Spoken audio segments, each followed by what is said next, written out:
The rope was already around his neck, out over the crowd, and with his last breath spoke the words that would seal a woman's reputation in darkness for eternity. He said, "If it wasn't for Anne Melton, I wouldn't be on this scaffold today." Was it a damning accusation? A confession of his own weakness? Or the last desperate act of a man protecting the woman he truly loved? We all know the song about the hanged man and his dead lover, Laura Foster. But the legend has a third name, a shadow at its heart. Today, we separate the ballad from the bitter truth to answer one question. Was the true monster in this story the one who walked away free?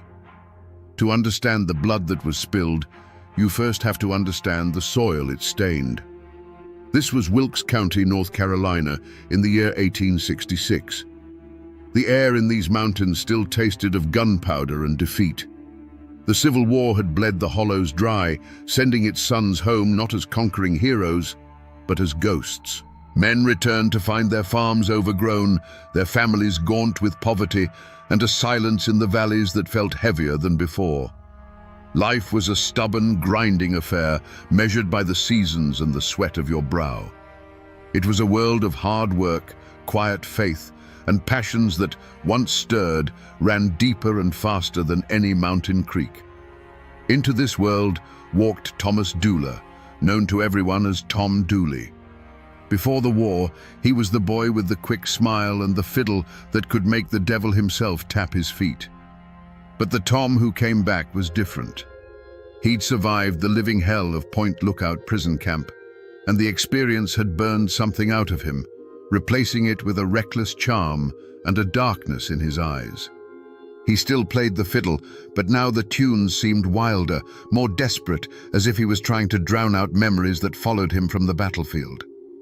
At the unshakable center of Tom's world was Anne Pauline Melton. She was Laura Foster's cousin, married to a quiet farmer named James Melton, a man who seemed to exist only in her shadow. Anne was not just beautiful, she was a force of nature. With dark, knowing eyes and a will as strong as iron, she was a woman who refused to be contained by the small, pious world she inhabited. Her affair with Tom Dooley was the worst-kept secret in Elkville, a blazing fire that everyone saw, but no one dared try to put out. It was a passion born long before the war, and it had only intensified upon his return. And then there was Laura Foster, younger, fairer, and by all accounts of a gentler nature than her cousin Anne. She was a girl on the cusp of womanhood, with dreams that were likely as simple as they were sincere: to be courted, to be married, to build a life. She, too, fell under the spell of the handsome, haunted fiddle player. In her, Tom perhaps saw a chance at a different kind of life, a peace he could never find with the tempestuous Anne. For a time, this fragile, dangerous balance held. Life went on. James Melton ploughed his fields, pretending not to know. The community whispered behind their hands at church and at the general store. Anne held court, the queen of a tiny, isolated kingdom, with Tom as her devoted, reckless knight. And Laura Foster watched from the edges, her heart full of a hope that was about to turn deadly. They were all caught in a web of love, jealousy, and obligation, unaware that the world they knew was about to be burned to the ground. But the war had sent home more than just broken men. It sent home a sickness, a blood taint that traveled in silence. It was an unseen enemy, carried in the veins of a soldier, that would soon become the catalyst for an act of brutality that would leave these mountains forever scarred. The storm was coming, and no one even saw the clouds gathering. The Fosters, the Meltons, the Doolers, these were not new names in the Blue Ridge Mountains. Their roots ran as deep as the ancient oaks, clinging to the rocky soil for generations. They were descendants of the first Scots, Irish, and English settlers who pushed into these wild, unforgiving hollows in the late 1700s. They came seeking land of their own and a life free from the meddling of kings and governments. They fought the wilderness, They fought the natives, and sometimes they fought each other to hold on to the small plots of earth that defined their existence. This land wasn't just property, it was a testament to survival paid for in sweat and blood. Every creek, every ridge, every dark stand of timber was tied to a story, a birth, a death, a memory. But history had left scars on this land that had never truly healed. The Civil War was the deepest of them all. Wilkes County had been a place torn in two. While many men like Tom Dooley marched off to fight for the Confederacy, the hills were also crawling with Union sympathizers, draft dodgers, and outright deserters. It was a war fought not just on distant battlefields, but in hushed conversations and suspicious glances between neighbors. Loyalty became a currency more valuable than gold, and betrayal was a poison that could linger in a family's well for 50 years. When the war ended, it didn't bring peace. It brought a simmering resentment. The men who came back, like Tom, were changed, and the community they returned to was fractured. The old order was shattered, and the law was often little more than a suggestion. In this power vacuum, the oldest laws of the mountains reasserted themselves, the laws of clan and kin. And in this world, a name was a heavy thing to carry. To be a foster in these hills meant something. It meant you were part of a sprawling, tangled web of blood relations. You were never truly alone, but you were never truly free either. Your triumphs and your shames belonged to the whole family. An insult to one foster was an insult to all, and the family's honor had to be protected at any cost. This wasn't just about pride, it was about survival. A family with a stained reputation was a weak family, vulnerable to its enemies. The weight of that name and the secrets it had to protect was a burden every foster, including Anne and Laura, carried from the day they were born. In a place like Wilkes County, news traveled faster on foot than it did by post. The general store, the churchyard, the grist mill, these were the arenas where reputations were built and destroyed. And at the center of this web of whispers was Anne Melton.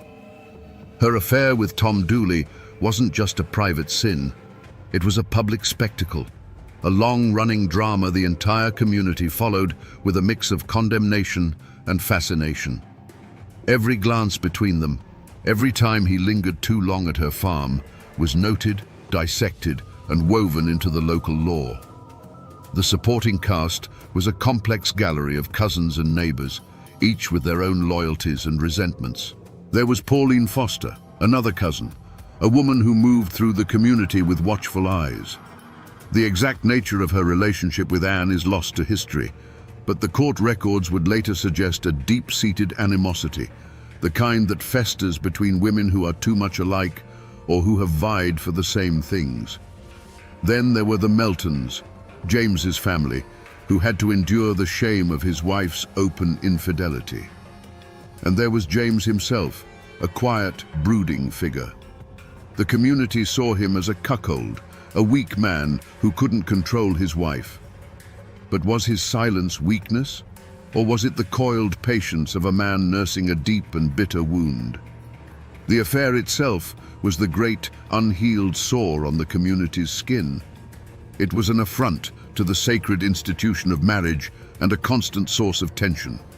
But there were other, smaller slights that kept the air poisoned. A harsh word exchanged at a quilting bee, a dispute over a stray hog, the natural jealousies that arise when one family does slightly better than another. In these isolated hollows, such grievances weren't easily forgotten. They were collected like debts, passed down through whispers, waiting for a moment to be called due. The Foster clan was so large and interwoven that it was a world unto itself, rife with its own internal rivalries and power struggles. It was this fertile ground of gossip and resentment that allowed the most dangerous rumor of all to take root. When whispers of the foul disease began to circulate, they fell on ready ears. Syphilis was more than an illness. It was a mark of moral decay, a physical manifestation of sin. The rumor transformed the affair from a simple matter of adultery into something dark and terrifying. It was a secret that, if exposed, would bring a level of shame and ruin that was absolute. It wouldn't just be whispers, It would be utter damnation.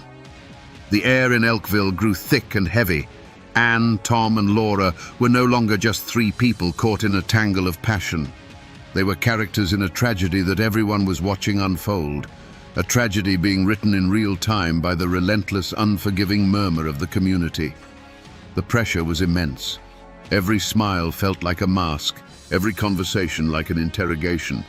The stage was set, and the ground was soaked with the fuel of old grudges, just waiting for a single spark to set the whole world ablaze. In the mountains, people have always paid attention to signs. They knew how to read the sky for a coming storm, and they knew how to read the woods for omens. And in the spring of 1866, the old folks would later claim the signs were all bad.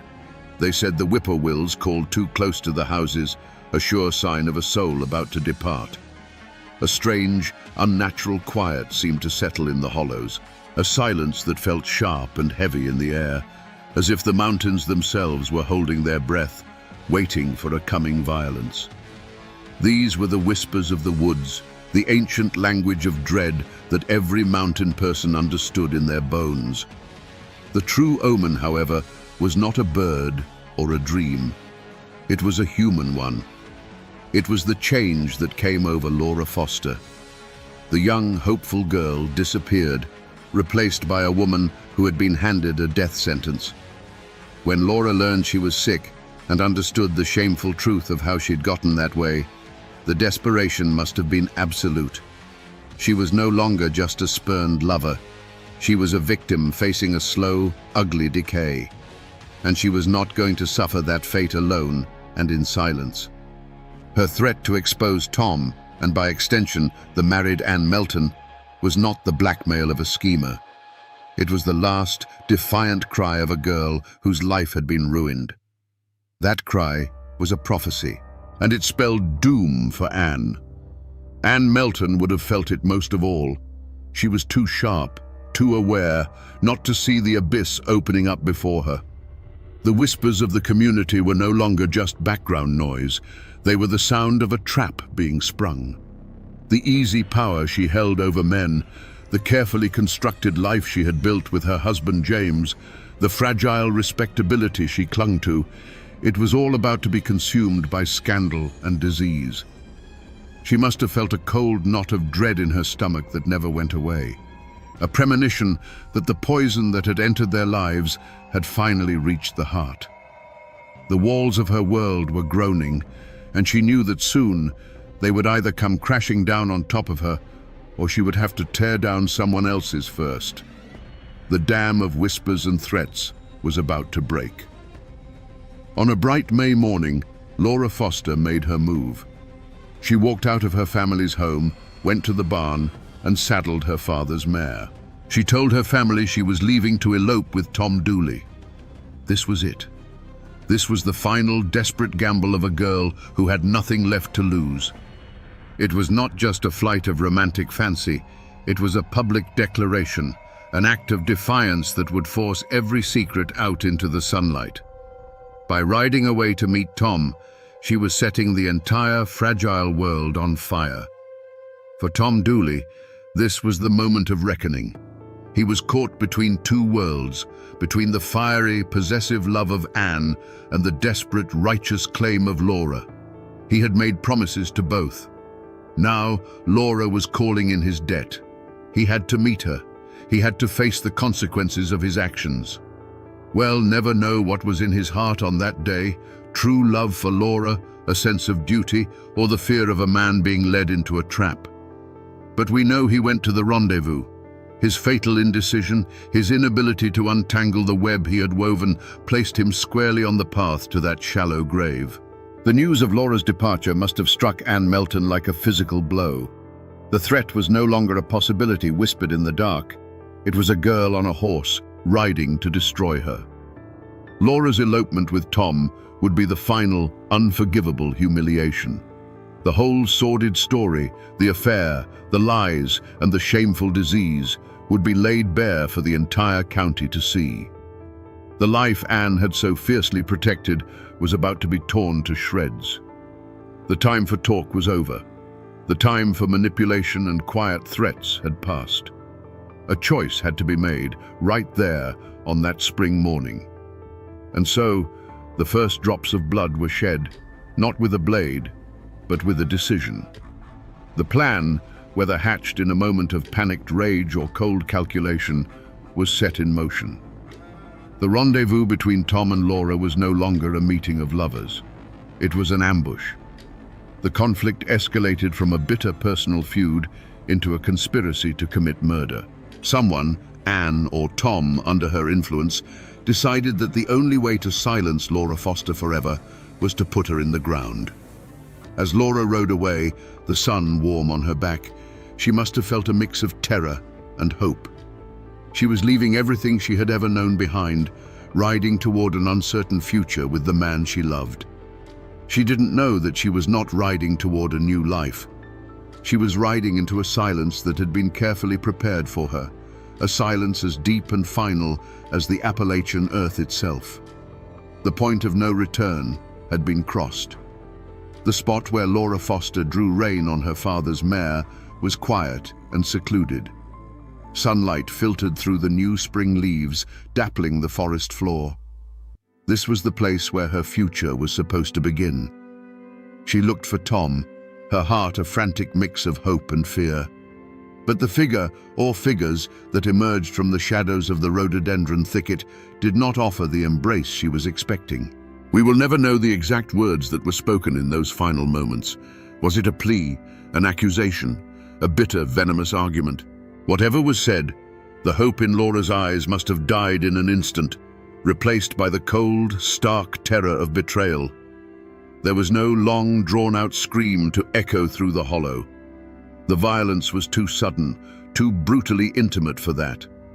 There was likely just a sharp, choked gasp, the sound of a frantic, brief struggle in the dry leaves on the forest floor, and then a heavy, sickening thud.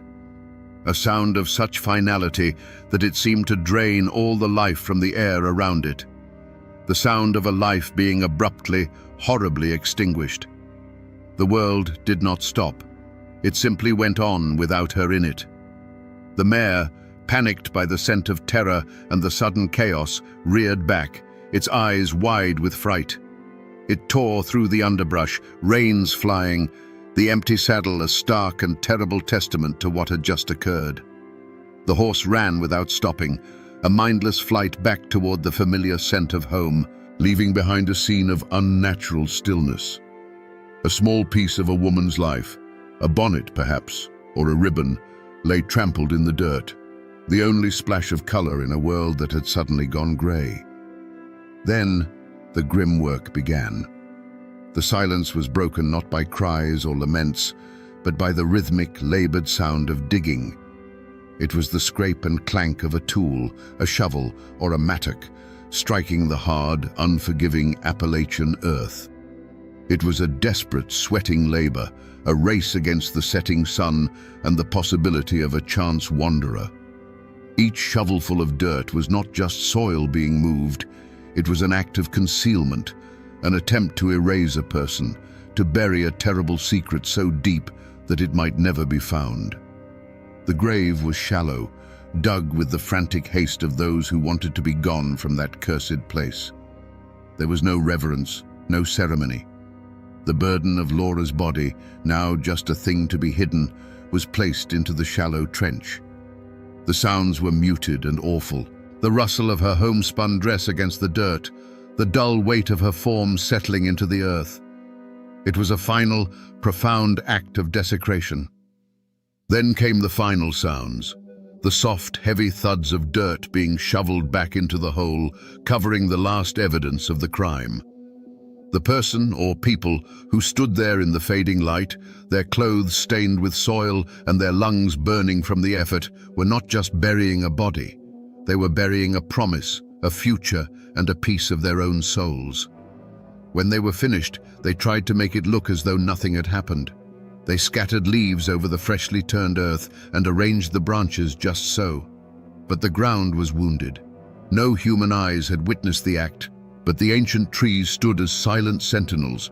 The mountains had seen it all, and in the Blue Ridge, the mountains never, ever forget. To understand what happened in that secluded glade, you have to try, for a moment, to look at the world through Anne Melton's eyes. In her mind, Laura Foster was no longer a person. She wasn't her cousin. She wasn't a romantic rival. She was a disease, a walking plague that threatened to consume everything Anne had built. The syphilis rumor was a death sentence, not just for the body, but for the soul. It meant being cast out, shunned, left to rot in shame while the community whispered about your sins. Laura's threat to expose it all wasn't just blackmail, it was a promise of total annihilation. From Anne's perspective, this was not a matter of jealousy over Tom Dooley. This was a matter of survival, as primal and as ruthless as a cornered animal protecting its den. The twisted logic was terrifyingly simple. You cut out the infection before it kills you. The switch flipped the moment word reached her that Laura was on that mare, riding to meet Tom. Before that, the threat was a possibility, a problem that could perhaps be managed with manipulation or intimidation. But Laura on that horse was a lit fuse burning down to the powder keg. It was an act of open war. In that instant, all other options vanished. The cool, calculating part of Anne's mind, the part that had allowed her to manage an affair under her husband's nose and maintain her standing in the community, would have taken over completely. It was no longer a messy human drama. It was a cold, hard equation. Her life, her home, her name, or Laura's. There was no room for both. So when she confronted Laura in the woods, if indeed she was the one who did, it was likely not with the explosive rage of a jealous lover. It would have been with the chilling focus of an executioner. Each step, each word, each action would have been deliberate. She would have looked at Laura and seen not the face of a frightened girl, but the embodiment of her own destruction. The act itself would have been a task to be completed, a problem to be solved. This profound, terrifying detachment is the only thing that can explain the icy composure she displayed later. It wasn't the absence of feeling, it was the absolute suppression of it in the service of a single, overriding goal, self-preservation at any cost. And in the immediate aftermath, standing there in the silence of the woods, what would she have felt? Not guilt, not remorse. That would come later, perhaps, in the dark of night when the ghosts of memory came calling. No, in that moment, she would have felt a profound and chilling relief. The threat was gone. The voice was silenced. The secret was safe, buried under 6 feet of Appalachian dirt. She had faced absolute ruin and had stared it down. She had won. It was a victory that would poison her life and damn her name for all time. But as she walked away from that shallow grave, it was a victory nonetheless. The first sign that the world had broken was the sight of a horse. Wilson Foster's mare came trotting back to the farm late that afternoon, alone. Its coat was slick with sweat and streaked with mud. Its eyes were wild with a terror it couldn't speak. The empty saddle was a screaming accusation. A father's heart knows a specific kind of cold dread, and as Wilson Foster caught the reins of the panicked animal, that coldness flooded his veins. The story of an elopement suddenly felt like a lie, a thin blanket thrown over a horrible truth. In the days that followed, Wilson and his family scoured the woods. Their calls of Laura echoed through the hollows, answered only by the cawing of crows. The search was a frantic, desperate ritual. The woods that had been Laura's playground now felt like a tomb, each shadow seeming to hold a terrible secret. The community watched, and for a time they held on to the simpler explanation. They whispered that she had run off, that she and Tom were likely halfway to Tennessee by now. It was easier to believe in a reckless girl than a dead one. This casual dismissal left the Foster family isolated in their growing nightmare. Meanwhile, the main players in the drama had scattered. Tom Dooley had vanished. One day he was a fixture in the community, the next he was gone, his absence a thunderous confession of guilt. But Anne Melton was right where she had always been. She went about her daily chores on the Melton farm, a picture of domestic calm. When questioned, her face was a mask of innocence and concern. She knew nothing. She had seen nothing. Her icy composure was a wall that no one could breach, and it was, in its own way, more terrifying than Tom's flight. Weeks turned into a long, agonizing summer. The search parties grew smaller as hope withered on the vine. Laura Foster was now officially a missing person, a ghost story whispered around the supper table. But her family, particularly her father, refused to let the silence win. They kept looking, kept asking questions, their grief hardening into a grim resolve to find the truth, no matter how ugly it might be. The whispers in the community began to change, the simple story of elopement giving way to darker suspicions of foul play. The discovery, when it finally came, was a grim and heartbreaking affair. A man named Colonel James Grayson, a local justice of the peace and a friend of the Fosters, was led to a spot deep in the woods. There, under a thin covering of leaves and branches, he saw what he had been dreading for months, a patch of earth that was too soft, too new. He began to dig. It didn't take long to uncover the horror. The search was over. Laura Foster had been found. The news ripped through Wilkes County like a flash flood. The whispers became a roar of outrage. With the discovery of the body, a missing persons case became a murder investigation. The law, which had been passive for months, was now spurred into action. The full weight of suspicion fell squarely on the man who had run. A warrant was issued for the arrest of Thomas C. Dooley. A reward was posted for his capture. Tom Dooley was no longer just a reckless local boy. He was a wanted murderer, and the hunt was on. The discovery of Laura's body was like a rock thrown into a still pond, and the ripples of suspicion and fear spread to every last cabin in the county. The comfortable lie of elopement was shattered, and in its place, a terrible truth took root. A murder had been committed. One of their own had been put in the ground like an animal, and now everyone had to choose a side. The general store was no longer a place for idle gossip. It was a courtroom where theories were argued in hushed, angry tones. At church, families who had worshipped together for generations now sat on opposite sides of the aisle, their prayers heavy with judgment for their neighbors. A thick, suffocating fear settled over the community. This wasn't a crime committed by some nameless drifter. The killer, everyone knew, was still among them. Many people must have known pieces of the truth. They'd seen Tom and Ann arguing. They'd heard the rumors about the disease. Perhaps someone had even seen Ann returning home that fateful night, her dress soiled with mud and secrets. But the Foster clan was a sprawling, powerful entity, and Ann Melton, with her iron will and piercing gaze, was a terrifying woman to cross. To speak against her was to risk more than just a cold shoulder. It was to invite a feud, to put your own family and livelihood in jeopardy. And so, a conspiracy of silence was born, not of loyalty to a killer, but out of raw, primal fear. Still, the community was not a monolith.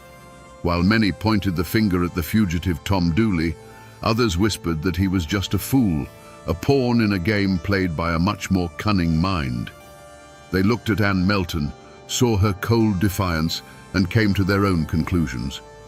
They saw a woman capable of anything, a woman who had bewitched both her husband and her lover, a woman who would stop at nothing to protect her name. Tom, they argued, might have helped dig the grave, but it was Ann's venom that had struck the fatal blow. In this poisoned atmosphere, small acts of courage and cowardice became monumental. There was the quiet neighbor who, risking the wrath of the Meltons, brought a basket of food to Laura's grieving family, a silent gesture of solidarity. There was the witness, Pauline Foster, who, whether out of a sense of justice or personal spite, decided to break the silence and tell the authorities what she claimed Ann had confessed. And on the other side, there were those who provided false alibis, who swore they'd seen Tom miles away when the murder occurred, weaving a web of lies to protect a friend or simply to avoid getting involved. The murder of Laura Foster had done more than kill a young woman. It had ripped the soul out of the community. Neighbor now looked at neighbor with suspicion. Old friendships curdled into resentment. The valley was no longer a place of shared hardship and trust. It was a fractured landscape of fear, secrets, and unspoken accusations. The lines had been drawn in the dirt, and the blood that had been spilled would stain them forever. The manhunt for Tom Dooley was not just a matter of law, it was a matter of pride. Sheriff William Dooley, a relative of Tom's, was tasked with bringing him in, a duty that must have weighed on him like a shroud. But the official posse was swelled by harder men from the Foster clan whose faces were grim masks of determination. They weren't interested in a trial, they were interested in mountain justice, a swift and final accounting for the blood of their kin. They knew Tom, they knew his habits, and they knew the woods as well as he did. They weren't just chasing a killer, they were hunting a ghost who knew every shadow in their own backyard. For weeks, Tom was a phantom. He was a creature of these mountains, born and raised in their embrace, and now he used them as his shield. He moved by night, sleeping in caves and abandoned cabins, living off whatever he could forage or steal. The posse would find his tracks by a creek bed, only to have them vanish on the hard rock upstream. They'd get a tip that he was hiding in a certain hollow, and by the time they'd surrounded it, he was already miles away, watching their lanterns flicker from a distant ridge. The rhododendron thickets, so dense they were called laurel hells, were his fortress. He was making fools of them, and with every passing day, the legend of his cunning grew, while the frustration of the hunters curdled into a cold, patient rage. But Tom knew Wilkes County was a cage, and the walls were closing in. He couldn't run forever in a place where every face knew his name.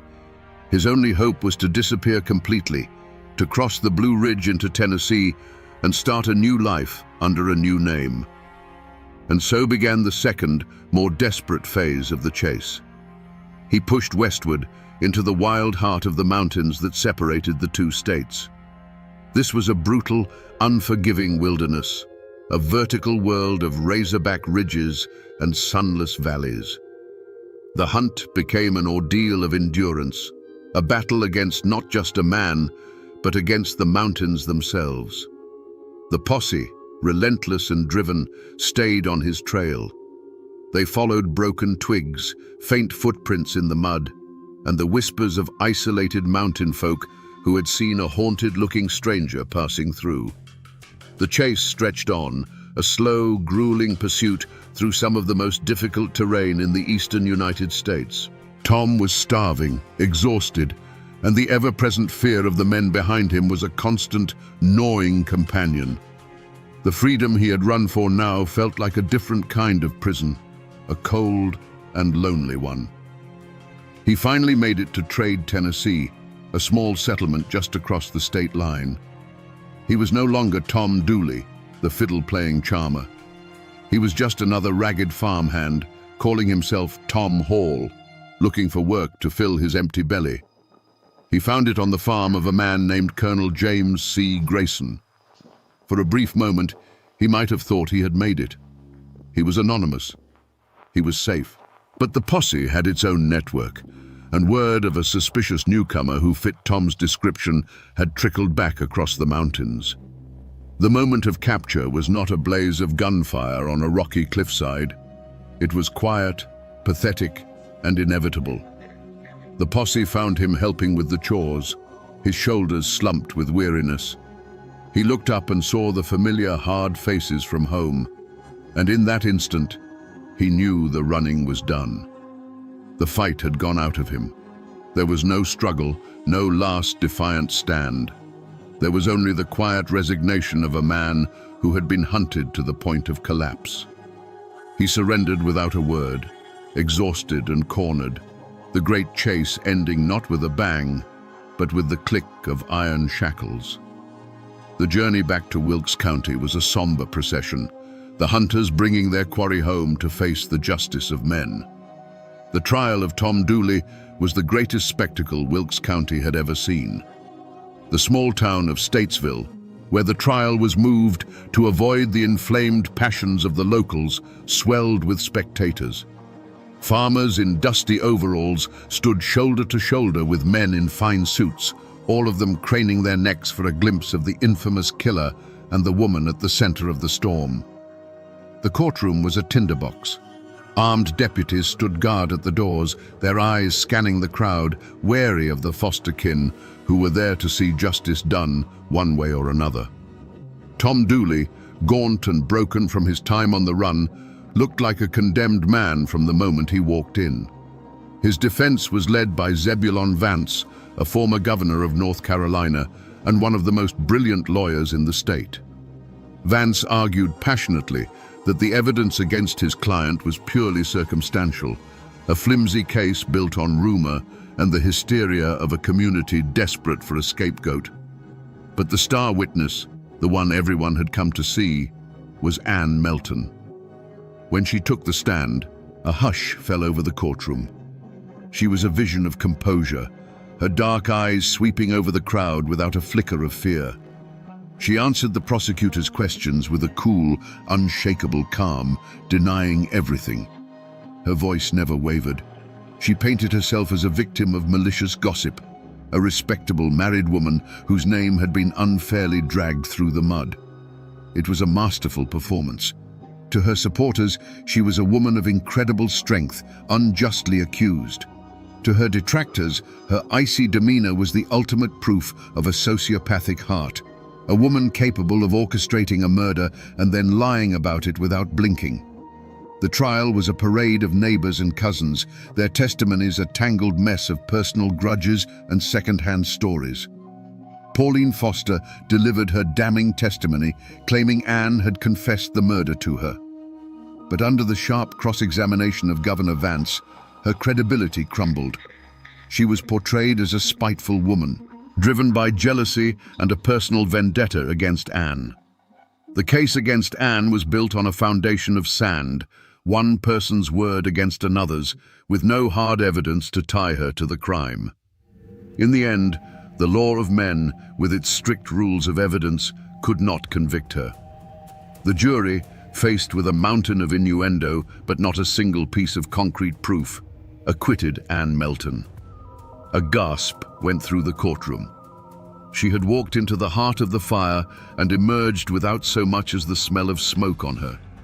She stood, smoothed her dress, and walked out of the courtroom a free woman, past the stunned and hateful glares of the Foster family. For Tom Dooley, there was no such escape. The evidence of his flight, his affair with Laura, and his presence near the scene was enough. He was found guilty and sentenced to hang. Justice had been delivered, but to many in that courtroom and in the hollows back home, it felt like a grotesque mockery. They had hanged the fool, but the mastermind, the true author of the crime, had just walked out the front door, free to return to her life as if nothing had ever happened. Was this the law of men? Or was it proof that some people were so cunning they could outwit justice itself? The thud of the trapdoor beneath Tom Dooley's feet was the final brutal punctuation mark on his life. With his death, the law was satisfied. But his last words from the gallows did not fade into the air. They hung over the hollows, a permanent stain on Ann Melton's name, a curse delivered with a dying man's breath. The trial was over, but the verdict of the mountains had just begun. For the Foster family, life became a long, quiet exercise in grief. They had a grave to tend now, a permanent scar on their land and on their hearts. But there was no closure. Every trip to the general store, every Sunday at church, held the possibility of seeing her, Ann Melton, the woman they believed had orchestrated their daughter's murder, living freely, her life continuing while Laura's had been cut short. They became the silent keepers of Laura's memory, their sorrow a cold, hard stone in the belly of the community, a constant, unspoken rebuke to the verdict of the court. And what of Ann? She had won her freedom, but she had lost everything else. The acquittal was not a pardon. It was a life sentence of a different kind. She returned to her farm with James Melton, but she was now a pariah, a ghost in her own life. Old friends would avert their eyes when she passed. Children would fall silent and hide behind their mothers' skirts. She was utterly isolated, trapped in a prison of whispers and sideways glances. The community that had once been her stage was now her jury, and its judgment was a slow, daily poison. She was the woman who had gotten away with it, and for that, she would never be forgiven. History simply records that Anne Melton died a few years after the trial, likely from a fever or some other common malady of the time. But the legend, my friends, tells a different story. The legend is where the mountains delivered the justice the court could not. They say that Anne was consumed by the very disease that had started it all. That the syphilis drove her mad, her mind rotting away along with her body. The folklore insists her death was a thing of horror, that for days she was tormented by visions, screaming Laura Foster's name in the dead of night and clawing at phantom hands that were dragging her to hell. The legend gave her an end befitting the monster they believed her to be, agonizing, shameful, and utterly terrifying. It was a curse fulfilled. And so, the community tried to heal by forgetting. After the raw spectacle of the trial and Anne's supposed damnation, a thick blanket of collective silence fell over the story. It was too painful, too divisive. People stopped speaking the names of the dead. The murder of Laura Foster became a dark secret, a story you didn't tell your children, a wound that was left to scar over in private. They buried the truth under the weight of hard work and the passing of seasons, hoping that if they just stopped talking about it, the ghosts of 1866 would finally find their rest. The silence that the community so desperately tried to impose on this story was ultimately broken, not by a historian, but by a musician.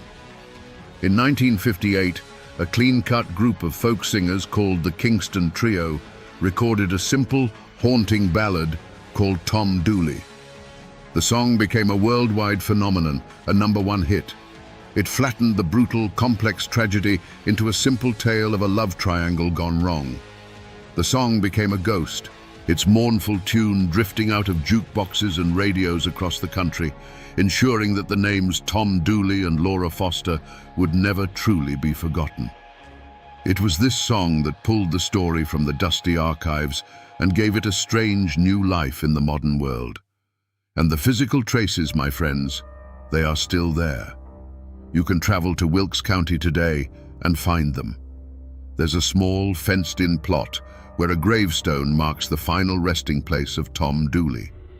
It's a newer stone, placed there long after the original was chipped away by souvenir hunters. You can also find the quiet, lonely grave of Laura Foster, tucked away in a family cemetery. But the grave of Anne Melton is harder to find. Some say she was buried next to her husband in the Melton family plot, while others whisper that she was laid to rest in an unmarked grave, shunned by a family that could no longer bear the weight of her name. Even in death, she remains a figure of mystery and shadow. The land itself holds the memory. The old hanging tree in Statesville is long gone, but locals can still point to the spot where the gallows stood. And if you know who to ask, they can take you deep into the woods to a quiet, unremarkable patch of ground. There are no markers, no signs. But as you stand there in the silence of the forest, you can't help but feel a chill. This is the place. This is the earth that held Laura Foster's body for a long, hot summer. It is a wound in the landscape that has never fully healed. The descendants of the Fosters, the Meltons, and the Doulas still live in those hills. For generations, the story was a source of deep shame, a dark chapter that was never spoken of aloud. But the fame of the song changed that. It forced the story out into the light, transforming it from a private family tragedy into a piece of public American folklore. Today, the names no longer carry the same immediate sting, but they do carry an echo of a passion that burned too brightly, of a secret that was worth killing for, and of a tragedy that proves that while people may try to forget, the mountains remember everything. So we come back to the question we asked at the very beginning. a question that has echoed through these mountains for over 150 years. Was Anne Melton the true monster in this story? The law gave us its answer. It said no. But the legend, the folklore, and the dying words of the man she loved screamed a different answer from the gallows.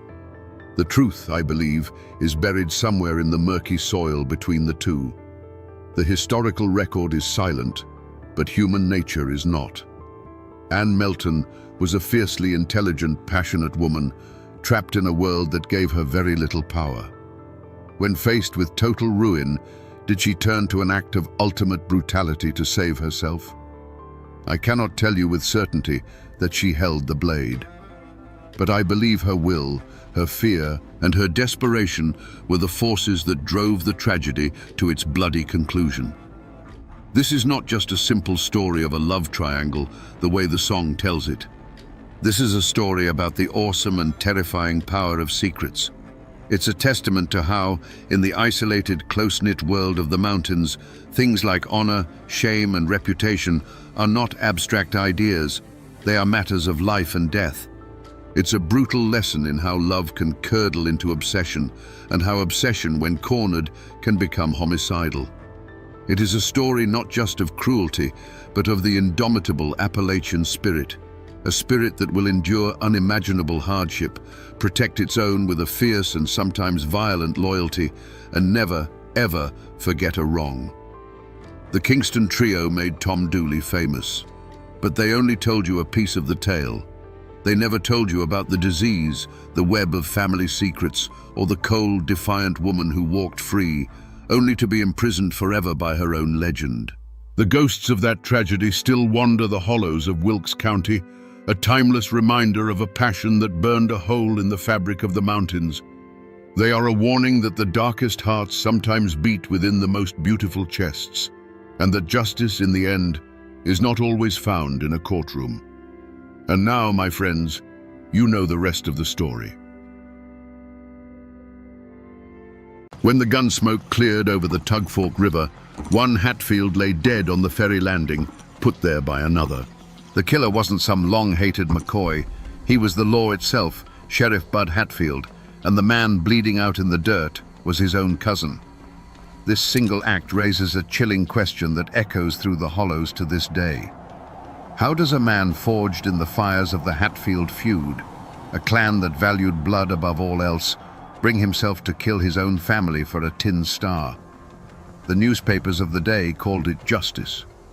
But those who lived in the shadows of the mountains whispered a different story, a story of a kinslayer, a man who made a deal with the devil, a traitor who sold his soul.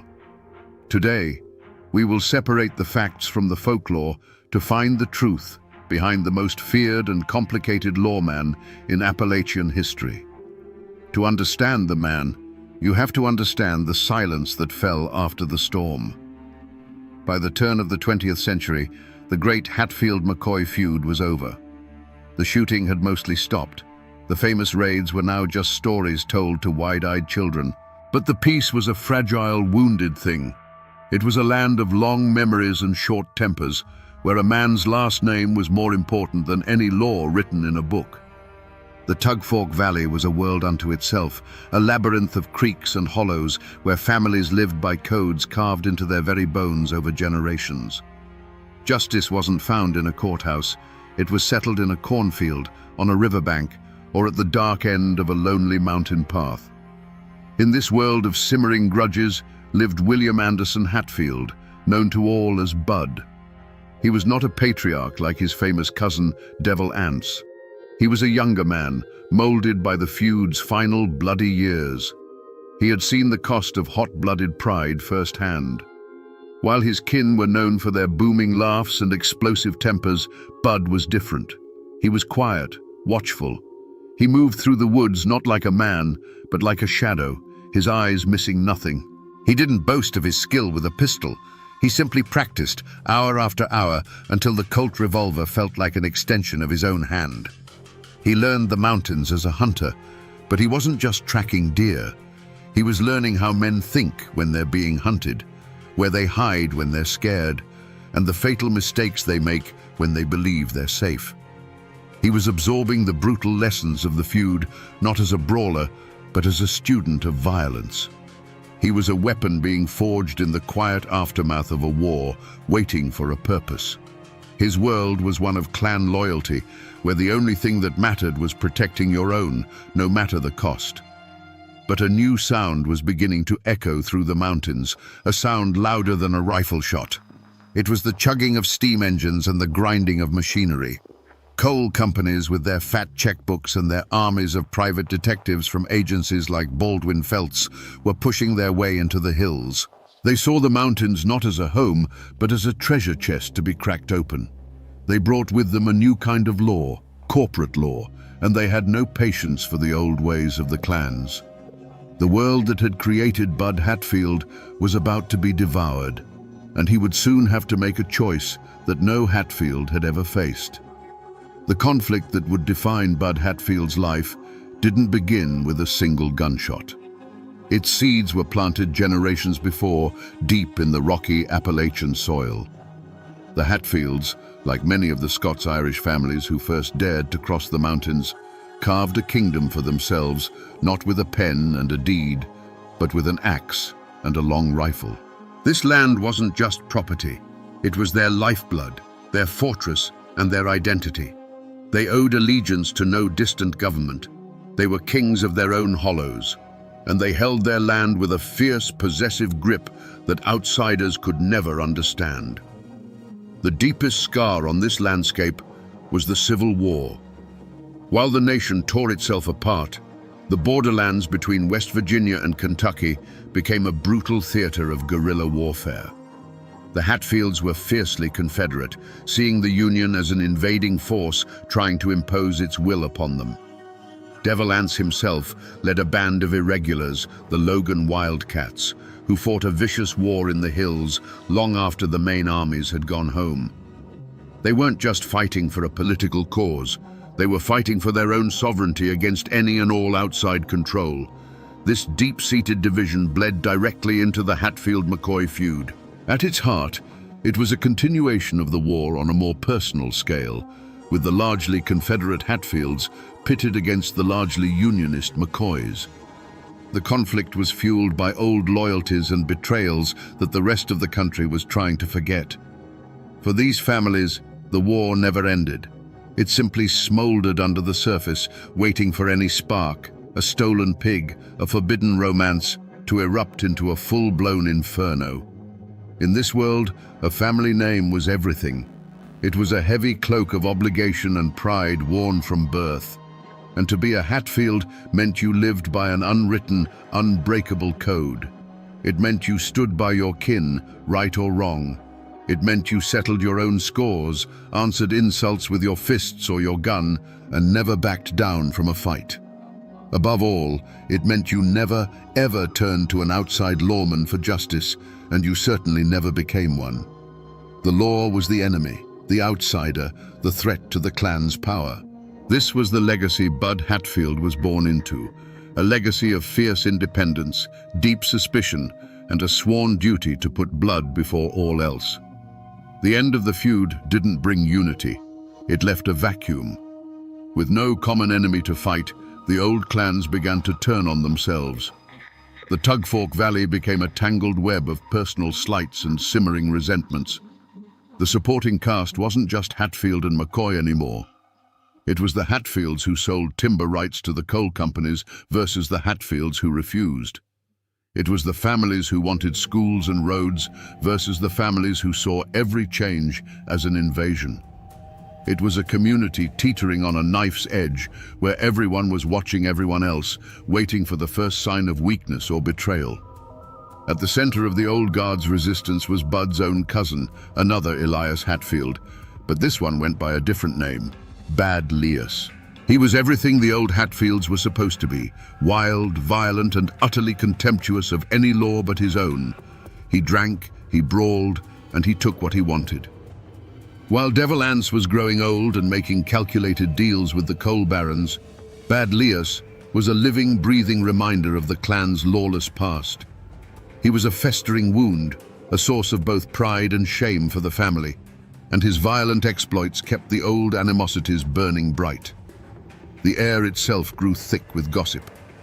On the porch of the general store, men would speak in low tones about which Hatfield was seen talking to a Baldwin Felts man. Women would whisper over their washboards, speculating on who was behind a mysterious fire that burned a small logging operation. The McCoys and their allies, though quiet, were watching with hungry eyes. They saw the cracks forming in the great Hatfield dynasty and knew that a house divided against itself could not stand.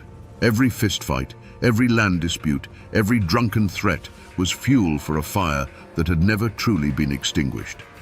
This was a world where suspicion was a survival tool. A friendly wave from a man whose grandfather fought for the Union might be a genuine greeting, or it might be a trick to get a better look at the rifle you were carrying. A business deal gone sour wasn't a civil matter.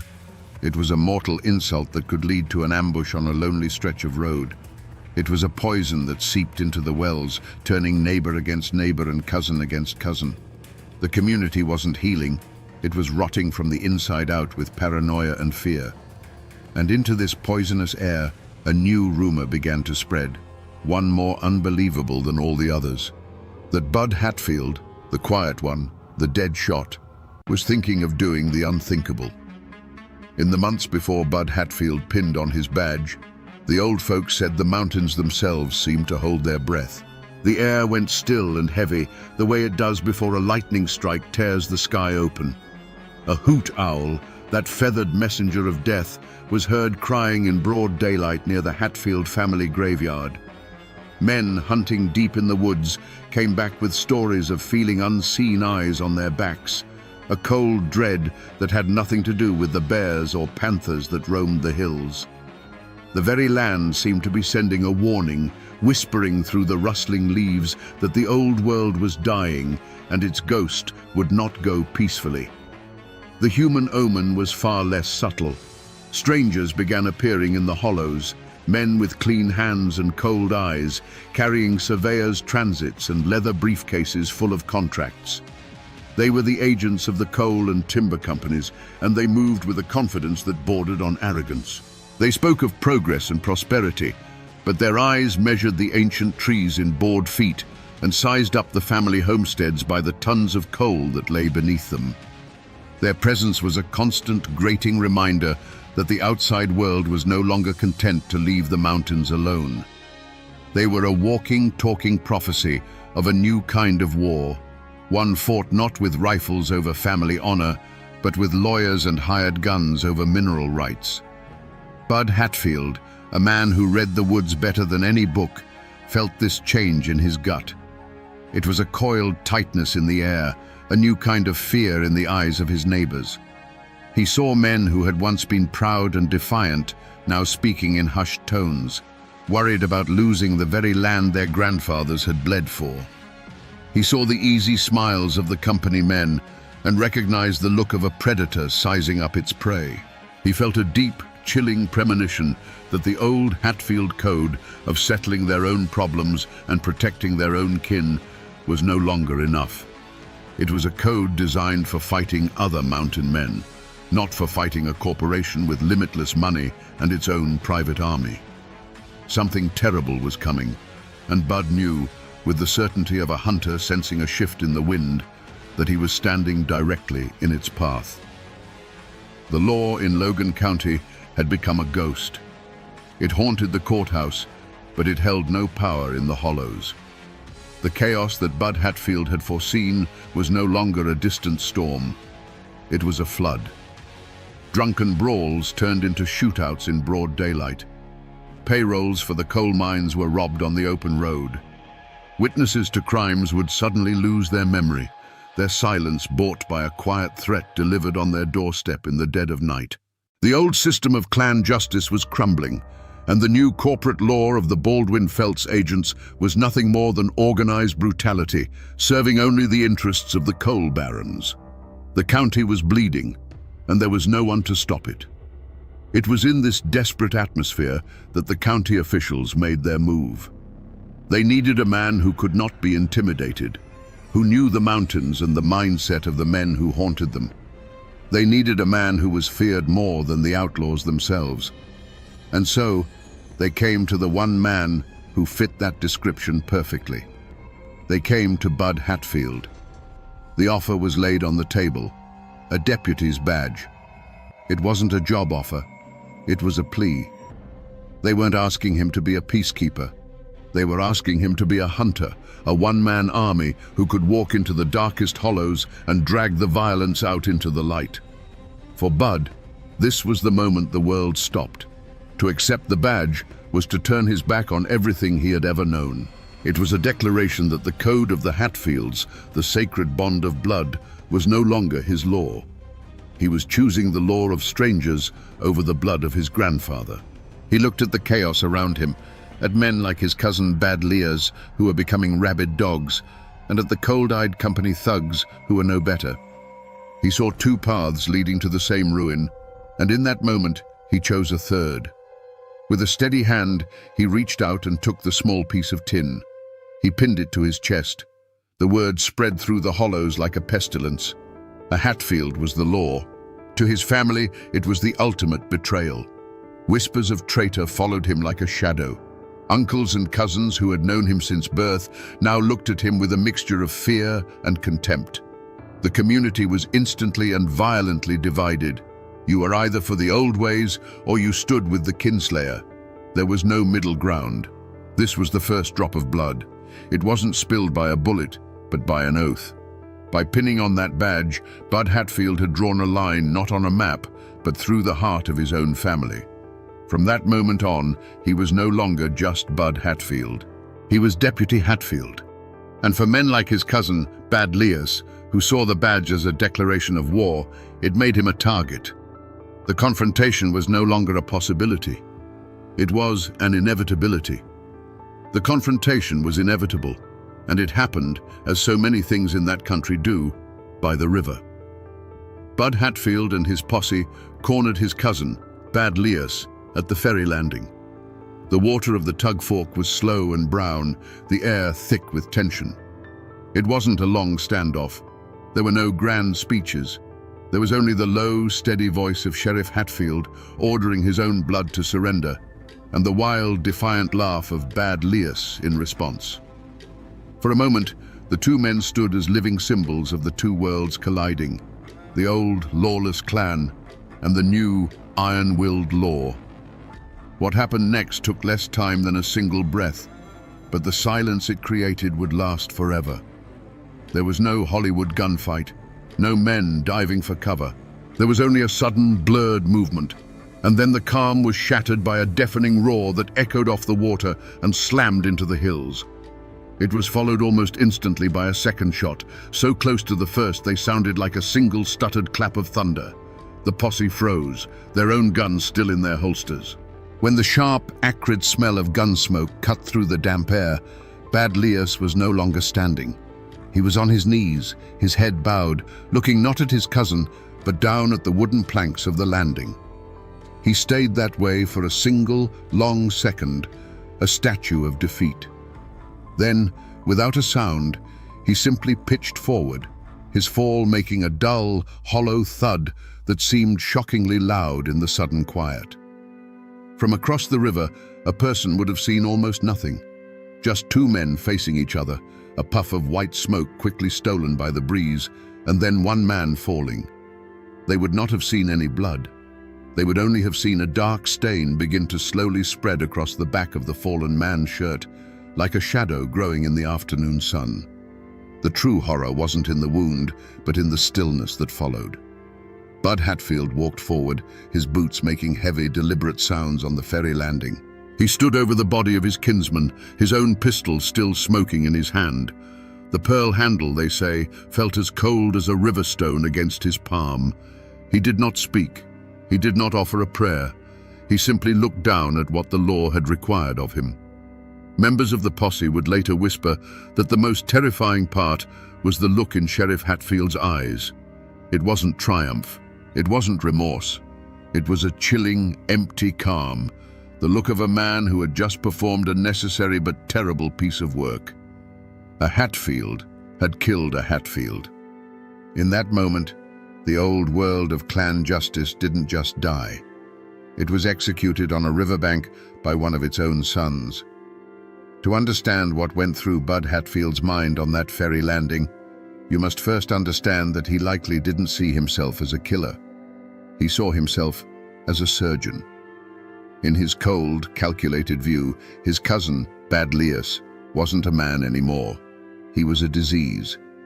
He was the living embodiment of the chaos and violence that was strangling the mountains, the very sickness that Bud had sworn an oath to cure. His twisted logic was terrifyingly simple. To save the body, you must cut out the cancer. In that moment, the bond of blood was meaningless. It was an old-world sentiment that had no place in the new order he was trying to build. He wasn't executing his cousin. He was executing a problem. The true transformation didn't happen in the flash of gunfire. It happened in the quiet moment he first pinned the badge to his chest. That act was a silent vow to kill the part of himself that was a Hatfield clansman. He had to consciously sever the ties of blood and tradition that had defined his entire life. To become Sheriff Hatfield, Bud Hatfield, the cousin, had to die. So when Bad Lias made his move, there was no internal struggle. There was no hesitation. The switch had been flipped months ago. He was no longer acting as a man, but as an instrument of the law he had chosen to serve, and instruments do not feel conflict. As he drew his pistol, the world would have narrowed to a single point, the threat in front of him. His years of relentless practice took over, his mind becoming a place of chilling calm. There was no anger, no hatred, not even a flicker of sadness for the boy he once knew. There was only a target, a distance, and a trigger to be pulled. It was the detached, predatory focus of a hunter, but his prey was his own family. He was operating on a level of pure, brutal efficiency that few men could comprehend, let alone achieve. And afterward, standing in the gun smoke over his cousin's body, he would not have felt triumph or relief. He would have felt a profound and chilling emptiness. It was the quiet that comes after a storm has passed, the silence of a void created where something used to be. He had proven his loyalty to the law, but the price was a piece of his own soul. He had become what the county needed him to be, a monster to hunt monsters. But in doing so, he had become a stranger to his own kin, and perhaps even to himself. The legend of the fearless lawman was born in that moment, but so was the ghost of the kinslayer that would haunt him for the rest of his days. The silence that fell on the ferry landing was heavier than a tombstone. Bud Hatfield's posse stood frozen, men who had seen their share of violence now stunned into stillness, not by the death, but by the identity of the killer and the killed. Sheriff Hatfield broke the spell. His voice was flat, devoid of any emotion, as if he were cataloging supplies. He gave orders to secure the body and retrieve his cousin's weapon. He treated the scene with the cold, methodical procedure of a man clearing away a fallen tree from a road. There was no room for grief or hesitation. The law had been served, and now the paperwork had to follow. The body of Bad Lias was brought back to town, laid out on the back of a wagon. That grim procession was the only announcement needed. The news didn't travel by wire. It moved like a ghost, whispered from porch to porch, from one hollow to the next. A Hatfield has killed a Hatfield. The words carried a terrible weight, a sacrilege against the deepest code of the mountains. It was a wound cut into the very soul of the clan, a wound that would fester and poison everything it touched. For the Hatfield family, it was a moment of profound and terrible clarity. The lines were drawn. Doors that had always been open to Bud were now silently, permanently barred. Eyes that once held kinship now held a cold, hard judgment. They did not raise their guns against him, not yet. Their reaction was a silence more menacing than any threat. He was no longer one of them. He was an outsider, a tool of the very government they had fought for generations. He was a kinslayer. In the eyes of his own blood, his badge was not a symbol of honor, but the brand of a traitor. The official reaction was the polar opposite. The county prosecutor reviewed Bud's report, a document as blunt and efficient as the man who wrote it. It was a lawful killing. Bad Lias had resisted arrest. He had drawn his weapon. The men of the posse, shaken but loyal to their sheriff, corroborated the story. The officials who had hired Bud let out a collective sigh of relief. They had unleashed a force of nature, and it was working. He had done the unthinkable, the very thing no one else had the stomach to do. They saw a hero, a man bringing order through righteous, necessary violence. His power was solidified, his legend cemented in the halls of the courthouse. But for Bud, the hunt was just beginning.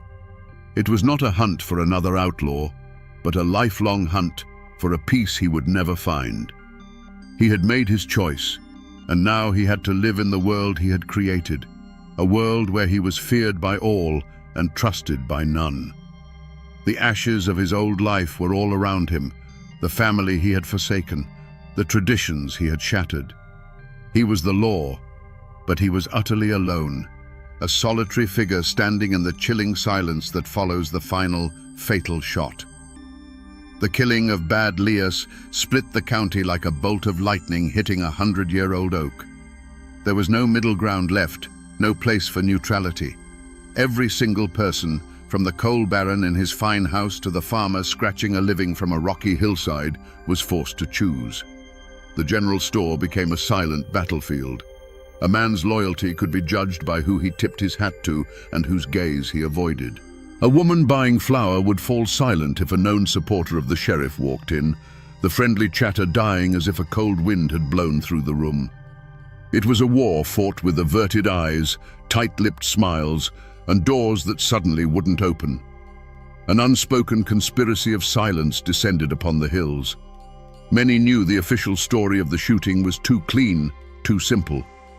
They'd heard whispers of a different tale, that Bad Lias was trying to surrender, that the second shot was unnecessary. But who would dare say so? To speak against Sheriff Hatfield was to invite a visit in the dead of night. People who had once been proud and outspoken now looked at their own children and chose to hold their tongues. Fear was a more effective lawman than Bud Hatfield could ever be, and it kept the community locked in a state of terrified paralysis. The truth, whatever it was buried alive under the weight of that silence. But even in the deepest fear, there were small acts of courage and cowardice that revealed the true heart of the people. A merchant, once a friend of Bad Lias, now made a point to give Sheriff Hatfield a discount, a public display of his newfound allegiance. A preacher, caught between his fear of the lawman and his fear of God, delivered a sermon on the sin of Cain that was so full of careful, veiled language that both sides could claim it as their own. Then there were the quiet acts of defiance. An old woman from a distant branch of the Hatfield family walked 10 miles to lay a single wildflower on Bad Lias's unmarked grave. A miner, his face black with coal dust, was heard to mutter "Kinslayer" as Bud rode past, a single word of rebellion that could have cost him his life. And the McCoys, the old enemies, they said nothing at all. They just watched, their silence one of grim satisfaction as their great rival, the House of Hatfield, began to devour itself from within. The death of Bad Lias was not an end, it was a declaration. With that single act, Sheriff Bud Hatfield had served notice to every outlaw, moonshiner, and hot-blooded brawler in the county. The old ways were over. His posse was no longer made of Hatfield cousins riding to defend the clan's honor. It was a new breed of man. They were young, grim-faced deputies who owed their loyalty not to a family name, but to the paycheck and the terrifying man who signed it. They followed him into the darkest hollows, not out of camaraderie, but out of a deep-seated fear of what he would do to them if they refused. They knew they were not his kin, they were his tools. The hunt for fugitives under Sheriff Hatfield became a new kind of Appalachian horror story. He didn't send his deputies, he led them. And when he went into the mountains, he was no longer a lawman. He was a predator returning to his natural habitat. The very skills the feud had taught him, how to track a man through dense rhododendron thickets, how to read a footprint in a creek bed, how to move through the woods without making a sound, were now turned against the very people who lived by that same code. The mountains that had for generations served as a fortress for the clans, hiding them from the outside world, had now become Bud Hatfield's personal hunting preserve. When a warrant was issued, a chilling game of cat and mouse began. The fugitive would run to the hills, believing himself safe in the familiar terrain. But he wasn't just being chased, he was being stalked. Bud was relentless, a force of nature that did not sleep or tire. Men on the run would tell stories of going days without seeing him, only to find the ashes of a campfire still warm, just 100 yards from where they had slept. They would hear a branch snap in the dead of night and know, with a certainty that chilled their blood, that it wasn't a deer. The psychological toll was immense. They weren't just running from the law, they were running from a ghost who knew every secret trail and every hidden cave. The moment of capture was rarely a chaotic firefight. More often, it was a scene of terrifying quiet. After days of being worn down by exhaustion and paranoia, the cornered man would look up to see Bud Hatfield standing at the edge of his camp, a Colt revolver held loosely at his side. He wouldn't shout or make demands. He would just stand there, his eyes flat and cold, his presence promising a swift and final violence if the wrong choice was made. Faced with that unflinching, predatory stare, most men simply gave up. Hardened killers who had sworn they'd never be taken alive would slowly raise their hands, their will to fight completely broken. They understood in that silent moment that they were not facing a man, but a reckoning. The hunt would end not with a bang, but with the quiet click of handcuffs, a sound that signaled the total and absolute surrender of the old world to the new law of the mountains. The Logan County Courthouse, once a sleepy building of legal debate, transformed under Bud Hatfield's reign. It became a theater of fear.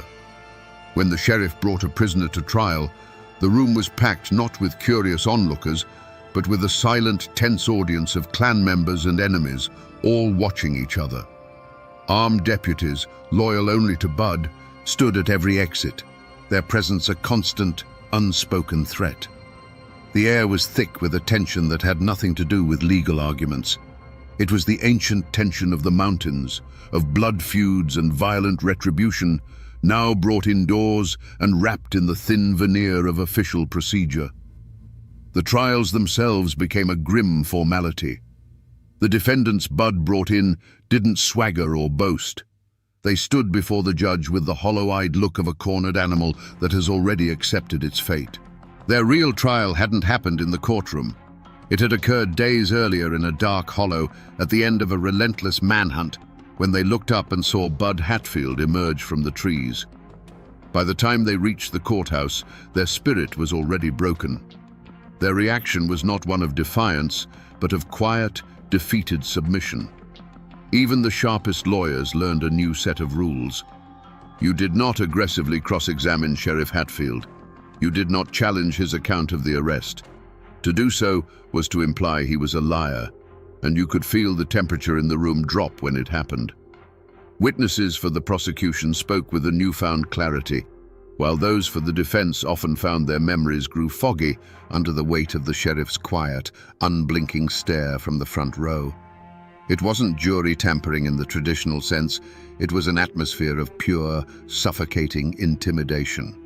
The verdicts, when they came, were swift and almost always the same: guilty. The conviction rate in Logan County skyrocketed. The payroll robberies stopped. The open brawling ceased. On paper, it was a staggering success. The law of men, with its procedures and its juries, was finally working. But a chilling question hung over every conviction, whispered on the courthouse steps after the prisoner had been dragged away in chains. Was this truly justice?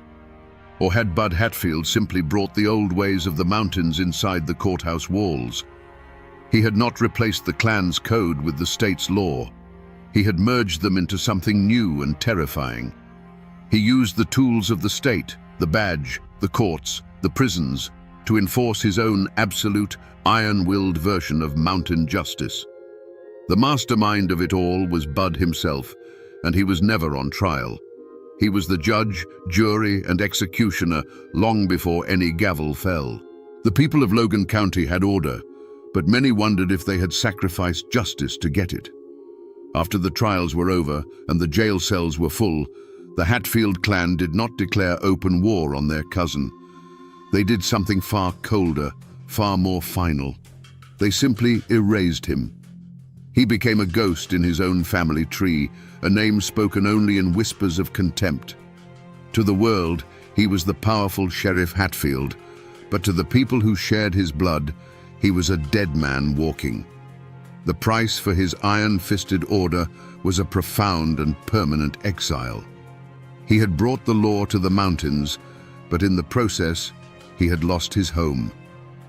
Bud's life became a strange paradox. He was the most powerful man in the county, yet he was also the most alone. He walked the streets of Logan, a solitary king, his throne built on fear, and his kingdom populated by subjects who hated him. The justice he escaped in the courthouse found him in the shadows. Attempts on his life became a regular occurrence. A rifle shot that echoed from a distant ridge, narrowly missing his head. A stick of dynamite found under a bridge he was about to cross. He survived them all, his uncanny instincts and sheer, stubborn meanness keeping death at bay. But it was a life lived on a razor's edge, a constant grinding war of attrition. The mountains themselves seemed to hold a grudge, and every rustling leaf, every snapping twig was a potential threat. He was not a lawman. He was a warden in a prison of his own making. Whether he was truly haunted by the ghost of Bad Lias, as the campfire tales claimed, is a question that lies buried with him. But those who knew him in his later years described a man hollowed out from the inside. The chilling calm he displayed at the ferry landing became his permanent state. The silence around him wasn't just a result of the fear he inspired, it was a reflection of the silence within his own soul. He had made a deal to bring order, but the cost was a lifetime of looking over his shoulder, of seeing his cousin's face in the eyes of every man he arrested, and of knowing that the blood he spilled could never be washed away. This was his true sentence, not a curse from a ghost, but the relentless atonement of a man living with the consequences of an unforgivable choice. As the years passed, and Bud's era of iron rule eventually faded, the community did what communities do after a great trauma. It chose to forget. It was easier to talk about the Hatfield-McCoy feud, a distant, almost romantic conflict, than to speak of the time when a Hatfield hunted Hatfields. The story was too raw, too close, a mirror that showed a reflection of themselves they did not want to see. The tale of Sheriff Bud Hatfield, the kinslayer who brought order, was buried under new roads, new coal mines, and a thick, heavy blanket of willful silence. Today, the name Hatfield is known across the world, often romanticized as a symbol of rugged Appalachian defiance. Tourists flock to see the statue of Devil Anse, the great patriarch, standing proudly in a family cemetery. But there is no statue for Sheriff Bud Hatfield. For his descendants, the inheritance is a far more complicated thing. They carry a name associated not with a legendary feud, but with a kinslaying. It's a legacy of uncomfortable silence, a chapter of the family history that is rarely spoken of, a ghost that still lingers at the edge of family gatherings. The physical traces of his reign are faint, like old scars on the land. The courthouse in Logan may have been replaced by a newer building, but the spot where it stood remains a symbol of his absolute power, a place where the law of men was bent to the will of one man. But the true monument to his legacy is unmarked, and it lies on a quiet stretch of the Tug Fork River. There is no plaque, no cross to mark the spot where Bad Lias fell. It is just an ordinary ferry landing, a place where the slow brown water slips past the banks, holding its secrets close. It is a place of profound and terrible memory, hiding in plain sight. The official records of his arrests and the newspaper articles praising his efficiency still exist, gathering dust in archives. But the true story of Sheriff Hatfield is no longer found in books. It has seeped back into the soil from which it came, becoming a piece of folklore. It lives on in the quiet conversations of old men on their porches, a cautionary tale told to grandsons about the danger of putting a badge before blood and the terrible price of absolute order. The coal mines have scarred the hills, new roads have been paved over the old horse trails, and the world has moved on.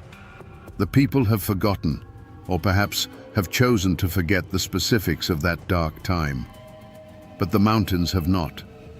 They were the silent witnesses to it all, to the oath, the hunt, and the final fatal shot on the riverbank.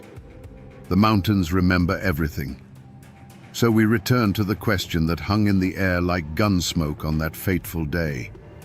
How does a Hatfield bring himself to kill a Hatfield for a tin star? The simple answer is that he didn't. Bud Hatfield wasn't fighting for the law of the state. He was fighting for his own brutal vision of survival. He saw a world of chaos and blood that was being devoured by an even greater predator, the coal companies and their armies of hired guns. He believed the old ways of the clan were a sentimental weakness, a path to extinction. So he made a terrible choice. He became a monster to save the mountains from other monsters, sacrificing his own family and his own soul in the process. This is a story not just of one complicated man, but of the brutal, heartbreaking bargain Appalachia was forced to make. It's a story about what happens when the forces of the modern world come for a land steeped in tradition, blood, and honor. Bud Hatfield is the personification of that collision. He was the iron will that brought order, but it was the order of the gallows, the peace of the graveyard. His life is a testament to the fact that sometimes the man who claims to be bringing civilization is more savage than the wilderness he is trying to tame. So the next time you hear the name Hatfield and you think of the famous feud, I want you to remember this story. Remember the man who was both a lawman and a kinslayer, a hero and a traitor, a savior and a beast. He was a man forged in the crucible of the mountains, who then used that fire to burn away the very world that created him, leaving behind nothing but the cold ashes of order. And now, my friends, another one of these forgotten stories has been told.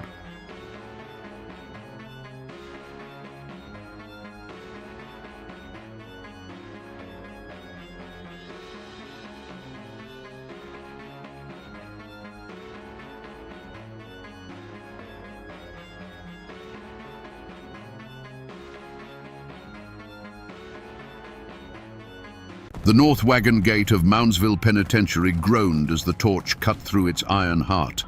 In the next instant, a storm of lead ripped through the opening and the rebellion was over. The newspapers screamed that 3 dangerous convicts had been brought to justice. But the men who survived that day, the ones left behind in the cold and the dark, they whispered a different story. They said it wasn't a firefight, it was an execution. Today, we will walk back into that blood-soaked prison and ask the question that has haunted those stone walls for a century. Was it justice, or was it murder? Before the riot, there was the silence. A heavy, suffocating silence that filled the long stone corridors of the West Virginia Penitentiary. From the outside, the prison looked like a nightmare castle, its Gothic towers clawing at the sky above the small town of Moundsville. It was built to look like a fortress, and it was.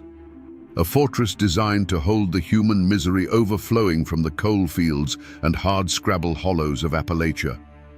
The men inside were the sons of miners, loggers, and farmers, men broken by a world that had little use for them except for the sweat of their brow or the strength of their back.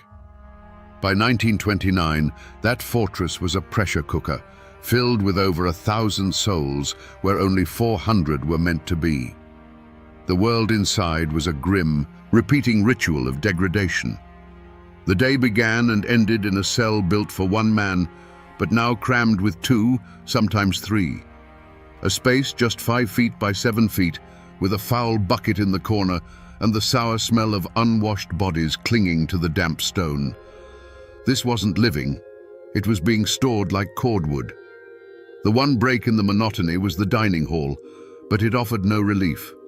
The food was the stuff of legend, and not in a good way. Men were served spoiled meat and bread crawling with weevils, ladled from vats that were rarely cleaned. It was a diet designed not for sustenance, but for submission. It weakened the body and corroded the spirit, a constant reminder that you were less than human, an animal to be fed slop. The guards ruled this kingdom of decay with fists and clubs. They were underpaid, often uneducated men given absolute power over the lives of others, and they used it. A misplaced word, a defiant look, anything could earn you a beating. And for the truly unlucky, there was the hole. A black, airless pit in the prison's bowels, where a man was left with nothing but his own screaming thoughts. A place where sanity went to die in the dark. This was the calm that came before the storm. A world of quiet desperation, where every sunrise promised another day of the same slow death. But something was changing in the air. You could see it in the eyes of the men shuffling in the yard, a harder glint of defiance replacing the dull stare of despair. The pressure inside those walls had been building for years, and the old stone itself seemed to groan under the strain. The men inside had nothing, and a man with nothing is a man with nothing left to lose. You have to understand, the feud that boiled over in Moundsville didn't start inside those walls. Its roots run deep, down into the very rock and soil of West Virginia. This is a state born from a fight, cleaved from Virginia in the fires of the Civil War. It's a land of coal and blood, where generations of men learned a hard lesson. Everything worth having must be fought for, and the men in charge will never give it up easy. The old scars of history were still fresh in 1929. The West Virginia mine wars were not a distant memory. They were an open wound. Men locked in Moundsville had likely stood on the picket lines. They had seen company thugs beat their friends. They had heard the machine guns at Blair Mountain just 8 years earlier. They had fought a literal war against the coal operators and the state militia, and they had lost. That fight taught them two things: a burning hatred for any authority that wore a uniform, and the cold knowledge that sometimes the only way to be heard is through the barrel of a gun. The prison was just the final chapter in a story that began in the company towns. There was a direct pipeline from the mine to the penitentiary. When a man was used up, injured, or blacklisted for trying to unionize, he was often left with nothing. Poverty and desperation would lead to moonshining, to theft, to a fight in a saloon. And the same law that protected the company's profits would come down on him like a hammer. The men filling Moundsville's cells weren't just criminals. They were the discarded, angry remnants of a brutal industrial war. In these mountains, a man's pride was often the only thing he owned. He might not have 2 cents to rub together, but he had his name and he had his honor. The system inside Moundsville was designed to strip that away, to grind a man down to a number. But you cannot take the fight out of a mountain man so easily. To be from West Virginia meant you might get knocked down, but you never stayed down. That defiant spirit, the same one that fueled the Union battles, didn't die at the prison gate. It just went underground, waiting for a spark. The feud wasn't between 3 inmates and a warden. It was the continuation of an old, bitter war between the forgotten men of the mountains and the system that was built to crush them. A prison is a world of whispers. In a place like Moundsville, where the walls sweated misery, the grapevine was a twisted, venomous thing. It was the only source of news, and it thrived on fear and suspicion. Word would travel from cell to cell, passed in hushed tones during meal lines or shouted through drain pipes at night. Rumors became facts, and facts became legends. The men whispered about the parole board, convinced it was a sham, that a man's freedom wasn't earned by good behavior, but bought with money they didn't have. This wasn't just a faceless system they hated. The grudges were deeply personal. There were guards known for their particular brand of cruelty, men who seemed to enjoy the sound of a hickory stick cracking against bone. An inmate who had been beaten unjustly wouldn't forget the face of the man who held him down. A family on the outside that was denied a visit for a petty reason wouldn't forget the name of the guard who turned them away. These weren't just inmates and guards. They were neighbors from warring hollows, now locked in a cage together.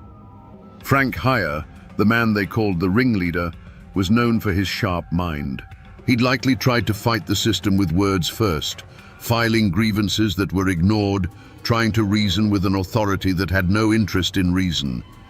Each dismissed complaint was another nail in the coffin of a peaceful solution. Everett Lilly, the muscle, was a different story. His was a language of fists and fury. His file was likely thick with reports of brawls with guards, each one earning him a trip to the hole, each stay in the darkness hardening his resolve into pure, diamond-hard hatred. The air was thick with the poison of betrayal. The most feared man in Moundsville wasn't the toughest killer. It was the snitch. The constant threat of an informant turning a quiet complaint into a charge of conspiracy meant no one could be trusted. This paranoia turned men against each other, but it also forged unlikely alliances. Small, tight-knit groups formed, bound by the simple code of the mountains. You look after your own. And in the winter of 1929, the whispers began to change. They were no longer just about spoiled food or crooked guards. They were about taking a stand. The old grudges were simmering, and the web of rumors was pulling tight, getting ready to snap. In the weeks leading up to the riot, a strange chill settled over Moundsville, a cold that had nothing to do with the March weather. The old-timers, the men who had grown grey inside those walls, they knew the signs. It was like the unnatural quiet that falls over the hollow just before a tornado hits. A deep, listening silence. Men spoke less and watched more. Even the rats, the true kings of the prison, were said to have grown agitated and bold, as if they sensed the coming feast of chaos. Then the omen came, not in the form of a strange bird or a bad dream, but in cold black ink on a newspaper smuggled inside. Governor William Conley had given an interview declaring his iron-fisted policy on the state's criminals. There would be no coddling, no leniency, and absolutely no negotiating with convicts. To the men shivering in their cells, these weren't the words of a politician, they were a prophecy. It was the outside world officially telling them that their letters would go unread, their pleas would go unheard, and their suffering was of no concern. The last door to a peaceful solution had just been slammed shut and bolted from the outside. Frank Heyer lay on his cot in the dark, listening to the symphony of the dying. The tubercular coughs from the next cell, the distant clang of a steel door, the soft scuttling of vermin in the walls. He wasn't a prophet, but he could read the signs as well as any man. He could feel the threads of desperation, anger and betrayal pulling together into a single tight knot in the center of the prison. It was a gut-wrenching feeling, a premonition not of what might happen, but of what must happen.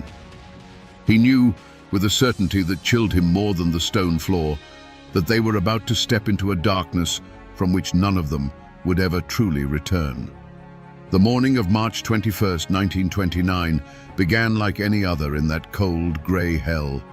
The air tasted of damp stone and coal smoke. Deputy Warden James P. Mearns was making his rounds, his footsteps echoing with authority in the prison's vast central rotunda. This was the iron heart of the institution, the nerve center from which the entire prison was controlled. Mearns walked his familiar path with the confidence of a man who believed he was in absolute command, oblivious to the three shadows detaching themselves from the walls. They moved like ghosts: Frank Heyer, Everett Lilly, and Walter Legg. One moment, they were just inmates shuffling past. The next, they were a single, lethal entity. There was no warning, no shouted demand, just a sudden, violent closing of a circle, a flash of sharpened steel, spoons and bed springs honed over countless nights into crude, deadly shivs. Mearns barely had time to register the threat before he was overwhelmed. The struggle was short and brutal. One moment, he was the master of this domain. The next, he was prey, the cold point of a prison-made knife pressed against his ribs. They didn't just hold him.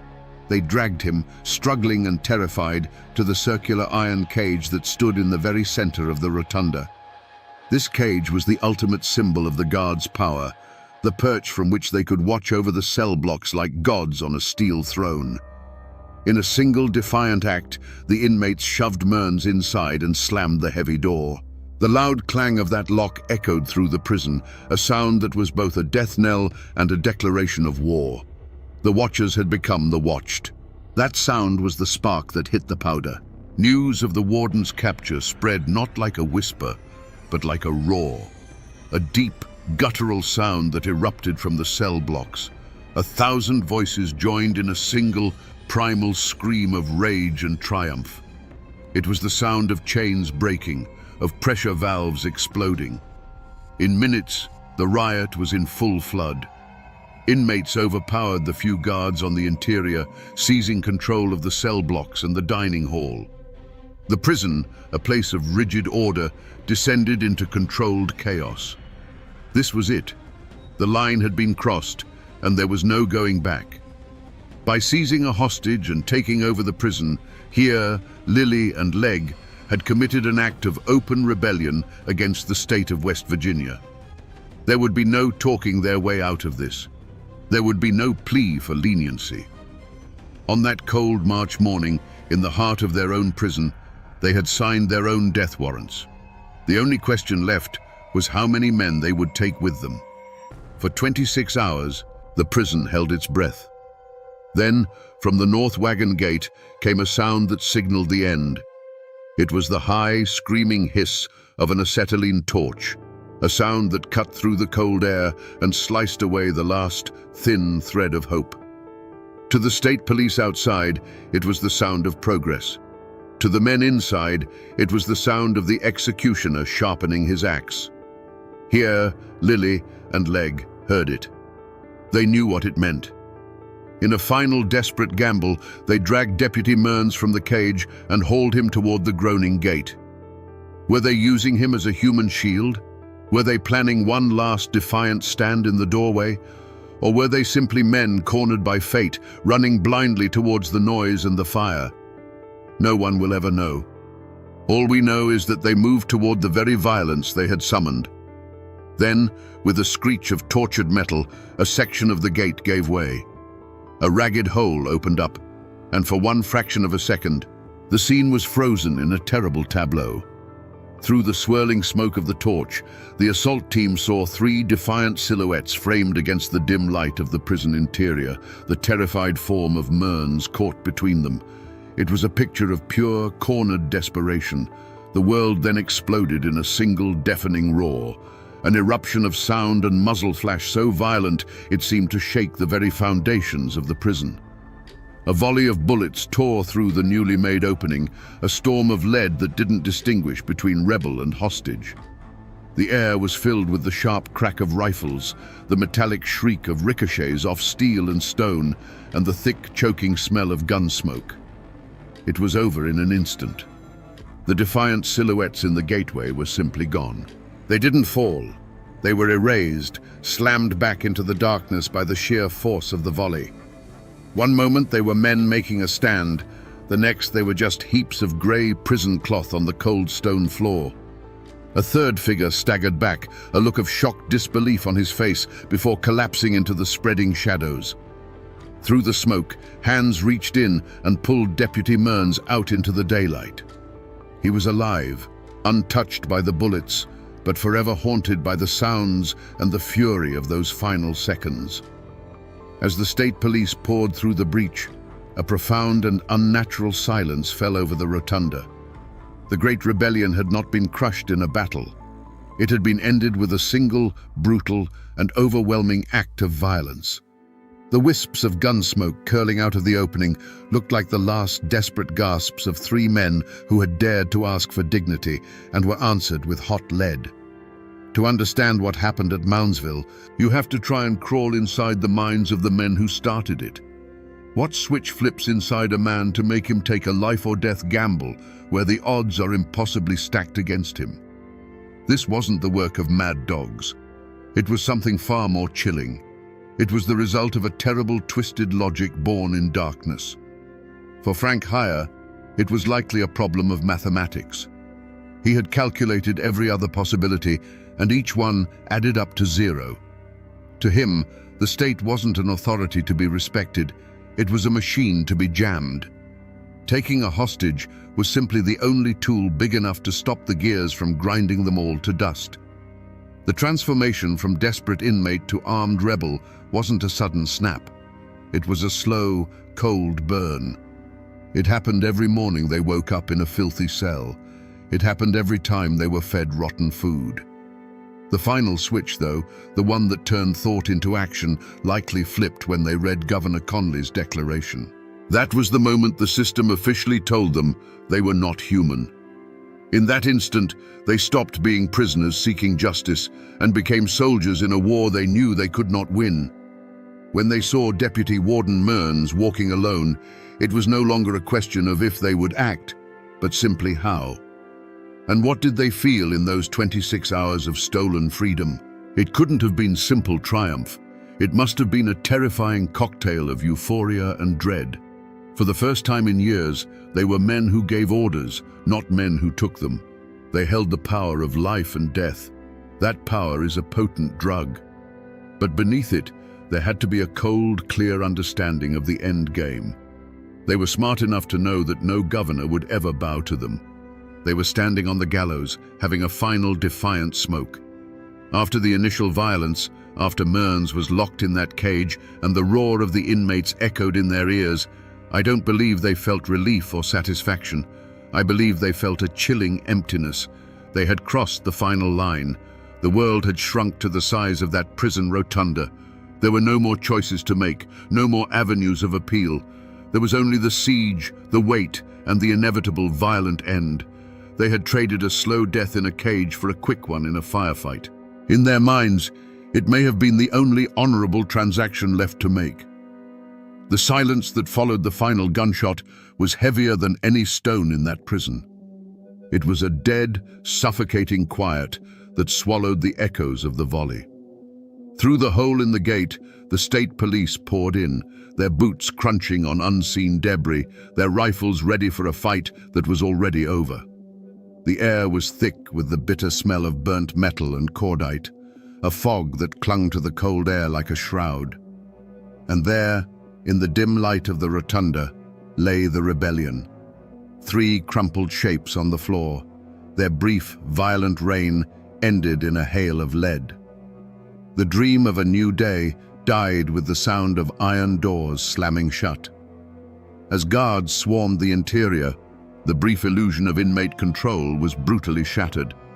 The men who had screamed in triumph just a day before were now herded back into their cells with curses and the sharp crack of hickory clubs. The euphoria was gone, replaced by a cold, stomach-turning dread. They had gambled everything and lost in the most absolute way possible. Hope is a fragile thing in a place like Moundsville, and it had just been murdered right in front of them. Deputy Warden Mearns, shaken but physically whole, was a free man.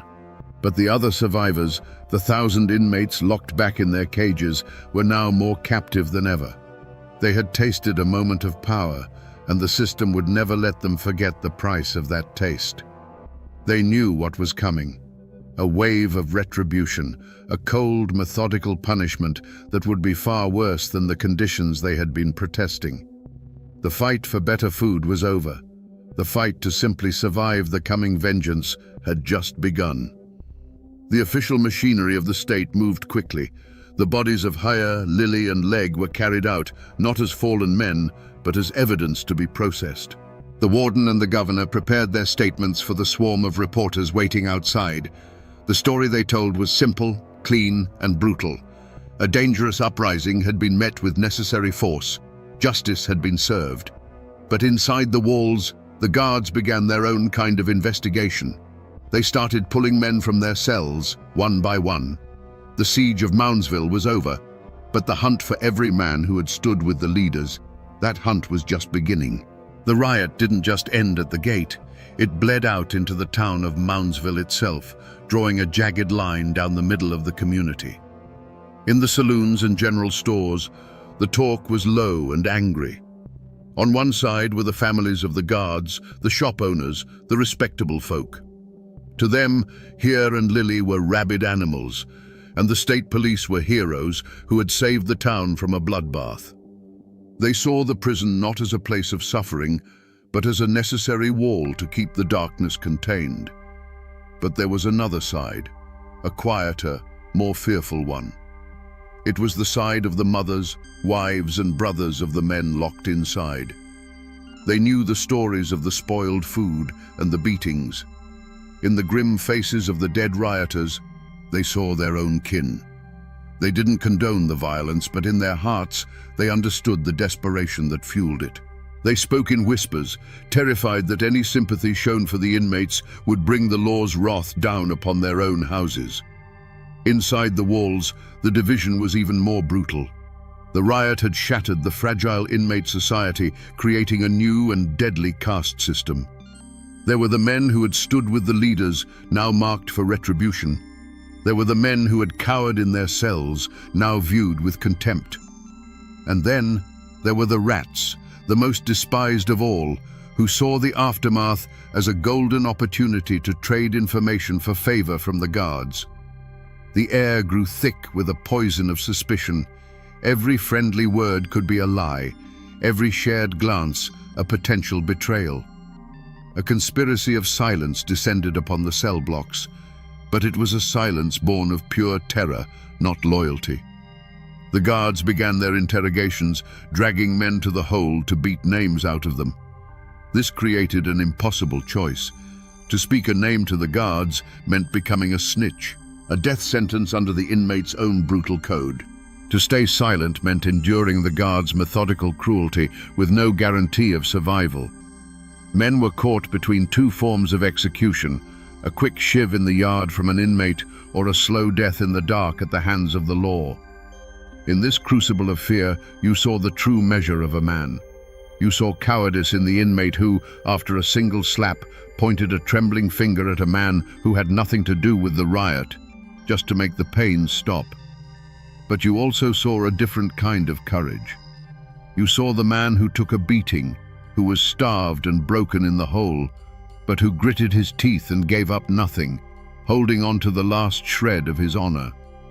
The community had been fractured, and on both sides of the wall, people were being forced to decide what kind of soul they truly had. The hunt began, but not with dogs and trackers in the West Virginia hills. It took place within the suffocating confines of the prison walls. The prey was not running. They were caged, helpless. The prison itself became the mountain range, a labyrinth of steel canyons and stone cliffs where every shadow could hide an enemy. The posse wasn't made of lawmen seeking justice. It was formed from the ranks of the prison's own guards, men who had been humiliated and held at bay for 26 hours, and now they were burning for revenge. Led by a captain whose reputation was as hard as the hickory club he carried, this posse of vengeance began its slow, methodical sweep. They weren't looking for evidence. They were looking for names. They moved through the cell blocks in the dead of night, their faces grim and unreadable in the flickering lamplight. The only sounds were the jangle of keys, the squeak of a guard's boots on the stone floor, and the sudden sharp cry of a man pulled from his cell. The chase was a psychological war of attrition. They used the snitches first, dangling promises of better food or an early parole hearing in exchange for a name. Every inmate became a potential Judas, and the terror of betrayal was a tangible thing, colder than the winter draft that snaked through the bars. Men who had stood shoulder to shoulder during the riot now looked at each other with suspicion, wondering who would be the first to break. The wall of inmate solidarity, which had seemed so strong, began to crumble under the relentless pressure. The moment of capture was a scene of brutal efficiency. A cell door would crash open without warning. 3 or 4 guards would flood the tiny space, their faces set like stone. There was no warrant read, no rights given. A name would be barked out, and a man would be hauled from his bunk. Some fought back, a final futile explosion of defiance that was answered with the dull, sickening thud of a club. Others went limp, their eyes wide with the knowledge of what was to come. They were not arrested, they were harvested. dragged down the long, echoing corridors, past the cells of the other inmates who would lie frozen in their bunks, listening to the muffled screams and praying the guards would not stop at their door. The destination for every man captured in this shadow hunt was the same: the deep, lightless maw of the hole. They were thrown into the darkness, one by one, to face a different kind of executioner: the slow, methodical breaking of a man's body, mind, and soul. There was no trial for Frank Heyer, Everett Lilly, or Walter Legg. Their case was closed by the bullets at the North Wagon Gate. But the state of West Virginia still needed its public spectacle of justice. So, a dozen other men, identified by snitches and beaten confessions as the riot's secondary leaders, were shackled and marched into the Marshall County Courthouse. The trial was a grim formality, a play performed for the benefit of the newspapers. The room was a cauldron of silent hatred, with the families of guards on one side of the aisle and the hollow-eyed kin of the inmates on the other, a wooden railing the only thing keeping the two worlds from tearing each other apart. The air was thick with the threat of violence. State police, the same men who had stormed the prison, lined the courtroom walls, their hands resting on their sidearms. They weren't there just to keep order. They were there as a constant, intimidating reminder of the state's power. The key witnesses were inmates, brought in under heavy guard. They shuffled to the stand, their faces pale with terror. You could see the impossible choice in their eyes. If they told the truth and defended their friends, they faced the guards' wrath back at the prison. If they lied for the prosecution, they signed their own death warrant with their fellow convicts. Most mumbled their way through their testimony, a ghost at their own trial. The defendants themselves showed no fear. They sat in their chairs, gaunt and bruised from the weeks of retribution they had already endured, and watched the proceedings with a kind of stony defiance. There was no remorse in their eyes, only a deep, weary contempt for the whole charade. They had made their stand, they had lost, and this was simply the price. They were mountain men, and they would face the state's judgment with the same grim dignity they would face a harsh winter or a mine collapse. They would not beg. The verdict, when it came, was no surprise to anyone. Guilty, on all counts. The judge handed down sentences that were designed to crush what little was left of their lives, adding decades to the time they were already serving. It was a message sent loud and clear. This is what happens when you fight back. The gavel fell, and the law of West Virginia was satisfied. But in the cold, dark cells of Moundsville, the men knew that justice had not been present in that courtroom. Only power. For the families of the men who died at the gate, the verdict was a final, cruel twist of the knife. A name that had once been spoken with pride in the hollows was now a brand, a mark of shame. In the town of Moundsville, to be a Heyer or a Lilly was to be the kin of a killer, a cop-napper, a failed revolutionary. They were met with stony silence at the general store, with whispers that stopped the moment they turned a corner. There was no atonement for them, only a curse. Most simply couldn't bear the weight of it. They packed what little they had, and under the cover of darkness, they left the Ohio Valley, dissolving like ghosts into the wider world, hoping to find a place where their name didn't carry the stench of gun smoke and rebellion. For the men who were convicted, life after the verdict was a slow, walking death. Their real sentence wasn't written on paper. It was carved into their skin with every sneer from a guard, every extra hour of hard labor, every denial of a letter from home. They were living warnings, the ghosts of the riot made to walk the tiers as a daily reminder of the price of defiance. They were the first to be blamed for any trouble, the last to receive medical care, and the ones who were always watched. They were condemned to serve their time under the absolute power of the very men they had tried to overthrow, and that power was now absolute, unblinking, and hungry for payback. And what of the state, the warden, the guards? They faced no trial, no verdict. They were the victors. For a short time, the riot forced a sliver of light into the dark corners of Moundsville. Newspapers wrote editorials, and a few state commissions made recommendations.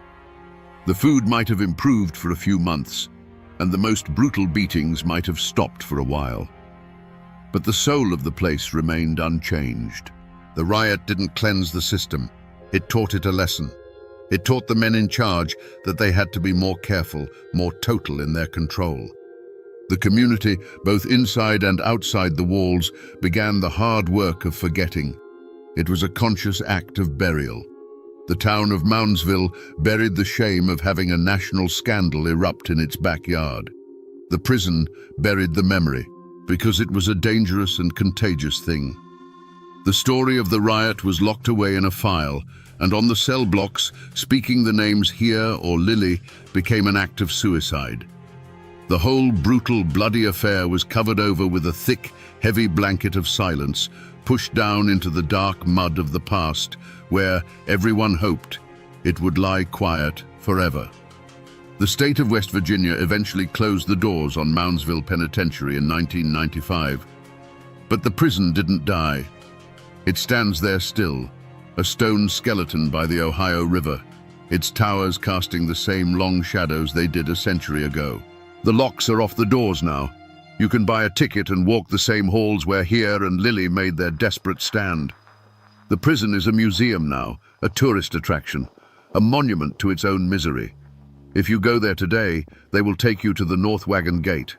It's still there, a massive wall of iron and rust, and you can stand in the very spot where the state police opened fire. The guides will tell you the official story. But if you look closely at the old stone and steel, you can feel the true echo of that day. It's a scar that never healed, a physical witness to 90 seconds of brutal, overwhelming violence. It's the closest thing we have to a tombstone for a rebellion. You won't find many people with the last name Here or Lily in the Moundsville phone book. Their families are long gone, scattered to the winds by shame and sorrow. Their bloodlines were effectively exiled from the valley, their part of the story erased.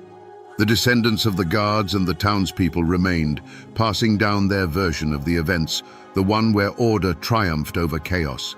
And so, the story became one-sided, the official report carved into the town's memory, while the dissenters' side faded into an uneasy silence. But something remains. The prison itself seems to have a memory. It's called one of the most haunted places in America, and the 1929 riot is the cornerstone of its dark legend. Tour guides and paranormal investigators will tell you about the phantom screams that still echo from the rotunda, or the dark, menacing figure they call the Shadow Man that stalks the halls. Some claim it's the lingering rage of a rioter, a spirit so consumed by the injustice of his end that he can never leave. The riot didn't just stain the floor with blood, it left a permanent psychic wound on the building itself. People may forget, but stone walls never do. So we come back to the question that has hung in the smoky air for nearly a century, the question that clings to the cold stone of the Moundsville prison like a shroud. Was it justice, or was it murder? The law has its answer, written in a dusty report. 3 armed and dangerous convicts killed while resisting law enforcement.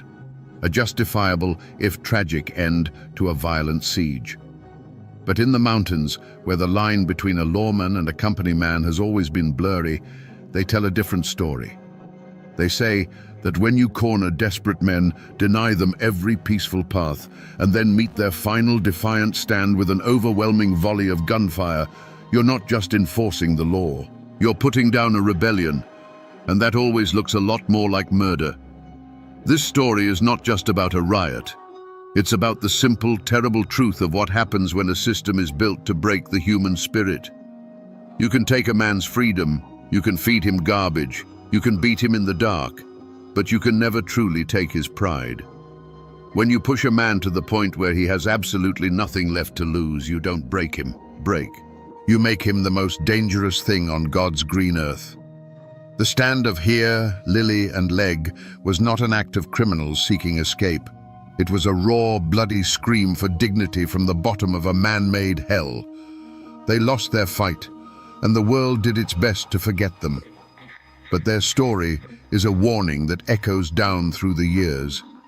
It reminds us that behind every prison number, there is a human heart, and that even the most broken man will eventually fight back if pushed too far. The ghosts of Moundsville don't just haunt those old stone walls. They haunt us with a lesson that must not be forgotten.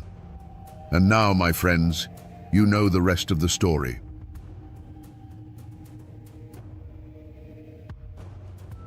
Right here, this quiet clearing along the Tug Fork in Pike County, Kentucky. It doesn't look like much now, just some scattered foundation stones and a cold, lonely chimney swallowed by the woods. But if you stand here at dusk, when the fog rolls up from the river, you can almost feel the chill of a history that refuses to be buried. Here, where all you hear is the wind in the pines, more than a century ago, the silence was shattered by fire and gunfire.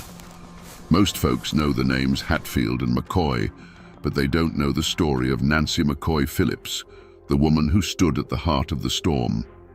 Today, we're going to listen to the whispers from these ruins and piece together the story of a forgotten witness and the terrible price she paid for telling the truth.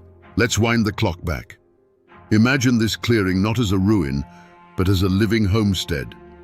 See the log cabin, smoke curling from that same stone chimney, the scent of wood smoke and baking bread hanging in the air. This was the world of Nancy McCoy, born into a valley that was both a sanctuary and a prison. The Tug Fork River, just down the hill, wasn't just a landmark, it was a border. On this side, Kentucky, you were McCoy. On the other, West Virginia, you were Hatfield. And for Nancy, that border was a line drawn in her father's blood. She was the daughter of Asa Harmon McCoy, a Union soldier murdered by Hatfield sympathizers when he returned from the war. She grew up in the shadow of that unresolved killing, in a home where the name Hatfield was spoken like a curse. Her world was one of hard work and fierce loyalty, a place where a family's honor was its most valuable possession. Life was governed by the seasons, the rifle, and the Bible, but beneath it all ran a current of simmering hatred for the clan across the river. The McCoys, led by the grim patriarch Randolph, were a proud but struggling family.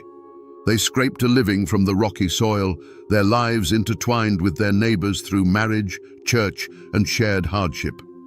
They were a tight-knit clan, bound together by the knowledge that survival in these mountains depended on sticking with your own blood. To betray that trust was the greatest sin imaginable. Across the water, the Hatfields were a different power altogether. Led by the charismatic and intimidating William Anderson Devil Anse Hatfield, they were more prosperous, politically connected, and masters of the timber trade. They saw the McCoys as provincial and resentful. To them, loyalty was also paramount, and they answered any perceived slight with overwhelming force. They lived by their own law, a law enforced by Devil Anse and his formidable sons. This was Nancy's world, two powerful families staring at each other across a narrow river, each nursing grievances that festered year after year. It was a place of barn dances and church socials, but also of whispered threats and loaded guns propped by the door. It was a world waiting for a match to be struck, and Nancy McCoy, a girl defined by a Hatfield killing, was about to become that match. To understand how deep this story cuts, you have to look past the legends and get down to the hard facts. And sometimes, the most shocking facts are written on a simple piece of paper. In the Pike County Courthouse archives, buried in a dusty ledger, you'll find this: a marriage bond dated May the 14th, 1881. The names on it are clear, written in the elegant script of the time: John C. Hatfield and Nancy McCoy. This isn't just a historical document, it's a confession. It's a declaration of defiance. In the world of the Tug Valley, putting those two names together on an official record was like striking a match in a room full of dynamite. This paper marks the exact moment a McCoy daughter willingly crossed the river and gave herself to the son of her family's greatest enemy. And look at the groom's name: John C. Hatfield. This wasn't just any Hatfield. This was Devil Anse's handsome, silver-tongued son, a man already infamous for breaking the heart of Nancy's cousin, Rosanna McCoy, in a tragic affair that left Rosanna an outcast. This piece of paper tells us that Nancy walked into this union with her eyes wide open. It begs the question that still haunts this valley. What could possibly drive a woman whose father was killed by her new husband's kin to sign away her name, her family, and her future? That marriage bond wasn't a peace treaty. It was a declaration of war on Nancy's own family. You have to understand the power John C. Hatfield held. He was handsome, charming, and wild, the prodigal son of the most powerful man in the valley. For a young woman like Nancy, who had known nothing but hardship and the grim shadow of her father's murder, John C. might have looked like an escape. He represented a world with more money, more freedom, and perhaps a life beyond the endless cycle of McCoy grief. Whether it was true love or a desperate gamble, she made her choice. The moment her signature dried on that marriage bond in the Pikeville courthouse, the door to her old life slammed shut forever. To her father, Randolph McCoy, and the rest of the clan, this was the ultimate betrayal. She hadn't just married a Hatfield. She had married the son of Devil Anse, the man who embodied everything they hated. They saw it as a stain on her father's memory. In their eyes, she ceased to be a McCoy. She was a turncoat, a traitor to her own blood. On the West Virginia side of the river, her reception was likely little warmer. To Devil Anse and the Hatfield clan, John C. bringing home a McCoy bride was a victory, a symbol of their dominance. But she was still Asa Harmon McCoy's daughter. She was the enemy's blood. They would have watched her every move, listened to her every word, always wondering where her true loyalties lay. She was a trophy, but one they never fully trusted. And so Nancy found herself in a gilded cage. She lived in the Hatfield stronghold, surrounded by the very men her family accused of murder. She ate at their table, listened to their stories, and slept beside a man who was the flesh and blood of her sworn enemy. She had traded a home of bitter poverty for a home of silent suspicion. She was a woman without a country, caught in the no-man's land between two warring armies. The seeds of conflict weren't just being sown around her. They were being planted right in the heart of her own home. The paper trail of court records and marriage licenses can only tell you what happened. It can't tell you why. For that, you have to talk to the people who have kept the stories alive, the ones passed down from father to son, from mother to daughter. In a small house just outside Pikeville, I met a local historian whose family has lived in this valley since before the feud ever had a name. He's a man who has spent a lifetime separating fact from folklore, but he understands that sometimes the folklore holds the deeper truth. He laid out the official timeline of the feud with the precision of a scholar, speaking of land disputes and Civil War animosities. But when I asked him about Nancy, he leaned back in his chair and a different look came into his eyes. "The books will tell you the feud was about honor and property," he said, his voice low. "But down here, we know most wars start in the heart. And Nancy's story, that's a story of a heart broken twice."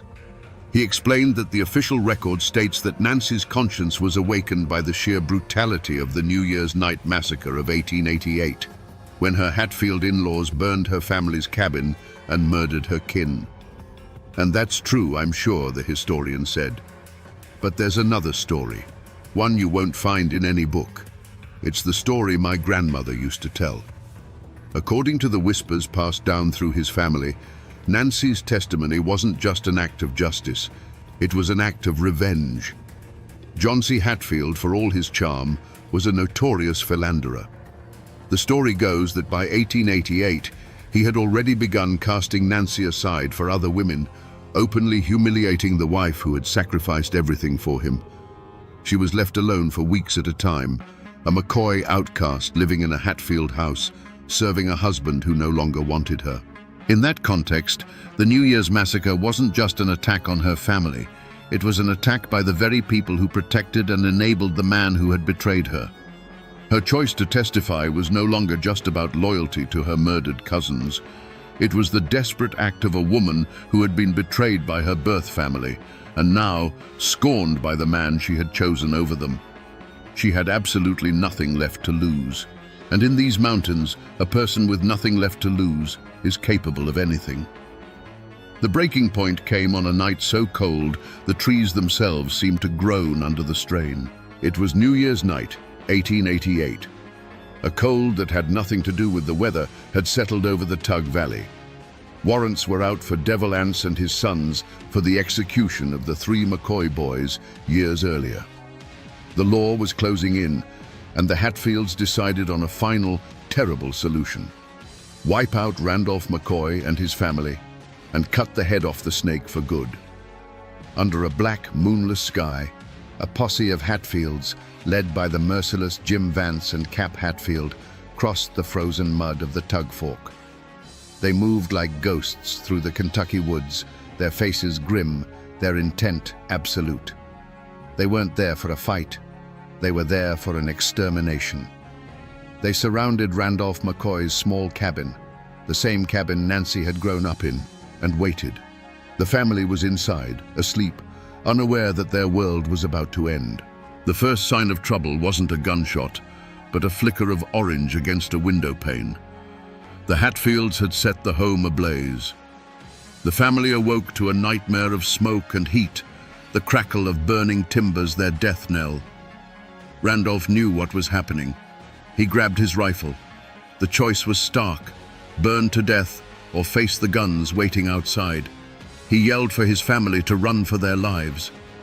As the cabin door burst open, the night erupted. Alifair McCoy, one of Nancy's cousins, ran from the inferno, her hands raised, pleading for her life.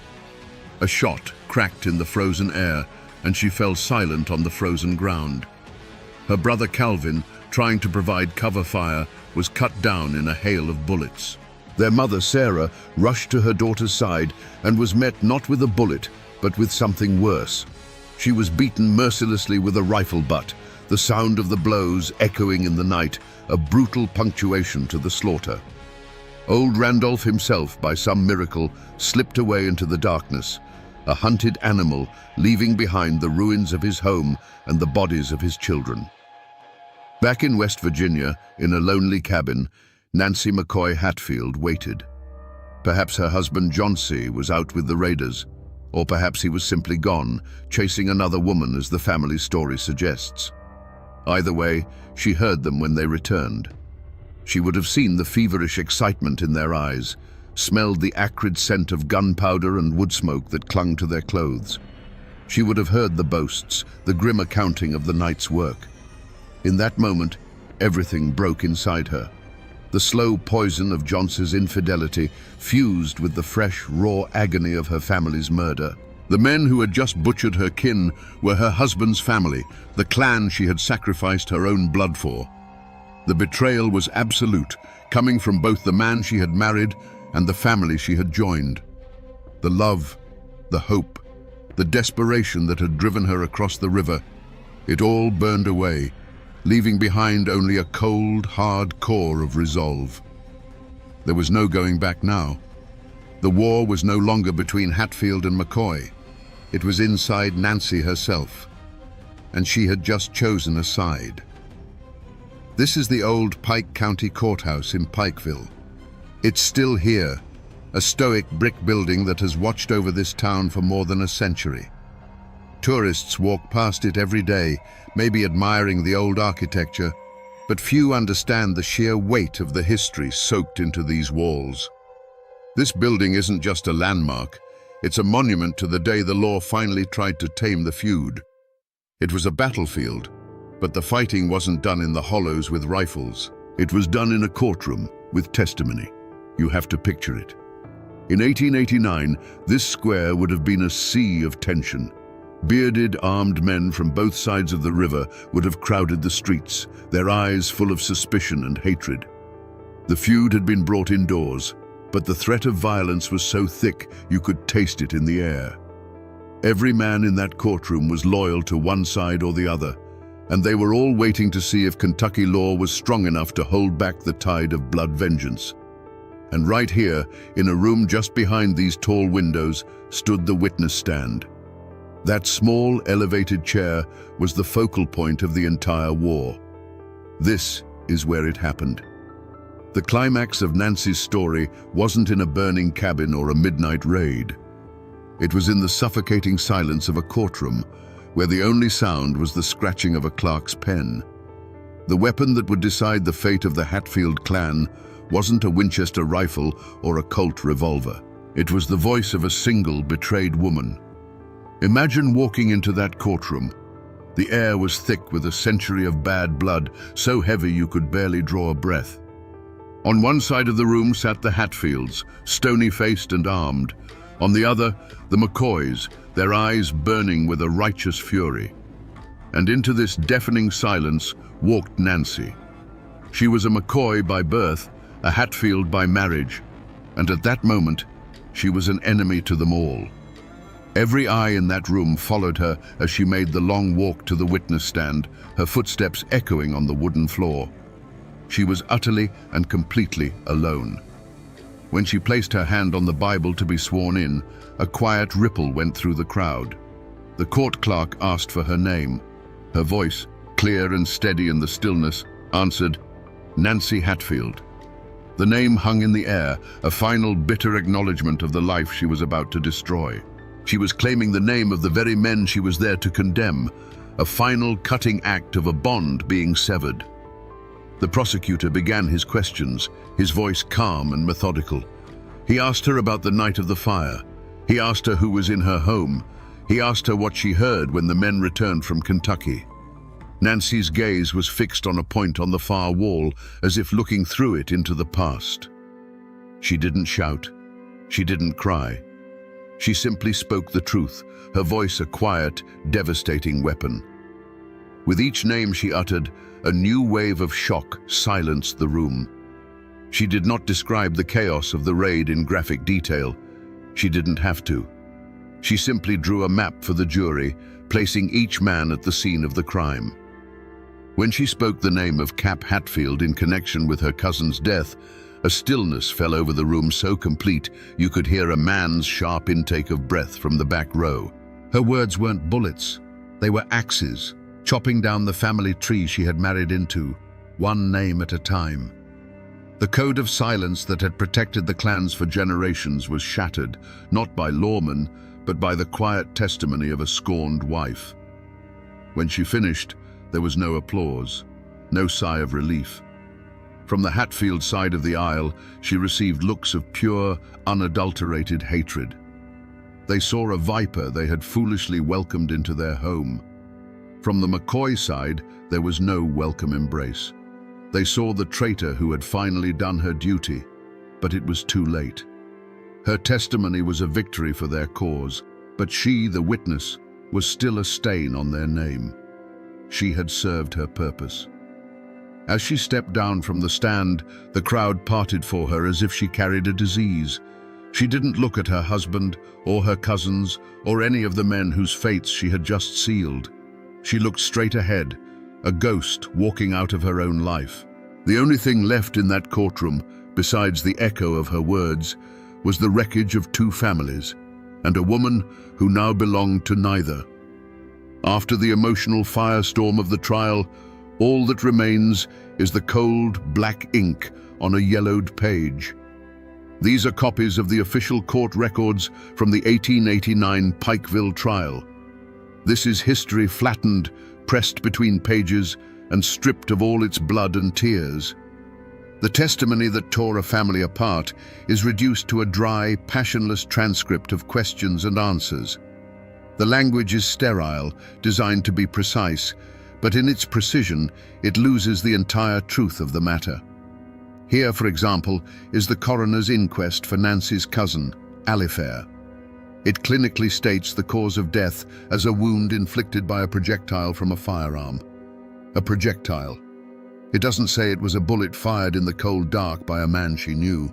It doesn't mention the fact that she was running from her burning home, that her last breaths were filled with smoke and terror. The report captures the mechanics of her death, but misses the horror of it entirely. And here, Under the section for witness testimony is Nancy. Her words, which had the power to hang a man, are recorded with the same detached tone. Question: can you name the parties you saw returning on the night of January 1st? Answer: I saw Cap Hatfield. I saw Tom Wallace. The transcript doesn't record the dawning look of hatred on the faces of her in-laws. It doesn't convey the earth-shattering courage or the vengeful fury it took for her to speak those names. The paper records what was said, but it tells you nothing of what it cost her to say it. These documents are the official story, the one that history accepts as fact. But reading them is like looking at a photograph of a bonfire and trying to feel its heat. The real story isn't in the neat lines of ink. It's in the spaces between them, in the humanity that the official record is designed to ignore. And yet, these cold, sterile words had the power of life and death. They were the legal instrument that would bring the law's terrible justice down upon the Hatfields.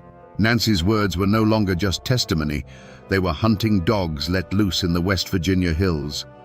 Armed with her insider account, the law, which for so long had been a distant rumor in these mountains, arrived with iron shackles and Kentucky warrants. Frank Phillips, a relentless bounty hunter and, ironically, a future husband to Nancy in a brief, doomed marriage, led posses across the Tug Fork. The hunt was on, and for the first time, the Hatfields were the prey. The mountains that had been their fortress now became their cage, as lawmen and bounty hunters, hungry for the rewards, pried into every hollow and cabin. One by one, they were caught. Some were taken in violent gunfights, others surrendered grimly, knowing the game had changed. The most significant capture was that of Ellison Cotton Top Mounts, the illegitimate son of Ellison Hatfield. He was known to be simple-minded, a follower, not a leader, which made his role in the massacre all the more tragic. He was found hiding, terrified, and was dragged back to Pikeville in chains, a symbol of the Hatfields' broken power. The message was clear. The days of clan law were over. The authority of the state had finally come to the Tug Valley. The trial that followed was a spectacle of raw legal force. With Nancy's testimony as its unshakable foundation, the prosecution built its case brick by bloody brick. The Hatfield defense, based on clan loyalty and denials, crumbled against the word of a woman who had been on the inside. The jury, made up of men who understood the ways of the mountains, deliberated for hours, the weight of a generation of violence on their shoulders. When they finally filed back into the courtroom, the silence was so deep it felt like the bottom of a well. The foreman stood, a simple farmer holding a piece of paper that would end a war. He refused to look at the Hatfield side of the room as he read the verdicts. Guilty. The word struck like a hammer again and again for 8 of the defendants. Guilty of arson, guilty of murder, life in prison for most, a sentence that would see them die far from the mountains they called home. But for Cotton Top Mounts, the jury and the judge reserved a different fate. Based on Nancy's testimony and other evidence that placed him as a key aggressor, the verdict was absolute. The judge's voice was cold and steady as he sentenced him to be hanged by the neck until dead. A wave of shock and fury rippled through the Hatfield benches, while a grim, quiet satisfaction settled over the McCoys. It was done. Nancy's words, spoken in that quiet room, had been forged by the law into a noose. The feud would now have its only official, state-sanctioned death. The cycle of vengeance was finally, brutally, being broken by a force greater than any clan. To see the end of this story, you have to come to the graveyards. Here in Sarah Ann, West Virginia, is the Hatfield family cemetery. At its head stands a life-sized marble statue of Devil Anse, looking out over the hills he once ruled. He died a free man in his own bed, and his grave is a landmark. Over in Pikeville, Kentucky, you can find the grave of Randolph McCoy, a proud monument to the patriarch who lost so much. The powerful men, the leaders of the clans, are remembered in stone. But what about Nancy? To find her, you have to search. There is no statue, no grand headstone. After the trial, she was cast out, a ghost in her own life. She married Frank Phillips, the bounty hunter, but it didn't last. She was a woman who belonged nowhere, and her final years were a slow fade into poverty and sickness. She died of consumption around 1901, alone. Her grave is the final, heartbreaking testament to her life. For decades, it was believed to be unmarked, lost to the weeds and the passage of time, a silent patch of earth for the woman whose voice had once shaken these mountains. A simple modern stone marks the supposed spot now, placed there by descendants long after the fact, but it only highlights the century of anonymity she endured. The woman whose testimony was the most powerful weapon in the feud was given the quietest possible end. They all lie in the same Appalachian soil now, the killers and the killed, the witnesses and the judged. But standing here, you can't help but feel the profound injustice. The men who drove the war are immortalized, while the woman who brought the justice was erased. The law's final word came on a cold February morning in 1890. A public gallows had been built in Pikeville, a grim new landmark for a town that had seen enough death. A crowd gathered, their faces a mixture of morbid curiosity and grim satisfaction. This wasn't a mountain killing in the dead of night. This was justice, performed in the open for all to see. Ellison Cotton Topmounts was led to the scaffold. He was the scapegoat, the symbol, the price the Hatfields would pay in blood for the New Year's massacre. The trapdoor fell, and in that instant, the feud, as an open war, came to an end. For the other convicted Hatfields, their fate was a different kind of death. They were shackled and put on a train, sent away from the mountains to a state penitentiary in Frankfurt. For men who had only known the freedom of the hollows, a stone cell was a fate worse than the gallows. They would grow old and die looking at brick walls, their names becoming cautionary tales whispered back home. And what of Nancy? She had won. She had brought the law down on the men who murdered her family. But victory felt like ashes in her mouth. Her husband, John C. Hatfield, humiliated and enraged, turned his back on her for good. He cast her aside without a second thought and soon found a new, younger bride, continuing his life as if Nancy had never existed. To the Hatfields, she was no longer just a McCoy. She was Judas, and her life wasn't worth a spent shotgun shell on their side of the river. The McCoys, though they had used her testimony, kept their distance. She was still the woman who had laid with the enemy, a living reminder of a betrayal they could not forget. She was utterly alone, an outcast in the only place she had ever called home. She drifted, a woman haunted by what she had seen and what she had done. The feud's fire had been put out, but she was standing in the smoldering ruins, and the ground was still hot to the touch. Her life became a long, slow walk toward the unmarked grave that was waiting for her, a final chapter of poverty and sickness. The long shadow of the feud had fallen, and for Nancy, there was no place left to find the sun.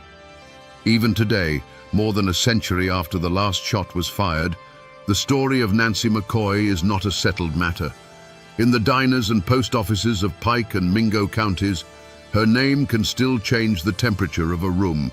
Was she a courageous witness who stood for the rule of law, or was she a scorned woman who weaponized the courts for personal revenge? The answer, it seems, depends entirely on who you ask.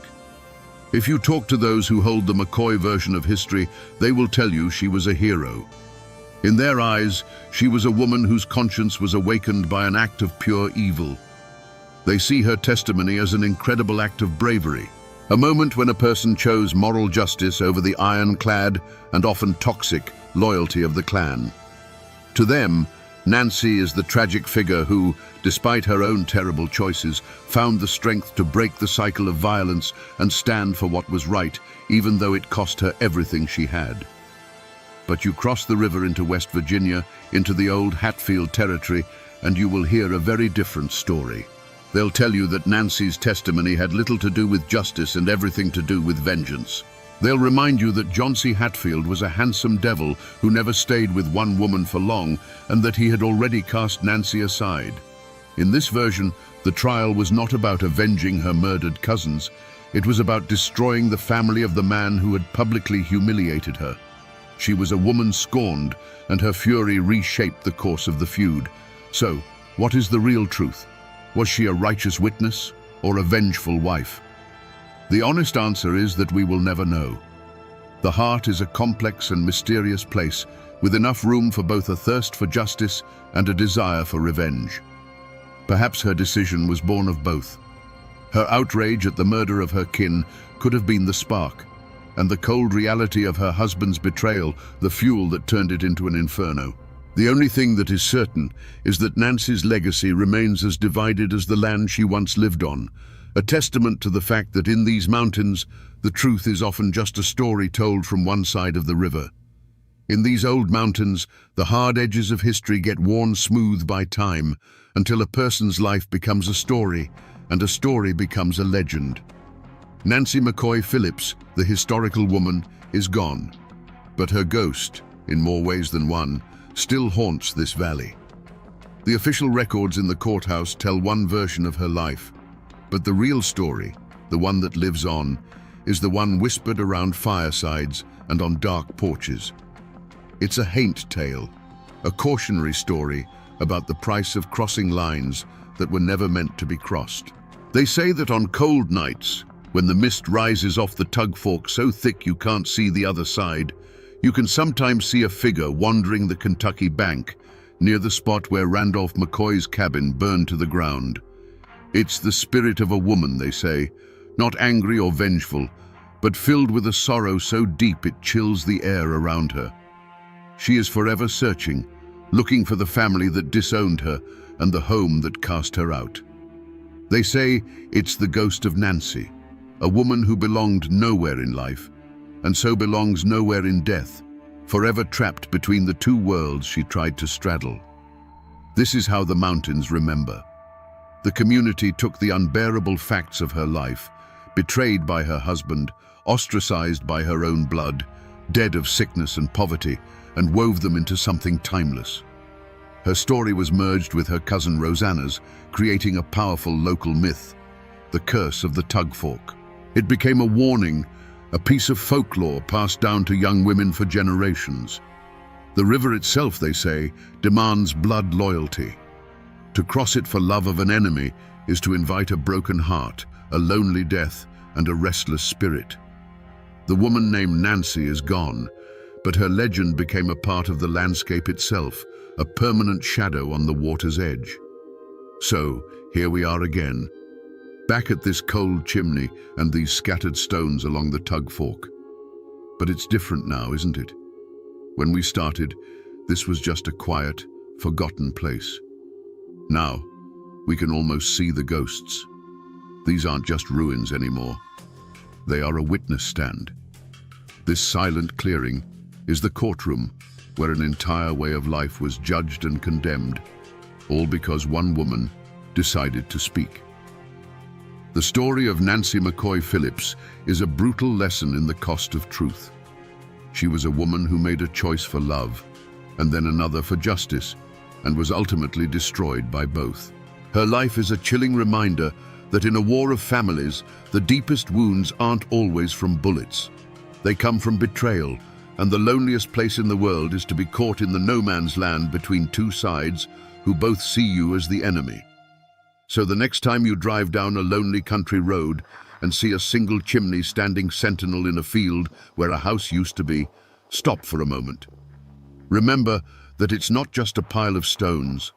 It's a library filled with stories of love and loss and the impossible choices that define a human life. We just have to be willing to listen to the whispers they leave behind. The people are gone. The houses are gone. But the story remains. The judge pronounced the sentence, 1 year in the county jail. A dead silence fell over the packed Virginia courthouse. Then, the patriarch of the most powerful clan in these mountains, Floyd Allen, rose to his feet. His eyes blazed as he uttered the words that would become a signal for slaughter. "Gentlemen, I ain't a-goin'." A split second later, the courtroom exploded in a firestorm of bullets. When the gun smoke cleared, the judge, the sheriff, and the prosecutor lay dead. The newspapers called it an act of savage barbarism. But was it a cold-blooded ambush, or the last desperate stand of a man defending his honor? Today, we will try to find the truth behind the 90 seconds of hell that forever scarred these mountains. To understand the blood that was spilled, you first have to understand the world that was about to be lost. This was Hillsville, Virginia, at the dawn of the 20th century. Tucked deep in the Blue Ridge Mountains, this wasn't just a town, it was a fortress of tradition, a kingdom unto itself. Here, the hollows held the morning mist like secrets, and the rugged peaks stood as silent guardians against a world that was changing too fast. This was a land governed not by laws written on paper in some distant capital, but by the unwritten code of the mountains. The people here were cut from a different cloth. They were the descendants of Scottish-Irish settlers, a folk as hard and unyielding as the rock beneath their feet. They were fiercely independent, deeply suspicious of outsiders, especially the Flatlanders and their government. For them, the ultimate authority wasn't a judge or a sheriff, it was the family, the clan. Loyalty was the highest virtue, and honor was a currency more valuable than gold. An insult to one was an insult to all, and a man was expected to defend his name with a steady hand and a loaded gun. And in this world of shadow and stone, no clan cast a longer shadow than the Allens. They were the embodiment of the mountain spirit, powerful, proud, and absolutely uncompromising. They weren't just a family, they were a force of nature, with dozens of kin and supporters who looked to them for leadership, protection, and justice. When the Allens spoke, Carroll County listened. At their head stood the patriarch, 56-year-old Floyd Allen. Don't picture some simple farmer. Floyd was a titan of the mountains, a wealthy landowner, a savvy businessman who owned a general store and a sawmill. He was known for his immense strength, his quick temper, and a will made of iron. He never backed down from a fight, and he never broke a promise. To the people of Carroll County, he was more than a man. He was their king. The Allens lived by a simple, terrifying creed, an oath that was whispered with a mix of fear and admiration across the county. It was the foundation of their power and the very core of their identity. No Allen will ever go to jail. This wasn't just a boast. It was a declaration of sovereignty, a promise that they would answer to their own code of honor before they ever answered to the laws of the Flatlanders. But the outside world, with its telegraphs, its railroads, and its centralized government, was creeping closer. The authority of the state was pressing in on this isolated kingdom, seeking to replace the ancient law of the clan with the modern law of the land. The world of the Allens and the world of Judge Thornton Massey were two massive millstones, grinding slowly, inevitably, toward each other. It was only a matter of time before someone got crushed between them. Great tragedies often begin with the smallest of things, a spark in a tinder-dry forest. For the Allens, that spark was a clumsy gesture at a local corn festival. Floyd's young nephew, Wesley Edwards, tried to kiss a girl. It was a foolish, youthful act, but in the mountains, where a woman's honor is fiercely guarded, it was a profound offense. The girl's brothers, Will and Sid, saw it, and fists flew. News of the fight traveled fast, echoing through the hollows until it reached the ears of Floyd Allen. His nephew had been challenged, his kin had been disrespected. This was not a simple brawl to him, it was a stain on the honor of the entire Allen clan. He didn't wait for the law, he dispensed his own. He met the Edwards brothers on a dusty road, and the conversation was short. According to witnesses, Floyd, a man of formidable strength, beat one of the brothers so severely with the butt of his pistol that he left him bleeding and broken in the dirt. Now the outside world was forced to act. The beating was too public, too brutal to ignore. A warrant was issued for the arrest of Floyd Allen. Sheriff Lewis Webb and his deputy, men who knew exactly who they were dealing with, rode out to Floyd's home. They were met on the porch by the patriarch himself, not with his hands up, but with a rifle cradled in his arms. In a tense standoff, Floyd made his position clear. He had been insulted, he said, and he would not be dragged from his home like a common criminal. This was the moment the line was truly crossed. Floyd Allen looked the law in the eye and did not blink. He told the sheriff that he would come to court, but he would come on his own time, on his own terms. And incredibly, that's exactly what happened. The sheriff and his deputy retreated, empty-handed. Floyd surrendered when he was ready, walking into town not as a prisoner, but as a king granting an audience. He had bent the law to his will, proving to everyone in Carroll County that he was a power unto himself. But in doing so, he had thrown down a gauntlet. He had publicly humiliated the court and dared it to challenge him. Now, all eyes turned to the Hillsville courthouse. It was no longer a place for a simple assault trial. It was a battlefield, and everyone knew the Allens were coming prepared for war. March 14th, 1912. The Hillsville courthouse was not a hall of justice. It was a powder keg, and Judge Thornton Massey had just lit the fuse. As the sentence, 1 year in jail, hung in the electrified air, Floyd Allen rose. He looked not at the judge nor the jury, but at the entire system that dared to put a chain on him. "Gentlemen," he said, his voice low and steady, "I ain't a-goin'." He turned to leave, a king dismissing his court. Sheriff Webb lunged forward to grab his arm, a single fatal motion that broke the spell. In that instant, a single sharp crack of a revolver split the silence. To this day, no one knows for sure who fired it. Was it Floyd? Was it his son Claude, leaping to his father's defense? Or was it a deputy trying to enforce the law? It no longer mattered. That first shot was a signal. It was the first drop of rain that unleashes a hurricane. The courtroom didn't just erupt, it detonated. From every corner of the room, revolvers and rifles appeared as if from thin air. The Allens and their supporters, strategically placed among the crowd, unleashed a devastating crossfire. For those trapped inside, it wasn't a gunfight, it was the end of the world. The air turned into a deafening thunderclap of noise, punctuated by the flash of muzzles and the high-pitched whine of ricochets. The solid wood of the benches and the judge's dais splintered, chewed to pieces by an invisible hail of lead. The men who represented the law were the first to fall. Judge Massey, who had just sealed Floyd's fate, sought cover behind his bench. A moment later, his gavel fell silent forever. Sheriff Webb, the man who had taken that fateful step forward, crumpled to the floor. His last act on this earth was to pull his own revolver and send a bullet tearing into Floyd Allen's thigh, a final defiant gesture of the law he served. Prosecutor William Foster fell nearby, and a juror, a farmer named Augustus Fowler, was trying to scramble for the door when his escape was cut tragically short. Panic turned the crowd into a human stampede. People screamed, clawing their way towards the doors, trampling one another in a desperate bid for survival. A thick, choking cloud of gunpowder smoke filled the room, turning the scene into a blind, suffocating hell.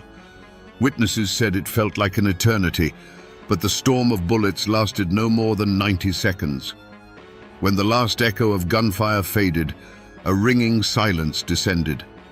The smoke began to clear, revealing a tableau of silent horror. Dark, ugly pockmarks scarred the courthouse walls, 57 of them, each one a testament to the madness that had just passed. Through the haze, figures moved with purpose. Floyd Allen, wounded but alive, was lifted by his kinsmen and carried from the building. The Allen clan mounted their horses and vanished back into the mountains, leaving a blood-soaked courthouse and a nation in shock. When the last of the Allen clan galloped out of sight, a profound, ringing silence fell over the Hillsville courthouse. It was a silence heavier than any sound, broken only by the whimpers of the wounded and the terrified gasps of the survivors. The air, thick with the acrid stench of gunpowder, now carried a new, coppery smell. On the blood-soaked floorboards, the law of the Commonwealth of Virginia lay dead. The judge, the sheriff, the prosecutor, the very symbols of the state's authority, had been executed in their own sanctuary. The news of the massacre didn't just spread, it shot out of Hillsville like a bullet, hitting the telegraph wires and exploding across the nation. Newspapers from Richmond to New York screamed with headlines that painted a picture of a savage war against civilization itself. They called the Allens mountain degenerates, barbaric clansmen who had risen up against the rule of law. The story tapped into a deep-seated fear of Appalachia as a wild, untamed frontier. There was no room for nuance in these reports. There was only shock, horror, and a thunderous call for vengeance. The response from the state was swift and absolute. Governor William Hodges Mann declared that the assassins would be hunted down if it took all the resources of the Commonwealth. He mobilized the state militia, but he also called in a force more feared and perhaps more suited to the task, the Baldwin Felts Detective Agency. These were not ordinary lawmen. They were ruthless, efficient bounty hunters, veterans of the brutal coalfield wars, known for their willingness to meet violence with greater violence. They were the modern world's answer to the Mountain Clan, a hired army that understood the language of the gun. The great hunt began. The mountains, which had always been the Allens' fortress, had now become their cage. The Baldwin Felts detectives, methodical and relentless, swarmed into Carroll County. They brought with them the tools of the modern age, photographs of the wanted men, a network of informants, and the promise of a hefty reward that could turn a neighbor into a betrayer. They combed every hollow, searched every cabin, and squeezed the community with a grip of fear. For the Allens, there was nowhere left to run. One by one, the fugitives were captured or surrendered. The net tightened until finally, acting on a tip, detectives found their ultimate prize. Hiding in a lumberjack's shack, wounded and exhausted, were Floyd Allen and his son, Claude. The king of Carroll County, the man who swore he would never see the inside of a jail, was now in shackles. The wolf hunt was over. The wolves were caged. And now they would face the victor's justice. The trial of the Allen clan was never going to be held in Hillsville. The influence of their name was too strong, the memory of the massacre too raw. To ensure a conviction, the state moved the proceedings to the city of Wytheville. But this change of venue did more than just move the trial. It ripped the Allens out of their world and placed them in the heart of their enemies. It wasn't a trial, it was a reckoning. The courthouse was surrounded by armed militia. Reporters from across the country filled the press benches, eager to send back sensational stories of the Appalachian savages. The court of law had become a theater of vengeance, and the public demanded a bloody final act. In the center of this storm sat Floyd and Claude Allen. They were not the wild-eyed murderers the newspapers described. Witnesses from the trial remembered them as composed, stoic, and utterly unbowed. They sat like fallen kings, their faces carved from mountain stone, showing no fear and no remorse. They listened to the testimony against them with a quiet dignity that was, in its own way, a final act of defiance. They had lived by the code of the mountains, and they would not grovel before the code of the Flatlanders, even with their lives hanging in the balance. The prosecution painted a picture of a cold, calculated conspiracy, an ambush designed to assassinate the law itself. Their lawyers argued that it was a spontaneous eruption of violence, a tragic misunderstanding that spiraled out of control. But in a courtroom filled with rage and grief against the testimony of dozens of terrified survivors, their words were meaningless. The verdict was a foregone conclusion before the first witness was even called. The jury, drawn from a world that neither knew nor understood the Allens' way of life, deliberated for only a short time. The verdict came back: guilty. Guilty of murder in the first degree. The judge, his voice heavy with the weight of the state's authority, sentenced Floyd Allen and his son Claude to die. Not by the gun, the weapon of their world, but by the electric chair. A cold, scientific answer to the hot-blooded code of the mountains. The other clan members involved were handed sentences that would see them waste away for decades behind bars, their power broken, their families scattered. The sentence was met with applause in the courtroom and celebrated in newspaper headlines as a triumph for civilization. The law had been challenged, and the law had won. But back in the misty hollows of Carroll County, the whispers told a different story. To many, this wasn't justice. It was an execution carried out by a foreign power. The state had not just punished murderers, it had made an example of men who dared to live by their own rules. And so the question that hangs over this story remains, even a century later. Was it justice that was delivered in that Wytheville courtroom? Or was it simply the final brutal act of a war between two worlds, where the victor got to write the law and call it by whatever name they chose? The years have passed, and the gun smoke over Hillsville has long since cleared, but the echo of those shots has never truly faded. On March 28, 1913, Floyd Allen walked to the electric chair. As they strapped him in, he looked at the witnesses and spoke his own epitaph, words as hard and unyielding as the man himself. "Gentlemen, I'm dying like a man. I'll get there before you do." Minutes later, his son Claude sat in the same chair, meeting his end with the same mountain stoicism. The state had its final victory. But the Allen story didn't end there. Floyd's brother, Sidner, became a legend of survival. Riddled with 11 bullets during the shootout, he not only lived, but escaped, hiding in the mountains for months. When he was finally caught, he was sentenced to 35 years in prison, but he outlasted the outrage. He was eventually pardoned, a man who stared death in the face and walked away. The other clan members served their long sentences, returning to a world that had moved on, forever branded by those 90 seconds of violence. If you go to Hillsville today, you won't see the original courthouse. It was torn down decades ago, but for years its replacement stood on the same ground, and the old-timers would tell you that the spirit of that day lingered.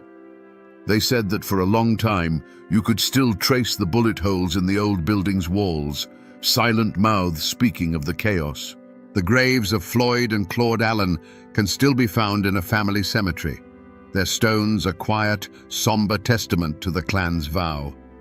They are not just graves, they are a landmark, a place where the past feels close enough to touch.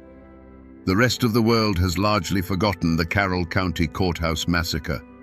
It's become a dusty footnote in the history books. But here, in these mountains, it is not forgotten. It has seeped into the soil and become folklore. The story is told not as history, but as a cautionary tale about pride, honor, and the terrible price of defiance. The Allen name still echoes through these hollows, a name that for some means murder and mayhem, but for others, still whispers of a fallen king who dared to stand against the world and kept his promise that he would never, ever go to jail. The mountains remember. So we come back to the question that hung in the gunsmoke of that Virginia courthouse.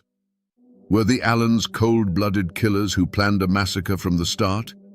Or were they defenders of an ancient code, pushed to a final desperate act? The truth, like most things in these mountains, is not so simple. They came to that courthouse armed because in their world, power was respected only when it was backed by the threat of force. They didn't see themselves as criminals defying the law. They saw themselves as sovereigns of their own kingdom, defending its honor against a foreign invasion. The Hillsville massacre was more than just a crime. It was the bloody, violent end of an era. It was the moment the modern world, with its courts and its electric chairs, finally broke the back of the old world, with its clans and its code of blood honor. The state sent a message that day, written in the language the Allens understood best. Its power was now absolute, its reach inescapable. The Allen clan wasn't just fighting a one-year jail sentence, they were fighting the 20th century, and the 20th century won. This is a story of brutality, yes, but it is also a story of the indomitable Appalachian spirit, a spirit so fiercely independent that it can lead to both greatness and ruin.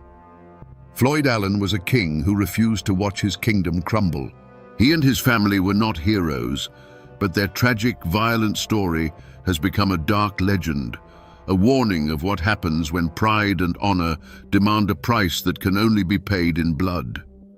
And while the law won the war that day, the story of the clan who swore they would never go to prison and kept that oath at the cost of everything still haunts these hills.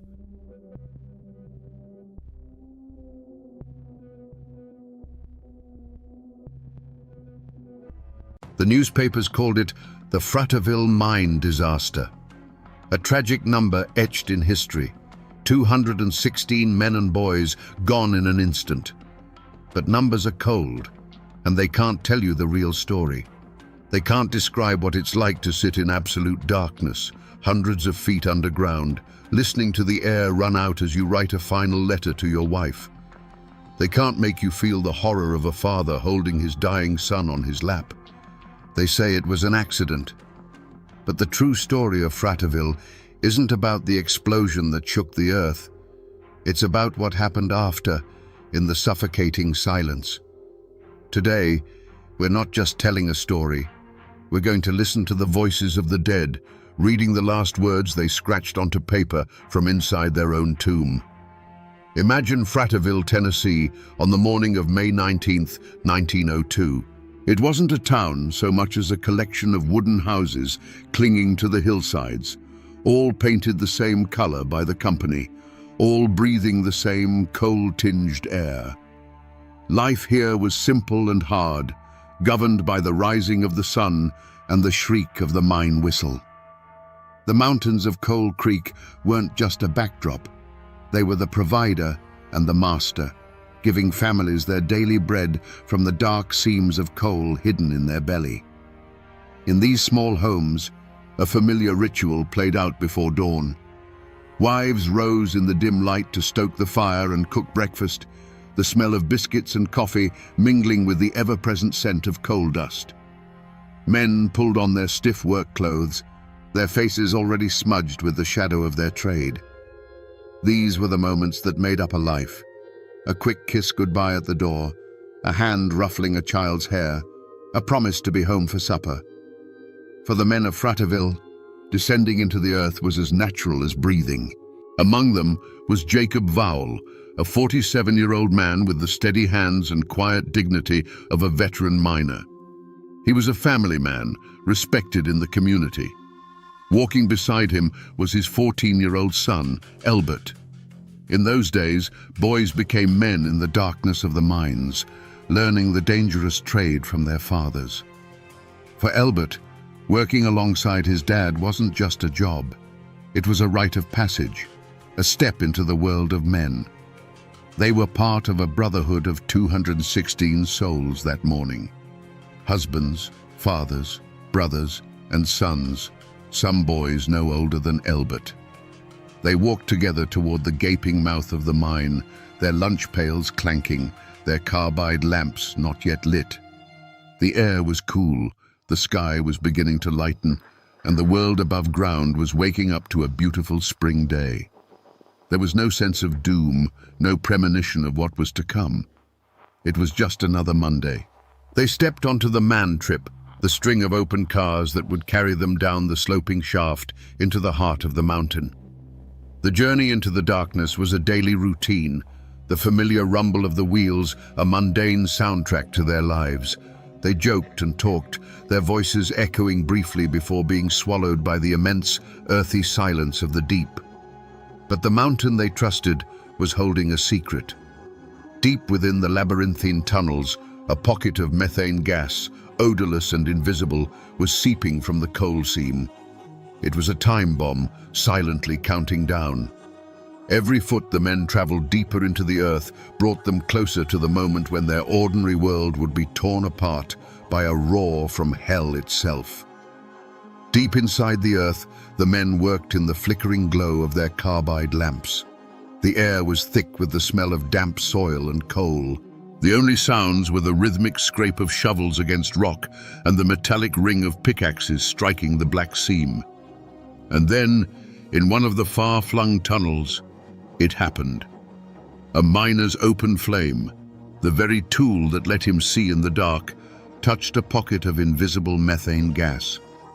In that single fatal instant, the air itself caught fire. The explosion wasn't just a sound. It was a physical force, a giant fist that punched through the mine's narrow arteries. It ignited the fine, suspended coal dust, creating a secondary, even more powerful blast that ripped through the tunnels at the speed of sound. A wave of fire and pressure shot outwards, snuffing out lamps and lives without distinction. For the men caught in its path, there was no time to scream. The world simply ceased to exist. On the surface, at 7:20 in the morning, the ground trembled as if a beast had woken from a long slumber. A deep, guttural roar erupted from the mouth of the mine, a sound that rattled windows and shook the very souls of the people in Frateville.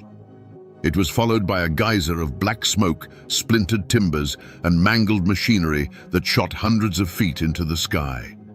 The mine, the town's source of life, was now breathing fire and death. Within moments, the routine of the morning was shattered by screams. Wives and children, their faces masks of terror, ran toward the mine entrance. But what they found was a vision from hell. The wooden structures of the tipple were engulfed in flames, and a thick, choking smoke billowed from the shaft, blocking any hope of entry. The force of the blast had not only sealed the entrance, it had destroyed the mine's massive ventilation fan. The lungs of the mountain had been ripped out. Deep inside, in the furthest reaches of the mine where the blast hadn't reached, a few dozen men were thrown to the ground. Their lamps were extinguished, plunging them into a darkness more profound than any they had ever known. The air thrummed, and then an unearthly silence fell. They were alive, but they were cut off. The air they were breathing was now a finite resource, a dwindling supply in a sealed stone coffin. The clock on their survival had begun to tick. In the absolute blackness, the survivors gathered. The thunder of the explosion had faded, replaced by a silence so deep it felt like a physical weight. The air, once merely damp and earthy, now carried a new taste, sharp and metallic. It was the taste of afterdamp, the poisonous cocktail of gases left behind by the blast. They knew what it meant. There would be no rescue. Death wasn't coming for them with fire and fury. It was seeping toward them, silent and invisible. In this moment, faced with the end, Jacob Vowell became their anchor. He didn't preach hope where there was none. Instead, he offered them a final, defiant purpose. He told any man with a pencil and a scrap of paper to write. Write to their wives, their children, their mothers. Write the words they would never get to say. In the suffocating darkness of their tomb, these men, whose hands were calloused from swinging a pickaxe, began the delicate work of writing their last goodbyes. Imagine the scene. A handful of dying carbide lamps cast a ghostly flickering glow, creating dancing shadows on the coal-black walls. The only sounds were the ragged coughing of men fighting for each breath and the soft, steady scratch of pencil lead on paper. Men leaned against the cold rock, trying to steady their hands, pouring a lifetime of love onto a few precious inches of paper. They weren't writing about death. They were writing about life, about the families waiting for them under a sun they would never see again. Jacob Vowell wrote to his Sarah, his words a simple, heartbreaking testament. Tell my little boys to be good boys and to trust in the Lord. He was a father to the very end. Beside him, his 14-year-old son Elbert, his strength failing, lay his head in his father's lap. In the dimming light, Jacob watched his son's breathing grow shallow, watched him drift into a sleep from which he would not wake. Then, with a hand that must have trembled, Jacob Vowell made one last entry in the margins of his letter. He didn't describe the horror. He wrote a sentence of pure, devastating fact. "My boy Elbert has gone to sleep. He has been dead for a few minutes." It was a final act of a father recording his son's peaceful passage, a final whisper of love in a world that had turned to black. One by one, the lamps sputtered and died, plunging the chamber into a darkness that was total. The scratching of pencils ceased. The ragged breaths grew fainter, until at last there was only silence. On the bodies of the dead, pocket watches continued to tick for a few minutes more before they, too, stopped, their hands frozen on the final moment when the last bit of life-giving air was gone from the room. For 3 long days, Fraterville held its breath. The fire at the mine entrance was eventually smothered, but the mountain remained a sealed tomb. On the surface, a grim vigil of hope against reason took hold. Wives and mothers stood in small, silent groups, their eyes fixed on the smoking hole in the ground that had swallowed their world. The company brought in experts and rescue teams, made up of miners from neighboring towns, worked tirelessly, risking their own lives with every step they took into the poisoned darkness. The air inside was a killer, silent and patient. Rescuers had to work in short, desperate bursts, clearing rubble and shoring up collapsed tunnels, all while battling the suffocating afterdamp. With each foot they gained, the hope of finding anyone alive dwindled, replaced by the grim determination to at least bring the men home for a proper burial. They found the first bodies near the entrance, victims of the blast's initial violent fury. But the deeper they went, the more the destruction gave way to an eerie, undisturbed silence. Finally, they reached the crude barricade of rock and clothing. They knew men were behind it. Carefully, they dismantled the wall, stone by stone. The first beam of a rescuer's lamp cut through the darkness and fell upon a scene that would haunt them for the rest of their lives. 26 men were lying on the ground. There was no sign of a struggle, no panic. They looked as if they had simply laid down to rest, many with their arms around each other in a final brotherly embrace. And then they saw the letters, tucked into pockets, clutched in hands, or placed carefully on their chests, were the final messages from the dark. As the bodies were solemnly carried out into the daylight, the news of the letters spread through the grieving crowd like a whisper. This tragedy now had a voice. These were not just numbers in a death toll. They were husbands and fathers who had spent their final moments thinking only of love. Fraterville had become a town of widows and orphans overnight. They say there weren't enough coffins in the county, and they had to be shipped in by the trainload, a final, heartbreaking measure of the town's immeasurable loss. There was no villain in a black hat to put on trial. There was only a company, a mountain, and 216 fresh graves. But the law demanded an answer, so a coroner's inquest was convened. It wasn't a grand trial in a stone courthouse. It was a proceeding held in the shadow of the disaster, a formal attempt to write the final chapter in the official record. For the widows of Fraterville, it was a desperate, flickering hope for accountability. For the Coal Creek Coal Company, it was a matter of containing the damage. Company officials and their lawyers spoke in measured tones. They offered condolences and expressed deep regret. They spoke of the inherent dangers of mining, of the unpredictable nature of the earth. The explosion, they argued, was a tragic accident, an act of God that no one could have foreseen or prevented. They presented charts and testimony from their own experts, painting a picture of a well-run operation that had simply fallen victim to a terrible misfortune. Against this polished defense, who was there to speak for the dead? The miners' letters were their final testimony, but they were testaments of love, not of legal negligence. The living miners in the community, the ones who would need a job when the grief subsided, knew better than to speak out against the only employer in town. To accuse the company was to risk your own family's survival. So they stayed silent, Their anger and their knowledge of the mine's gassy reputation, a heavy, unspoken secret in the room. The verdict, when it came, was as cold and hard as a seam of coal. The coroner's jury concluded that the miners had died from an explosion of methane gas and coal dust ignited by an open flame. But crucially, they assigned no legal blame. No charges were filed. The company was officially cleared of any criminal negligence. They offered recommendations for the future, the use of safer lamps, better ventilation, but these were suggestions, not punishments. Was this justice? The law of men, the formal system of courts and inquests, had spoken. It had rendered its verdict in clean, legal terms. The company was not a murderer, but a victim of circumstance. But for the people of Fratterville, for the women who now had to raise their children alone, the verdict was just another form of violence. It was a confirmation that the lives of their husbands and sons were worth less than the cost of implementing stricter safety measures. The company walked away free, ready to rebuild and reopen the mine. The town, however, was handed a life sentence of loss and unanswered questions.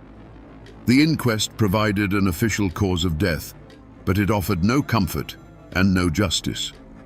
It was a quiet, brutal lesson in the way the world worked in 1902. The law protected property and profit, while the mountains kept the men. The town of Fratterville never recovered. It couldn't. How does a town built around 216 men continue to exist when they are all gone? It became a town of shadows, a community of widows and orphans, where the sound of the mine whistle was replaced by a profound and lasting silence. In time, families moved away, houses fell into disrepair, and Fratterville, the bustling coal town, slowly faded from the map, becoming little more than a name in a history book. But the story didn't vanish completely. It's carved in stone. If you know where to look, you can still find the Leach Cemetery. There, in a large grassy circle, lie the graves of many of the miners. It's known as the Fratterville Miners' Circle, a silent, circular monument to a shared fate. Walking among the headstones is a chilling experience. Name after name, all followed by the same date of death, May 19th, 1902. It's a physical ledger of the price paid for coal. And yet, the most powerful trace of that day isn't made of stone. It's made of paper and pencil lead. The letters, Jacob Vowell's final words to his Sarah, Eugene Daniels's prayer for his children, they survived. They were carefully passed down, preserved in archives and museums, their faded script a direct line to the heart of the tragedy. They are not just historical artifacts, they are sacred relics. When you read them, you are no longer a spectator to history. You are in that darkness with them, listening to the very last words of men who knew they were about to die. The mine itself is long gone, its entrance sealed over, reclaimed by the patient green of the mountains. Most people who drive those Tennessee roads today have no idea they're passing a place where an American tragedy unfolded. But the mountains remember. They hold the silence of that sealed-off tunnel, the weight of the grief that soaked into this soil. They remember the roar, the smoke, and the long, agonizing wait that followed. And they hold the echoes of the last words scratched out in the dark, a story of love that proved stronger than the stone that entombed it. So we return to the question we started with. What really happened in the Fratterville mine? An explosion killed 216 men. That is the fact. But it is not the truth. The truth is that in the final suffocating moments of their lives, a handful of ordinary men faced the end, not with rage or panic, but with a quiet, heartbreaking dignity. They chose to spend their last ounce of life and breath not on themselves, but on sending one last message of love out of the darkness. The Fratterville disaster is a story of industrial negligence, a brutal lesson paid for in blood that would slowly, painfully lead to safer mines for future generations. But its truest legacy is not found in safety regulations. It's a lesson in what matters at the very end of everything. It teaches us that the human spirit, when stripped of all else, will reach for connection, for family, for love. In the blackest pit, these men found a light inside themselves and sent it outward. Their bodies were buried in the Tennessee earth over a century ago, their towns swallowed by time. But their final words, scratched onto scraps of paper, have traveled through the years to find us. The mountain took their lives, but it could not silence their love. It couldn't bury their story. If you stand here today on the Alamance battlefield, the only sounds you'll hear are the rustle of wind in the Carolina pines and the distant hum of a highway. It's a quiet, solemn place. The monuments here tell a story of rebellion, of backcountry farmers who rose up against a corrupt government and were crushed for it. Most people think the story ends here in the blood and the smoke of May 1771. But they're wrong. The real war, the one that history forgot, was just beginning. Today, we're going to listen past the roar of the battle to the whispers that followed, the story of a war fought not by men with guns, but by women with nothing left to lose. Let's go back. Back before the battle, before the monuments. Picture a small cabin nestled in a clearing, carved from the deep, unforgiving woods of the North Carolina backcountry. The air hangs thick with the smell of wood smoke and damp earth. A man, his clothes stained with the infamous red clay of the Piedmont, works a stubborn plot of land, his axe ringing a steady rhythm against the silence of the forest. This isn't a life of riches. It's a life of pure, back-breaking self-reliance. Every crop pulled from the ground, every log shaped for the cabin wall, is a victory. Inside, his wife moves in a constant practiced dance of survival. She is churning butter, mending clothes by the light of a tallow candle, tending to a pot of stew over the hearth, and keeping one eye on the children playing on the packed dirt floor. Her hands are rough, her days are long, but this life, this family, this small patch of earth, it is everything. It is a world they built themselves, beholden to no one but God and the seasons.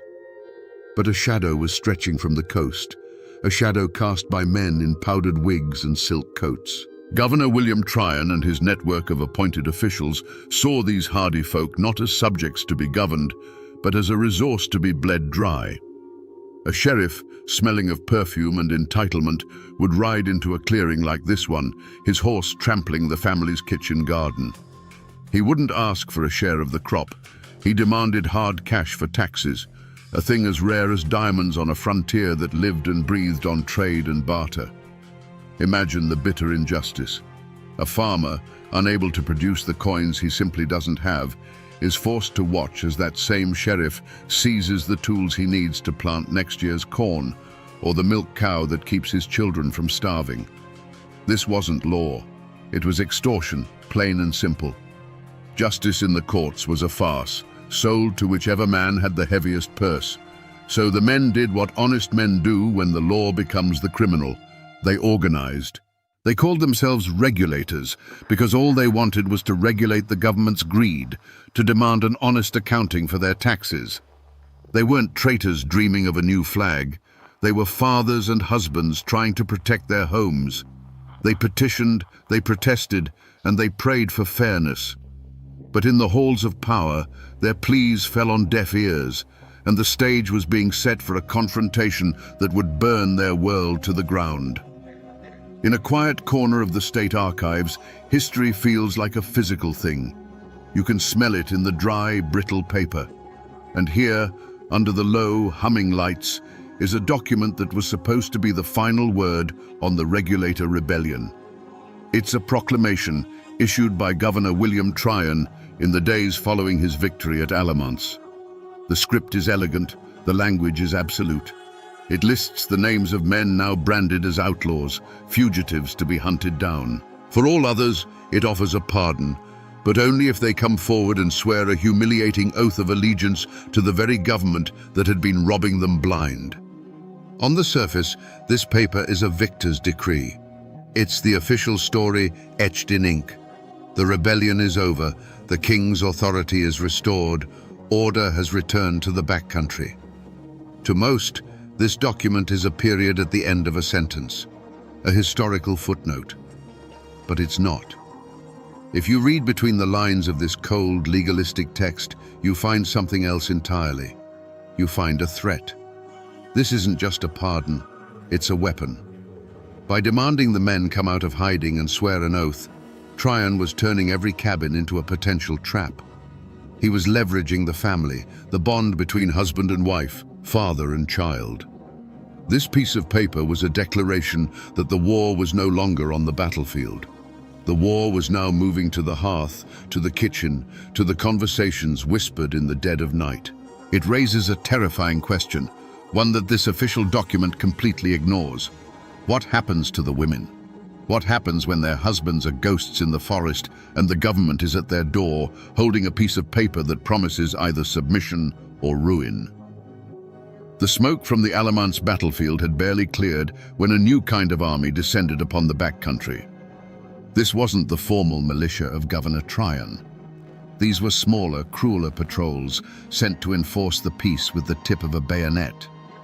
They rode from farm to farm, the jingle of their bridles and the creak of saddle leather announcing a new, more intimate kind of terror. In the hand of every officer was a copy of the governor's proclamation, that promise of pardon twisted into a cudgel. Imagine a woman named Martha Bell standing in the doorway of her small cabin. Her husband Samuel fought with the regulators. He hasn't been seen since the battle. She hears the horses before she sees them, and her heart turns to a cold stone in her chest. A half-dozen militiamen ride into her yard, their faces slick with arrogance. The officer, a man whose uniform is far too clean for these dusty parts, dismounts and approaches her. He doesn't ask how she is. He doesn't offer condolences. He unrolls the proclamation. He reads the words, his voice dripping with condescending authority. He speaks of the king's mercy, of the offer of pardon for any man who presents himself and swears the oath. Then his eyes narrow. "Where is your husband, madam? This document says he has until the 10th of July to submit. If he does not, he is declared an outlaw and a traitor." Martha says nothing. Her face is a mask of stone. "His life is forfeit," the officer continues, "and so is this land, this property." When her silence stretches on, his thin patience snaps. This was the true purpose of their visit. It wasn't about finding the men, it was about breaking the women. He gestures to his soldiers. "Confiscate their provisions for the crown's use." The families of traitors do not eat. They move with practiced efficiency, overturning her barrel of flour, spearing the salted pork with a bayonet, and leading away her only milk cow. They leave her standing in the dust, with nothing but the mocking words of the proclamation hanging in the air and the hungry cries of her children inside the cabin. This scene was repeated over and over across the hollows and hills. The seeds of a new, desperate war were being sown, and the women of the backcountry were beginning to understand that surrender was not an option. History books can give you names and dates, but to find the heart of a story, you have to talk to the people who carry it in their blood. Down a winding gravel road, on a porch that has seen more than a century of summer storms, I found Elara Vance. She's a woman in her late 80s, with hands that speak of a life of hard work and eyes that hold the quiet, fierce pride of her ancestors. Her family has lived in these hills since before they were even part of the United States, and the stories they pass down aren't found in any official archive. As we sat in rocking chairs, the afternoon sun filtering through the leaves of a massive oak, I asked her about the women of the regulation. A slow smile touched her lips. She told me that the history books get it all wrong. They paint the women as passive victims, as weeping widows waiting to be saved or pardoned. "That wasn't it at all," she said, her voice a low, steady hum. "They weren't victims. They were soldiers in a different kind of war. They just didn't use muskets." She leaned forward, her gaze distant, as if she were looking back through time itself. She told me the story of her great-great-great-grandmother, Sarah, whose husband was one of the men with a price on his head. One day, a patrol of militia rode right up to her cabin, their officer demanding to know where her husband was hiding. Sarah knew he was less than 20 feet away, concealed in a cramped root cellar beneath the floorboards. One wrong word, one flicker of fear in her eyes, and they would all be lost. "My grandmother always said," Ilara told me, her voice dropping to a near whisper, that Sarah learned that day that a fool with a gun is still a fool. And the greatest trick a woman had was letting a man believe he was smarter than her. Sarah didn't cry or plead. She put on a look of weary defeat, told the officer her husband had fled west towards the mountains, and then, with a sigh, offered the patrol the last of her cornmeal and bacon. It was a calculated risk. It was an act of profound defiance disguised as one of total submission. That single moment, that quiet, terrifying decision, was the point of no return. It was the moment Sarah, and hundreds of women like her, stopped being survivors and became spies. "Let's follow that story," Ilara told, back into the shadows of that cabin. Imagine the suffocating stillness.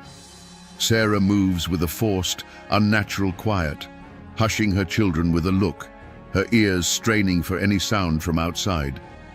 Every creak of the floorboards above the root cellar must feel like a drumbeat to her husband, huddled in the damp darkness below. The air is thick with fear, a living thing that presses in on them from all sides. Then she hears it, the rhythmic thud of hoofbeats growing closer, the jingle of metal. They are here. The officer fills the doorway, blotting out the light, his polished boots a shocking intrusion on her simple dirt floor. He speaks his rehearsed lines about outlaws and oaths, his voice a tool of intimidation. Sarah feels the floor beneath her feet, the thin planks of wood that separate her world from annihilation. She sees the faces of her children, wide-eyed and silent. In that moment, something inside her shifts. The fear doesn't vanish, but it crystallizes into a cold, sharp-edged resolve. Weeping would be a weakness. Pleading would be an invitation for cruelty. And so, the performance begins. She looks up at the officer, not with defiance, but with a carefully crafted emptiness, the look of a woman whose spirit has already been broken. "He is gone, sir," she says, her voice just a little too quiet, a little too weary. Heard the news from Alamance and fled west, towards the mountains. She doesn't overplay it. She just offers the simple, believable lie of a terrified wife whose husband has abandoned her to face the consequences. The officer stares, his eyes searching her face for any hint of deception. The silence stretches for an eternity. The fate of her family hangs in that single silent moment. Then Sarah takes her gamble. She makes herself smaller, pulling her shawl tighter. "You and your men, you've ridden far," she says, gesturing towards the hearth. "I've not much to offer, but there's a bit of bacon and some cornmeal. It would be a poor welcome to leave you hungry." It was a masterstroke, an act of submission so profound it was almost insulting, and yet they fell for it. They ate her food, their loud, boorish laughter filling the tiny cabin, while her husband listened to every word from his tomb of earth and roots. They believed they had won. They believed they had cowed another backcountry family into submission. But as they rode away, bellies full and egos satisfied, they had no idea what they had truly done. They had not created a victim. They had forged a weapon. When the sound of their horses faded, Sarah secured the door, lifted the floorboard, and helped her husband back into the world of the living. No words needed to be said. The old life was over. The rules of survival had changed, and she had just written the first page of a new book. You have to leave the manicured battlefield parks and the paved roads behind to find the real evidence of this war. Out here, where the woods have tried to reclaim what they lost, you can still find the scars if you know where to look. All that's left of what was once a thriving homestead is this, a single, stubborn chimney stack, built from fieldstone and red clay mortar. It stands like a tombstone for a family, a monument to a life that was deliberately dismantled. 250 years ago, this wasn't a ruin. It was a home. It was the center of a woman's world. But the most important evidence here isn't the stone and mortar. It's the land itself. Look just beyond the chimney, down at that steep creek bank, the one tangled with ancient roots and overgrown with wild honeysuckle. That soft earth was the last line of defense. That's where they dug the hideouts, the regulator caves as they came to be called, damp, dark holes in the earth where a man could lie motionless for days, breathing through a hollow reed while a patrol searched the cabin just yards away. This quiet, forgotten patch of ground. This was the real battlefield, not Alamance. Here, every day was a potential climax, every footstep a possible discovery. Imagine a woman, right where Im's standing, pretending to gather herbs, her eyes never straying far from that creek bank. She's listening, not just for the sound of soldiers, but for the carefully disguised bird call that was the signal from her husband that it was safe or that he was starving. This chimney wasn't just for warmth, it was a watchtower. And that creek wasn't just for water, it was an arsenal and a sanctuary. The whole landscape was a weapon, and the women learned to wield it with a skill born of pure desperation. The raid came on a moonless night with the threat of a storm in the air. This time, there was no pretense of law, no proclamation unrolled. It was a visit of pure, calculated vengeance. A patrol, frustrated and empty-handed after days of chasing shadows in the woods, had decided to make an example of the Bell homestead. From his hiding spot in the cold earth by the creek, Samuel heard the horses approach, not with a steady trot, but with a hard, angry gallop. His blood ran cold. He could do nothing but listen to the sounds of his world being torn apart. The night was shattered by the splintering of wood. The heavy oak door, which had stood as a symbol of his family's security, was breached. From the cave, the sounds were muffled but terrifyingly clear. The crash of pottery, the heavy scrape and thud of their table being overturned. He could imagine the scene, the precious sacks of grain ripped open, their contents dusting the floorboards like a bitter snow. The sound of his wife, Sarah, speaking in a low, steady voice, followed by the officer's sharp, barking questions. Inside the cabin, the firelight cast huge, monstrous shadows on the walls. The soldiers moved with a brutal efficiency, not searching for anything, but simply destroying. A bayonet was used to puncture the water barrel, sending a flood across the floor. The family's few pewter dishes were swept from the mantel and clattered into the hearth. The officer stood over Sarah, his face a mask of fury in the flickering light. He knew she was lying. He knew her husband was near, and he was punishing her for her silent defiance, for her unbreakable will. Samuel, in his earthy tomb, heard the whimpers of his children. Each small cry was a torment, a physical blow he was powerless to stop. He pressed his face into the damp soil, his mind a maelstrom of rage and despair. Every instinct screamed at him to burst from his hiding place, to fight, to die protecting them. But he knew that was the trap. His discovery would mean the gallows for him and complete ruin for his family. And so he endured the unendurable, listening to the destruction of his home, his helplessness a heavier weight than the earth above him. The terror ended as abruptly as it began. With a final chilling threat to return, the patrol mounted up and rode off into the darkness.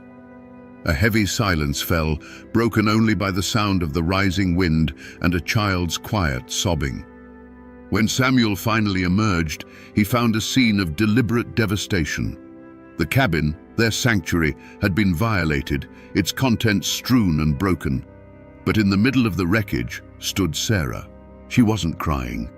Her face, illuminated by the dying embers of the fire, was not one of defeat. It was a face of cold, hard, unforgiving resolve. They had wanted to break her spirit. Instead, they had tempered it into steel. After the raids, after the terror, came the paperwork. And in its own way, it was just as brutal. This is a copy of a county court record from late 1771. It's an information, a formal accusation filed with a magistrate by a neighbor, likely one who had sided with the governor or had been coerced into cooperating. It's filled with the dry, dispassionate language of the law, but what it describes is the very heart of the women's resistance. It says here, the informant states that Martha Ryde, wife of the outlaw James Ryde, did on 3 separate occasions leave parcels of foodstuffs, to wit, corn pone and salted meat, in the hollow of the old sycamore tree by the creek. To the court, this was a crime, providing aid and comfort to a known traitor. But what was it really? It was a wife, likely risking a whipping or worse, trying to keep her husband from starving to death in the woods. The law had turned a simple act of love into an act of treason. Here's another line concerning a different woman.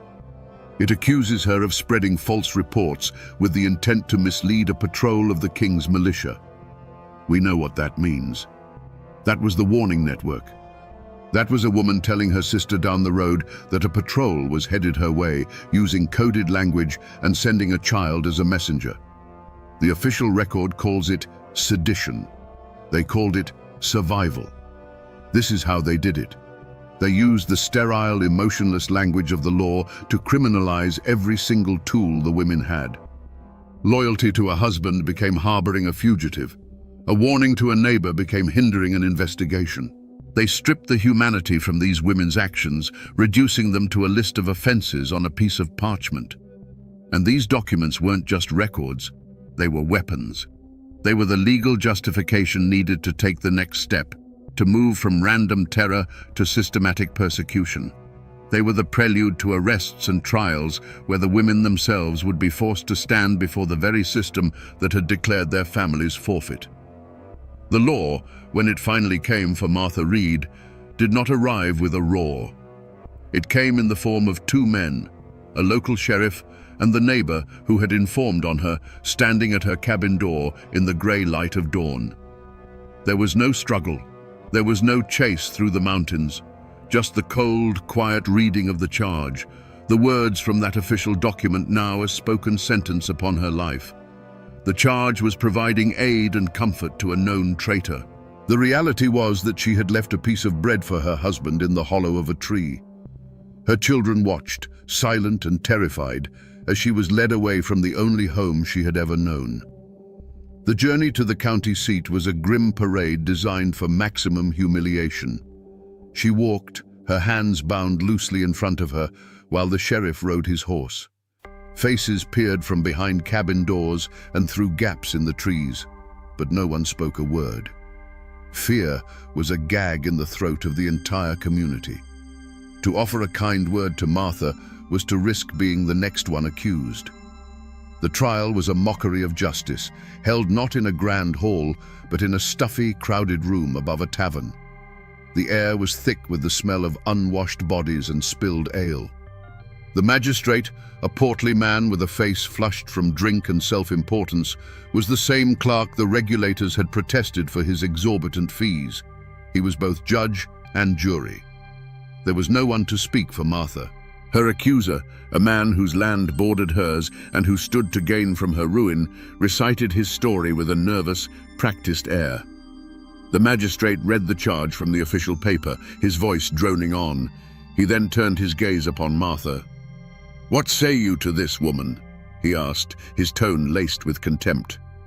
Martha Ryde stood before them, a small, solitary island of silence in a sea of hostile words. She did not weep. She did not beg. She simply met his gaze and said nothing. Her silence was her last refuge, her final act of defiance. To deny the charge was to lie. To admit it was to condemn herself and her husband. And so she stood, mute, and let them judge her. The verdict was a foregone conclusion. The magistrate cleared his throat, enjoying the small moment of absolute power. He found her guilty. But he didn't sentence her to the gallows. That would create a martyr. He chose a colder, more practical punishment, one designed to send a clear message. She was to be placed in the public stocks for 2 days, to be shamed and scorned. And, as per the governor's proclamation, her land, her cabin, her livestock, every last thing she owned, was declared forfeit to the crown. The dry words on the paper had become a living reality, and the law had just officially erased her life's work with the stroke of a pen. To find the final chapter of their lives, you have to come here, to this old churchyard, sinking slowly back into the earth. The names and dates on many of these fieldstone markers have been scrubbed away by 2 centuries of wind and rain. They are a congregation of ghosts, their stories lost to all but the roots of the ancient oaks that stand guard over them. It took me a long time, but I finally found her. Right here. This small, tilted stone, half swallowed by moss. The carving is simple, done by a hand that was likely more familiar with an axe than a chisel. It just says, Martha Ryde, beloved wife and mother. That's it. No mention of her defiance, no record of her trial, no hint of the home and the life that was stolen from her. The stone is a testament to her endurance, but it is silent on the subject of her courage. It tells you how she died, but not how she lived. And then, the final bitter irony of this place. You only have to walk about 20 paces over towards the main path to find this one. It's a larger stone made of imported slate, the inscription still sharp and clear. It belongs to the magistrate who signed the order, the man who declared her life forfeit. His epitaph speaks of his civic virtue and his loyal service to the colony. In life, he was a man of power, and she was a woman with none. He held her fate in his ink-stained hands. And now, they lie in the same Carolina clay, enemies in a forgotten war, neighbors for all eternity. It makes you wonder, what happened after the ink on that court order was dry? How did their stories truly end? When Martha Ryde was released from the stocks, bruised and humiliated, she was a woman with nothing. The law had taken her home, her land, and her name. But the law did not control the hearts of her neighbors. In the days that followed, the community's silent support became her lifeline. No one could be seen helping the wife of an outlaw, but a sack of potatoes would be left on the doorstep of the cousin who took her in. A freshly dressed deer, the work of a nighttime hunter, would be found hanging in a nearby tree. The shadow network that had once smuggled lead and gunpowder now smuggled charity and hope. Her husband James saw her one last time. A whispered meeting in a dark patch of woods, a final, heartbreaking farewell. He was a ghost in his own life, and to stay was to risk the gallows for himself and further persecution for his family. Like so many other broken regulator men, he turned his face towards the setting sun and walked west, over the great wall of the Appalachians, to carve a new life from the raw wilderness of the frontier. The promise, a desperate prayer whispered into the night, was that one day he would send for them. In the short term, it seemed that injustice had won. The magistrate continued his reign of petty tyranny, his pockets lined with the fines and fees he levied against the powerless. The neighbor who informed on Martha worked the land that was once hers, though it was said he never had a single prosperous harvest from that bitter soil. They were on the winning side of a conquered rebellion, secure in the favor of a distant king and his governor. But they had misjudged the people they lived among. They mistook silence for submission. The resentment from Alamance didn't disappear. It went underground, a simmering coal bed waiting for a wind to fan it into a flame. And in just a few short years, that wind began to blow from places like Boston and Philadelphia.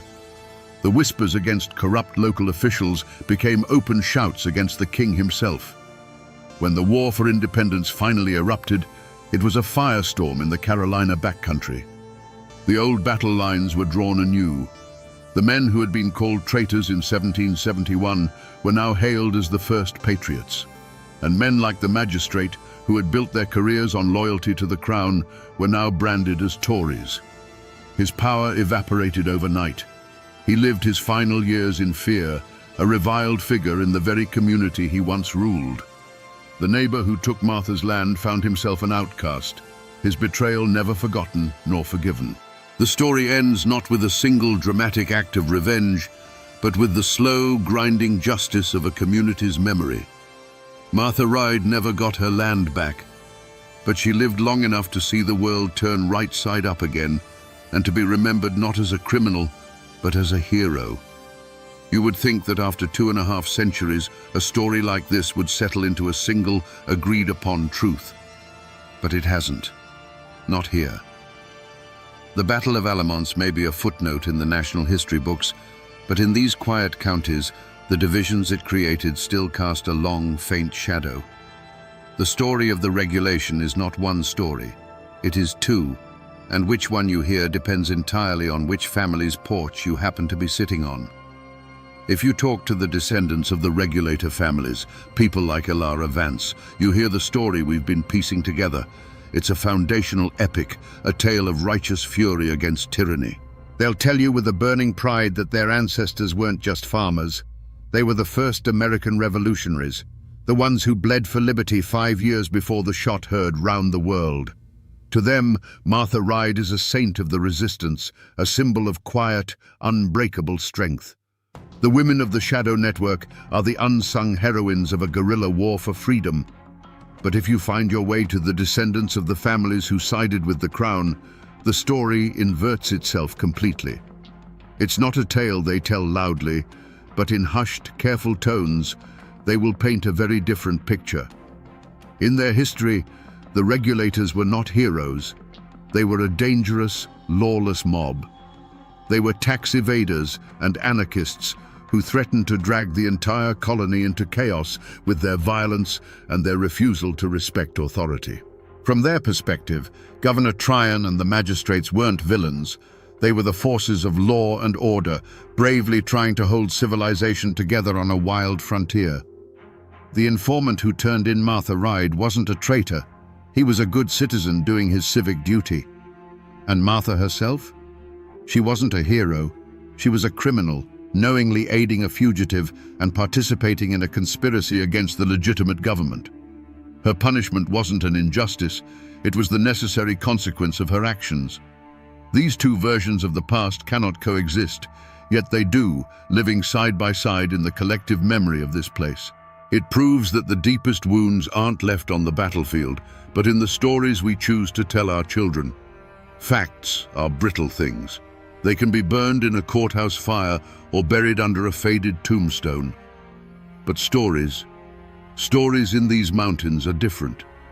They're like river stones, tumbled and worn by generations of telling, until all the sharp, inconvenient edges are smooth, and what's left is a piece of pure, powerful myth. And the story of the regulator women, in time, became one of the most enduring legends of all. The court records called them criminals, but the people called them the Alamance witches.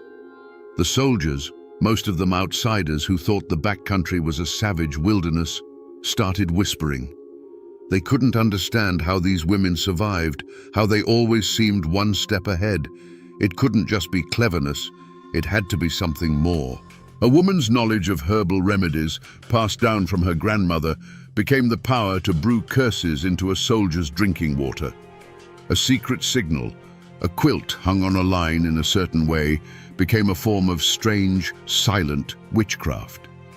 The women's ability to navigate the dark, tangled forests became proof that they could call upon the spirits of the land to lead patrols astray into swamps and briar patches. The women knew what the soldiers were saying, and they let the rumors grow. Fear was a shield, and they wore it like a cloak. And the legends didn't just protect the heroes, they punished the villains. The story of the neighbor who informed on Martha Ryde is still told as a cautionary tale. They say the land he took from her, stained by his betrayal, never prospered. His crops failed, his cattle sickened, and he died a bitter, impoverished man. It wasn't bad luck. It was the land itself, loyal to its rightful owner, taking its revenge. This is how a community holds on to its soul when everything else is taken. They couldn't win on the battlefield or in a courtroom, but around the hearth, in the stories told to wide-eyed children, they could win the narrative. The history books were written by the victors, but the folklore belonged to the women. And so we find ourselves back where we began, on the quiet fields of Alamance. But the silence feels different now, doesn't it? It's no longer an empty quiet. If you listen closely, you can hear past the roar of the battle that day in May. You can hear the whispers from the woods, the creak of a cabin door, the low, steady voice of a woman lying to a man with a gun to save her family. The monuments here commemorate a single day of thunder, but we've learned that the thunder was just the beginning. We have walked a long way from this field. We've stood beside the lonely chimney stacks that mark the graves of forgotten homes, and we've held the cold, angry words of the law in our hands. We've seen that the real war wasn't fought here with cannons and muskets. It was fought in 1,000 small, desperate moments, in occupied kitchens and dark root cellars, by women whose names were never meant to be remembered. So the next time you pass a forgotten country graveyard, or see a patch of daffodils blooming in the middle of the woods where a house once stood, stop for a moment. Remember that these aren't just empty places. They are libraries, filled with stories of courage that were never written down. They are monuments to the wars that are fought in the long, hard years after the soldiers have gone home. The battle is over. The soldiers are dust. The cause they fought for has been won and lost, and won again 12 times over. But the story of the women who refused to break that story remains.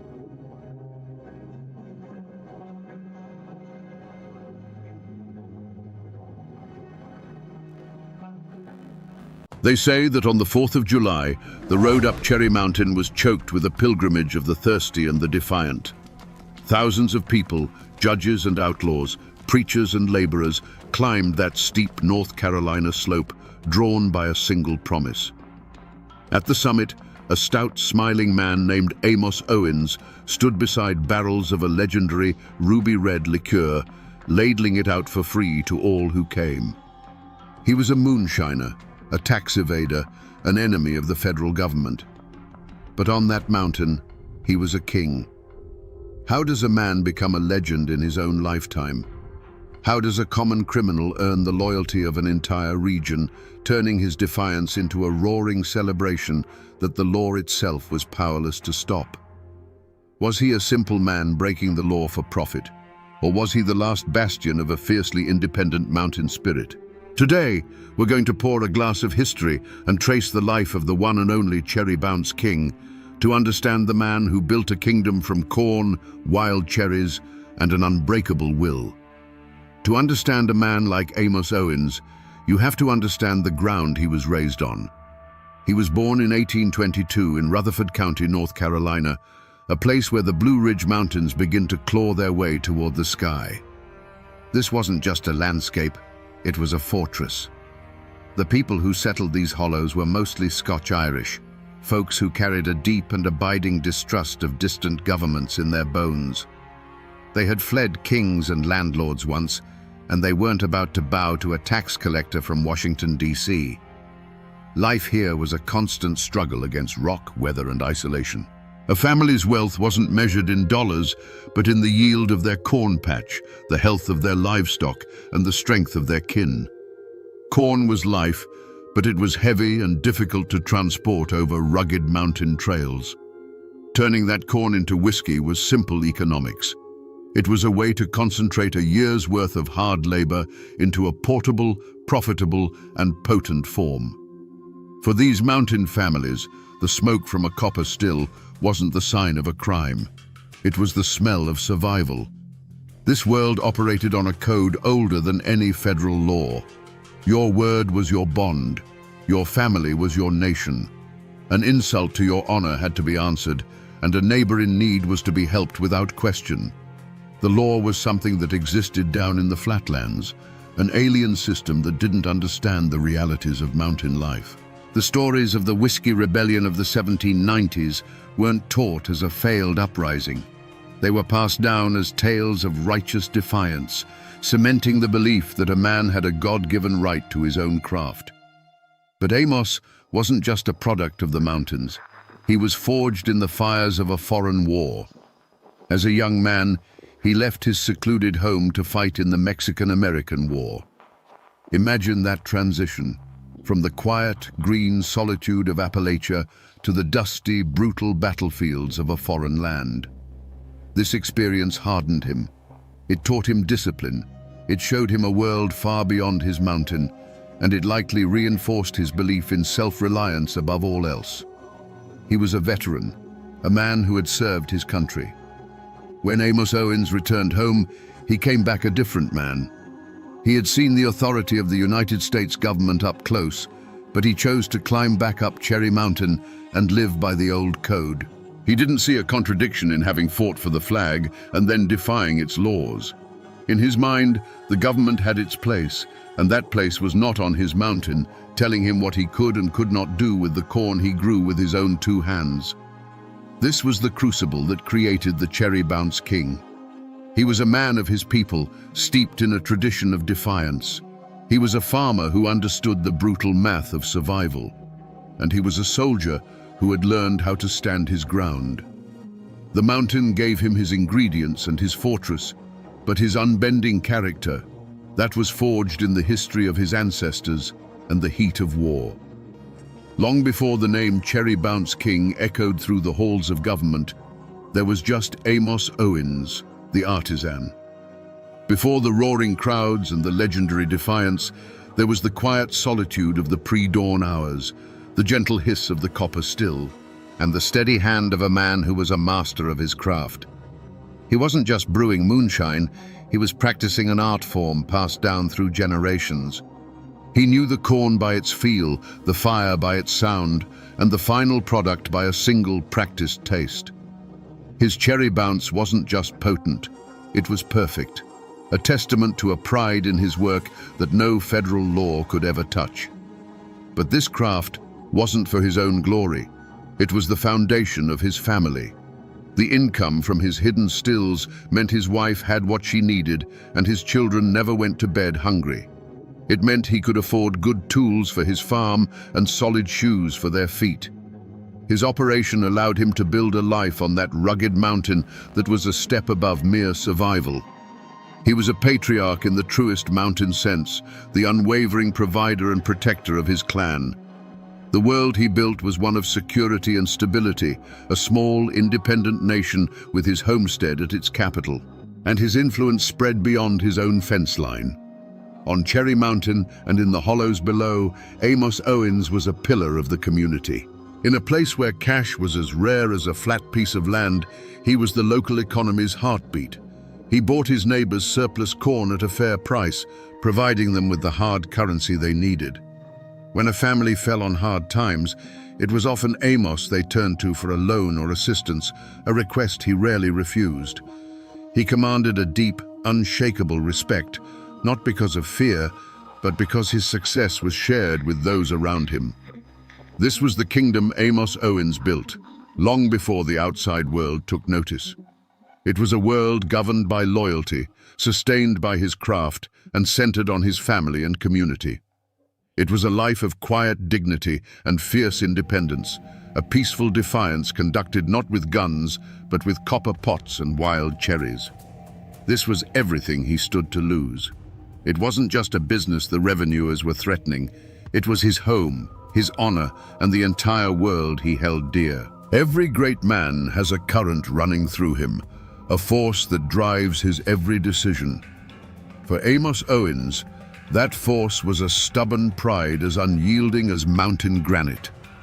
It was a conviction buried deep in his soul that no man born in a distant city had the right to tell him what he could do on his own land.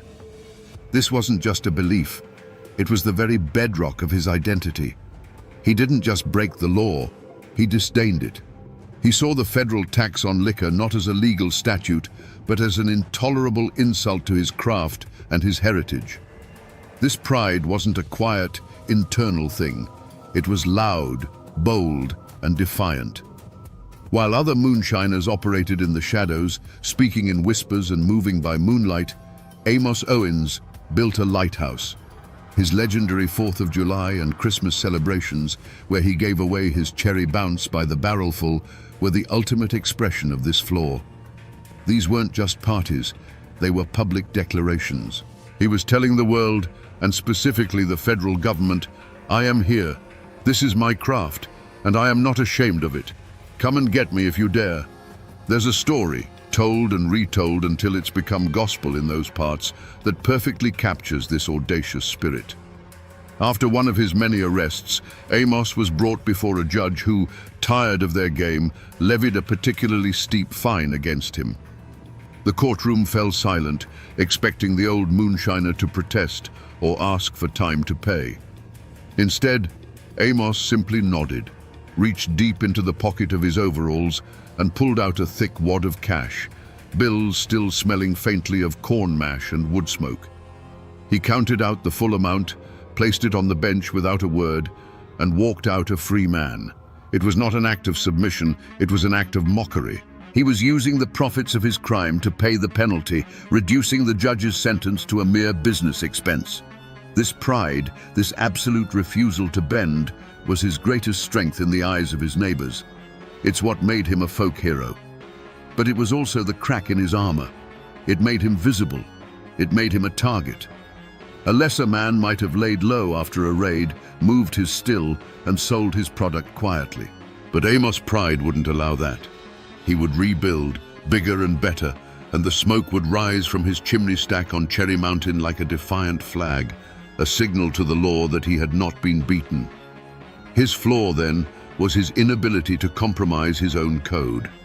He was a king on his mountain, and kings do not bow. This stubborn streak ensured that his conflict with the government would never be a quiet, hidden affair. It was destined to become a public spectacle, a long and drawn-out war of attrition. He was daring the lightning to strike, forgetting that in the world of federal law, the storm always gathers eventually. For years, the dance between Amos Owens and the law had a familiar, almost comfortable rhythm. A federal marshal, often a local man who understood the mountain ways, would make the reluctant journey up Cherry Mountain. Stills would be broken, a warrant would be served, and Amos would go along peacefully. It was a ritual, a game of appearances, where the law made its point, and Amos paid his tax in the form of a fine. He always rebuilt, and the marshals always knew he would. There was a strange, unspoken understanding in this ongoing feud. But after the Civil War, the music changed. The federal government was nearly bankrupt, and its thirst for tax revenue became insatiable. The Bureau of Internal Revenue was empowered, unleashing a new breed of agent upon the mountains. These weren't local men playing a part. They were strangers with cold eyes and a fervent belief in federal authority. They saw the mountains not as a different world with its own rules, but as a den of tax cheats who were robbing the US Treasury. Their mission wasn't to play a game, it was to win a war. The spark that lit the fuse came on a crisp autumn morning. A team of these new, determined revenuers stormed Cherry Mountain. This raid was different. It wasn't just about the equipment. With grim efficiency, they found Amos's aging cellar, a cool space dug into the mountainside where his finished product, his art, was stored. They didn't confiscate it. With axes and sledgehammers, they systematically smashed every jug and barrel. Years of work, hundreds of gallons of his legendary cherry bounce, gushed out and stained the earth a deep, bloody red. They were destroying his legacy, pouring his very soul into the dirt. Amos Owens, who had always met his arrest with a wry smile, stood and watched this sacrilege in cold silence. This was no longer a matter of business.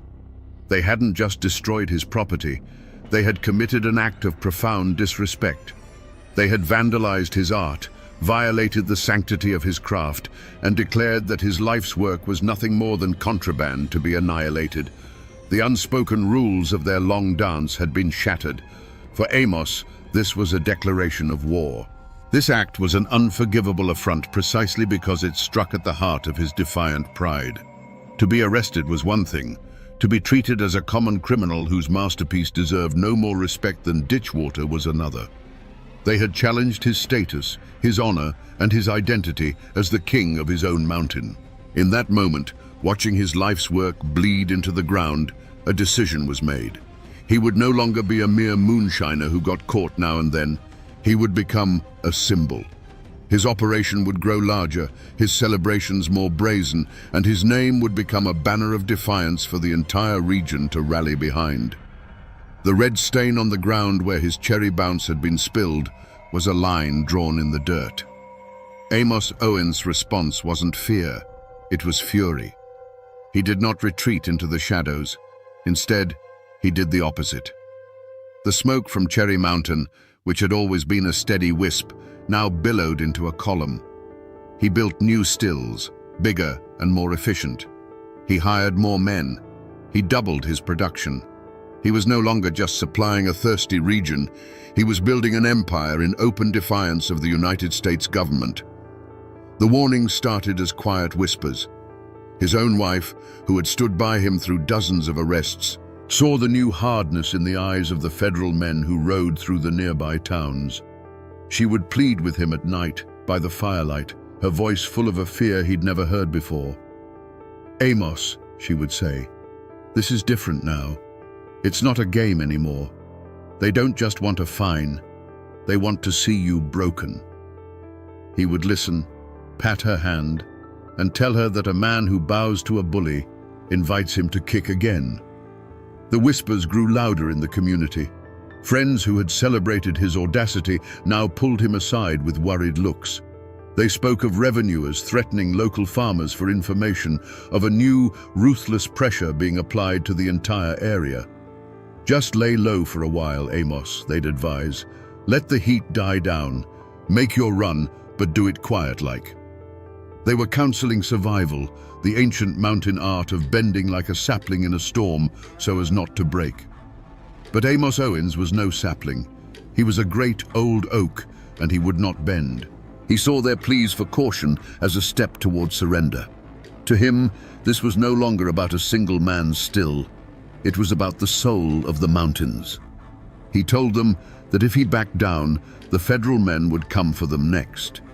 He preached his gospel of defiance, arguing that the only way to meet a threat is to stand taller and look it square in the eye.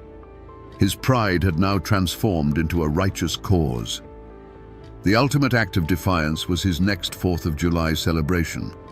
Where others saw a reason for caution, Amos saw a stage. He sent out word.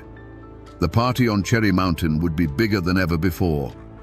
It became a public spectacle, an open challenge broadcast across the state. He wasn't just inviting his friends and customers. He was taunting the Bureau of Internal Revenue. He was turning his defiance into a beacon, daring them to try and extinguish it in front of thousands of his supporters. With every warning he ignored, every plea for moderation he dismissed, the path forward narrowed until there was only one way it could go. He had become a symbol, a living embodiment of the mountain spirit, and the government could not allow such a symbol to stand. He was isolating himself on a peak of his own making, a king so confident in his fortress that he could no longer see the army gathering at its gates. A violent outcome was no longer a risk. It was a certainty he himself was inviting. The day before the 4th of July dawned clear and bright over Cherry Mountain. The air was already electric with anticipation. Wagons were being moved into place. Barrels of cherry bounce were rolled out from the cellar, and the sound of hammers echoed as a stage was built for the fiddlers. This was to be Amos Owens' masterpiece of defiance, the grandest celebration he had ever hosted. But as the sun reached its zenith, a lone rider was seen making his way steadily up the mountain path. It wasn't a posse. It was the familiar, weary face of an old federal marshal, a man who had arrested Amos more than once in the bygone days of their gentleman's feud. He didn't come with warrants or weapons. He dismounted, met Amos near the Great Log Hall, and spoke not as a lawman, but as one man to another. He explained that the world had changed. The new men in charge in Raleigh and Washington saw Amos not as a local character, but as the leader of an insurrection. They were coming, he warned, not for a token arrest, but to crush him completely. "They're just waiting for this party, Amos," the marshal said, his voice low. "They'll use the crowd as an excuse. They'll say it was a riot. Men are going to get hurt." Then came the final, clear off-ramp, the last chance for peace. "Cancel it," the marshal pleaded, "just for this year. Send everyone home. Show them you're not looking for a fight. If you do this, I can go back and tell them the threat is over. We can go back to the way things were. It's your last chance to put the genie back in the bottle." It was a surprisingly fair offer. It was a path away from the cliff's edge. All he had to do was swallow his pride. For a long moment, Amos Owens was silent. You can just imagine him, standing there on his mountain, the smell of his life's work all around him. He likely looked at his home, at the preparations for the festival, at the faces of his kin. He had to have felt the weight of the choice before him, the safety of his family versus the defiant code that had defined his entire life. The marshal's offer was reasonable. It was wise. But to Amos, it sounded like the clatter of chains. He finally turned his gaze from his home and met the marshal's eyes. The internal struggle was over. "A man doesn't send his guests home," Amos said, his voice as firm as the mountain beneath his feet, "just because an uninvited stranger is threatening to kick down the door. The party goes on." With that, the last bridge to peace was burned. He had been offered a truce and had chosen war. The old marshal simply nodded, a look of profound sadness on his face, and rode away, leaving the Cherry Bounce king alone on his throne, waiting for the inevitable storm he had personally summoned. The 4th of July on Cherry Mountain was a roaring sea of humanity. The fiddles screamed, the banjos rang, and the rhythmic stomp of dancing feet shook the very ground. Above it all was the booming laughter of Amos Owens, a king in his element, ladling out his ruby-red elixir. But as the afternoon sun began to dip, a different sound drifted up from the base of the mountain, the cold, rhythmic clink of metal and the steady tramp of marching feet. A long column of federal agents and deputized men, armed and determined, was ascending the slope. The music faltered, then died. A wave of silence rolled through the crowd as all eyes turned to the approaching force. The world for Amos Owens narrowed to the sight of those grim-faced men, their polished badges glinting in the sun. This wasn't a raid. It was an invasion. He stood his ground behind his barrels, not with a weapon in his hand, but with the full weight of his defiance in his posture.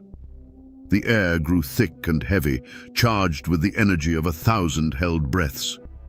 A federal captain stepped forward, a warrant held out like a weapon, and his voice cut through the stillness, demanding surrender.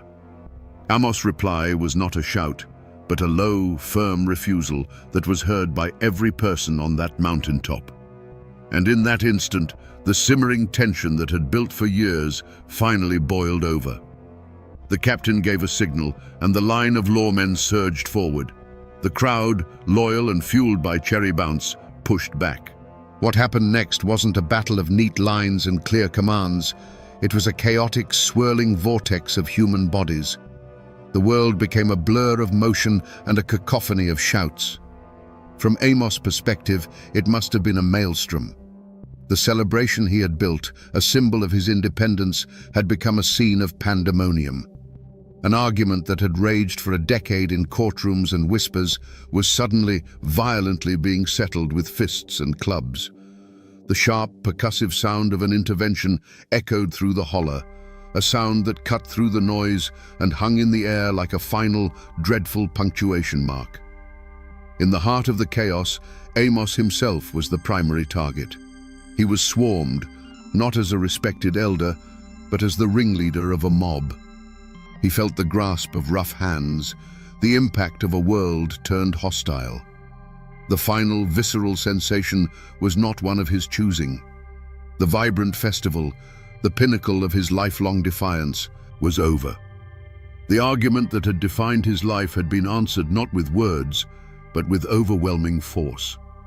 The chilling silence that followed the main event was broken only by the groans of the injured and the curt, metallic orders of the federal agents who were now, finally, masters of the mountain. The world came back into focus slowly for Amos Owens, through a haze of shock and the dull ache of struggle. The roar of the crowd had been replaced by a grim quiet, punctuated by the sharp orders of federal officers. His great hall, a place of joyous celebration just an hour before, was a scene of wreckage. Overturned benches, smashed jugs, and the dark, sticky pools of spilled cherry bounce littered the ground. He wasn't a king surveying his court. He was a prisoner standing in the ruins of his own kingdom. There was no regret in his heart. There was no fear. There was only a cold, profound rage that settled deep in his bones. This was the ultimate violation. To be manhandled, overpowered, and subdued on his own land, in front of his own people, it was a humiliation worse than any fine or prison sentence. The final insult came with a sharp, metallic click. The cold iron of the handcuffs closing around his wrists was a sound louder and more final than any gunshot. On the very spot where he had freely dispensed his hospitality, his freedom was now completely and utterly taken away. His next move was not his own. Flanked by armed guards, he began the long walk down the mountain. This was the path he had climbed as a boy and ruled as a king, a path every stone of which he knew by heart. Now he walked it in chains. He passed his home, catching a glimpse of his wife's face, pale and stricken, in the doorway. He passed neighbors who looked on with a mixture of pity and awe. He did not lower his head. Pride was the one thing they could not take from him, and he carried it like a shield, his back straight, his eyes fixed forward. At the base of the mountain, a government wagon waited. As he was loaded into the back, he took one last look at his domain. The sun was setting behind Cherry Mountain, casting long shadows across the hollows. The crowds were gone. The music was gone. The smoke from his stills was extinguished. The king was being exiled from his kingdom. As the wagon lurched forward and began the journey toward a federal jail, Amos Owens knew this was the end of the road. His active defiance was over. All that remained were the consequences. The fall of a king is never a quiet thing, and the silence that fell over Cherry Mountain was a heavy, suffocating blanket. The wreckage left behind wasn't just in the smashed stills and splintered barrels. It was in the lives of every person Amos Owens had touched. For his wife and children, the world had been turned upside down. The provider was gone, the income had vanished, and the home that was once a fortress of local pride was now a landmark of federal victory. The name Owens, once spoken with respect, now became a brand, a name whispered in conjunction with violence, arrest, and ruin. They were left to face the cold stares of the law and the uncertain pity of their neighbors, all while trying to scratch a living from a mountain that now seemed haunted by loss. The community itself bore a deep and festering wound. Many who had attended the celebration were arrested or injured in the chaos. Families were thrown into turmoil, trying to pay fines or tend to the wounded. The raid had been a brutal lesson from the government. This is what happens when you follow a rebel. The fierce unity that Amos had commanded was shattered and replaced by a gnawing fear. Who would be next? The raid had driven a wedge of distrust into the heart of the mountain, turning a proud and defiant community into a collection of frightened individuals, wary of their neighbors and terrified of the law. The economic engine Amos had built sputtered and died. The farmers who had relied on him to buy their surplus corn were left with a product they couldn't easily sell. The men who had worked his stills were suddenly without employment, their families facing a hard winter with no income. The flow of cash that had trickled down from Cherry Mountain, oiling the gears of the local economy, dried up completely. His defiance had brought prosperity, but his fall brought a poverty that was just as widespread. He had been the trunk of a great tree, and the federal axe had not just felled him, but had left the entire forest around him to wither. The tragedy of Amos Owens was not that he was arrested. It was that his personal war had so many civilian casualties. His pride demanded a grand public stand, but it was his family, his friends, and his neighbors who were left to pay the price for it. He had built a kingdom and invited his people to celebrate within its walls, never imagining that when the walls came crashing down, they would be the ones crushed beneath the stones. The party was over, but the hangover would last for a generation. Amos Owens, the king of Cherry Mountain, was brought to a kingdom where he held no power, a federal courtroom. The space itself was an assault on everything he knew. The air was stale, the light was filtered through dusty windows, and the walls were made of cold plaster and dark polished wood, a world away from the open sky and living timber of his home. Here, he was not a respected elder or a master craftsman. He was simply the defendant, a name stripped of all honor and history. The prosecution, methodical and relentless, painted a picture not of a folk hero, but of a calculated criminal. They spoke of tax evasion, conspiracy, and most damningly, of inciting a riot and assaulting federal officers in the execution of their duties. They presented evidence, the shattered remnants of his stills, the testimony of injured agents, and the sheer scale of his operation. To the court, the case was simple. Here was a man who had grown wealthy by openly flouting the laws of the United States and had met the consequences with violence. His defense, when it came, was not a denial, but a declaration. Amos and his lawyer didn't argue the facts. They argued a whole different kind of truth. They spoke of a man's right to his own land and the fruits of his own labor. They spoke of a tradition older than the federal government itself. When asked to account for his actions, Amos' logic was baffling to the court and perfectly clear to his people. It was his corn. It was his mountain. It was his craft. He wasn't breaking the law. He was living by a different one, a code of self-sufficiency and honor that the men in their starched collars could never comprehend. It was a clash of two Americas in a single room. Back in the mountains, the trial was seen as a foregone conclusion, a piece of political theater. They saw Amos not as a criminal, but as a martyr. He was their champion, captured and put on display by an invading army that called itself the law. His guilt was irrelevant to them. His cause was everything. They knew the court would never understand that the real crime in their eyes had been the government's intrusion, the desecration of his craft, and the violent end to a peaceful celebration. The verdict, when it came, was swift and certain. In the eyes of federal law, there was no ambiguity. Amos Owens was guilty on all counts. The judge, determined to make an example of the so-called Cherry Bounce King, delivered a sentence meant to echo through every hidden hollow in Appalachia. A long, sobering term in a federal penitentiary. And so, the law had its judgment. A man who broke the statutes was punished according to the letter of those statutes. But was it justice? For the people of Cherry Mountain, the answer was a bitter no. A system that could not distinguish between a craftsman and a criminal, that could not understand the difference between profit and survival, was not a system of justice. It was just a system of power. The gavel had fallen, but the verdict only deepened the divide between the mountains and the flatlands, leaving a scar of resentment that would not heal for a very long time. And what of the men who brought the king down?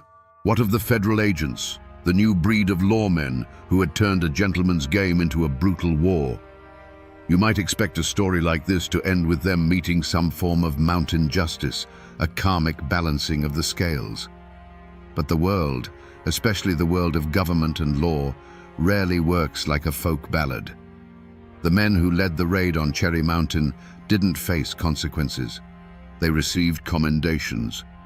From their perspective, and from the perspective of their superiors in Washington, the operation was a resounding success.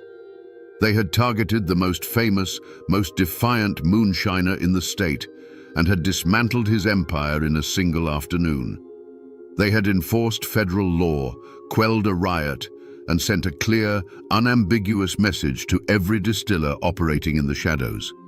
In their reports, Amos Owens was a criminal mastermind, and they were the brave heroes who had restored order. They were rewarded with promotions, with praise, and with the satisfaction of a job well done. They were gears in a vast, impersonal machine, and that machine had just proven its power. Their victory, however, was a sterile one. They had won the battle, but in doing so, they had salted the earth of the battlefield. They didn't end moonshining in the mountains, they just made it quieter, more secretive, and more deeply entangled with a culture of resentment. They had created a martyr. For every large public still they smashed, a dozen smaller hidden ones were built in its place, their operators now working with a grim determination born of hatred for the law. The government had proven it could crush one man, but it had also proven that it had no understanding of the people it was trying to govern. The fate of the antagonist, the system, was to grow larger and more powerful, yet more alienated than ever from the heart of the nation it claimed to serve. And that, in its own way, is a kind of failure that no commendation can erase. Years passed, as they do in the mountains, smoothing the sharp edges of memory like water over stone. Amos Owens eventually walked out of the federal penitentiary, a free man, but no longer a king. He was an old man now, the fire that had once burned so brightly banked to a low, quiet coal. He returned to Cherry Mountain, but the kingdom was gone. He lived out the rest of his days quietly, a living ghost of his former self, surrounded by the silence of a legacy that was too grand and too painful to speak of aloud. The name Owens became a kind of mountain ghost itself, a name that carried the weight of both glory and ruin. His descendants were left to navigate a world that saw them as the children of a legend, and legends cast long, cold shadows. Some moved away, hoping to build lives free from the constant echo of their famous ancestors' rise and fall. Those who stayed lived quieter lives, becoming farmers and laborers, their hands in the soil instead of in the corn mash. The grand dynasty of the Cherry Bounce King ended with him. The recipe was lost to time, and the art died with the artisan. The community healed, but like any deep wound, it left a permanent scar. The great roaring celebrations on Cherry Mountain were never spoken of loudly again. They passed into the realm of myth, a story old men would tell their grandsons with a sad shake of their heads, a cautionary tale about a time when giants walked the earth and were struck down by lightning from a distant government. The open, proud defiance that Amos had championed was buried under a heavy blanket of silence. Moonshining continued, of course, but it was driven deeper into the darkest hollows, a grim business of survival, not a craft of celebration. In the vacuum left by Amos' fall, the power dynamics of the region shifted. With the king deposed, the kingdom fractured. The era of the grand festive moonshiner was over. It was replaced by a new generation who worked in fear and dealt in violence. Men who didn't command the respect of their community and saw the law not as a rival, but as an enemy to be met with deadly force. The government, in its attempt to stamp out a folk hero, had inadvertently created a landscape ripe for common criminals. They had traded a charismatic king for 100 petty warlords, and the mountains became a more dangerous, less honorable place because of it. If you go to Rutherford County today and mention the name Amos Owens, you won't be met with a blank stare. His name is as much a part of the landscape as Cherry Mountain itself, the peak that still bears his story. You can visit his final resting place, a weathered tombstone that states the simple facts of his birth and death, but tells nothing of the fire that burned in between. Some old-timers claim that if you know just where to look, deep in the woods on the mountain slope, you can find the faint outline of a foundation, the scattered stones that were once the hearth of a king. But what people really search for on that mountain isn't stone, it's treasure. The most enduring myth of Amos Owens is that he never trusted banks. The considerable profits from his 60-year career, the story goes, were packed into mason jars and iron pots and buried in secret caches all over the mountain. To this day, the legend of the Cherry Bounce King's fortune persists. Treasure hunters, armed with metal detectors and old maps, still comb those slopes, digging in the red clay, hoping to unearth a piece of the outlaws' legacy. More enduring than any buried treasure, though, are the stories. In the telling, the hard edges of the man have been worn smooth by time. He is remembered not as the tax evader who sparked a riot, but as the generous king who held a feast for his people. He's become a Robin Hood of the Blue Ridge, a symbol of defiance against an unjust system. His story is told as a cautionary tale to children about the dangers of pride, but it's told with a wink and a smile, a clear undercurrent of admiration for the man who dared to stand his ground. And that is why his ghost still walks these mountains. It's not the spirit of a man, but the spirit of an idea. The name Amos Owens has become an echo of that old, unbending mountain code of independence. To speak his name is to speak of a time when a man could declare his own land a sovereign nation and rule it with generosity and an iron will. He is the physical embodiment of the stubborn, defiant, and fiercely loyal character that defines the very soul of Appalachia. Amos Owens. The man has been dust for over a century. But the spirit of the Cherry Bounce King, that spirit is as potent and intoxicating as the liqueur he once brewed. It's woven into the very fabric of those hills, a permanent reminder that some men are too big for the laws of their time. For better or for worse, he still haunts the mountains. So we return to the question we asked at the beginning, standing at the foot of that old mountain. Was Amos Owens a hero or a villain? The law has its simple answer. He was a criminal, a tax evader who paid the price for his crimes. His people have theirs. He was a king, a generous folk hero who stood up for their way of life. But the truth, as always, is far more complicated and far more human. Amos Owens wasn't a hero or a villain. He was a relic of a dying age, a man whose mountain code was being crushed by the relentless march of a modern nation. In the end, the ballad of Amos Owens is a story about pride. It was a pride as pure and potent as the whiskey he distilled. It drove him to master his craft, to provide for his family, and to build a community around the fire of his generosity.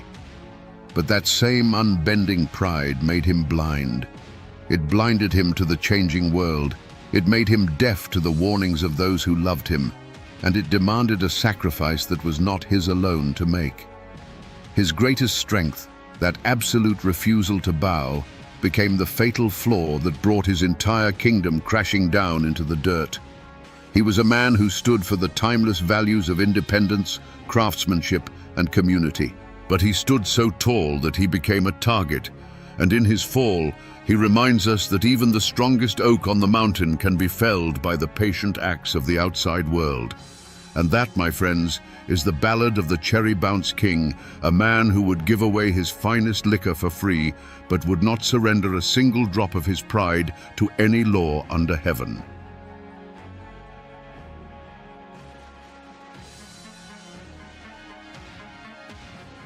You can find places like this all over Appalachia.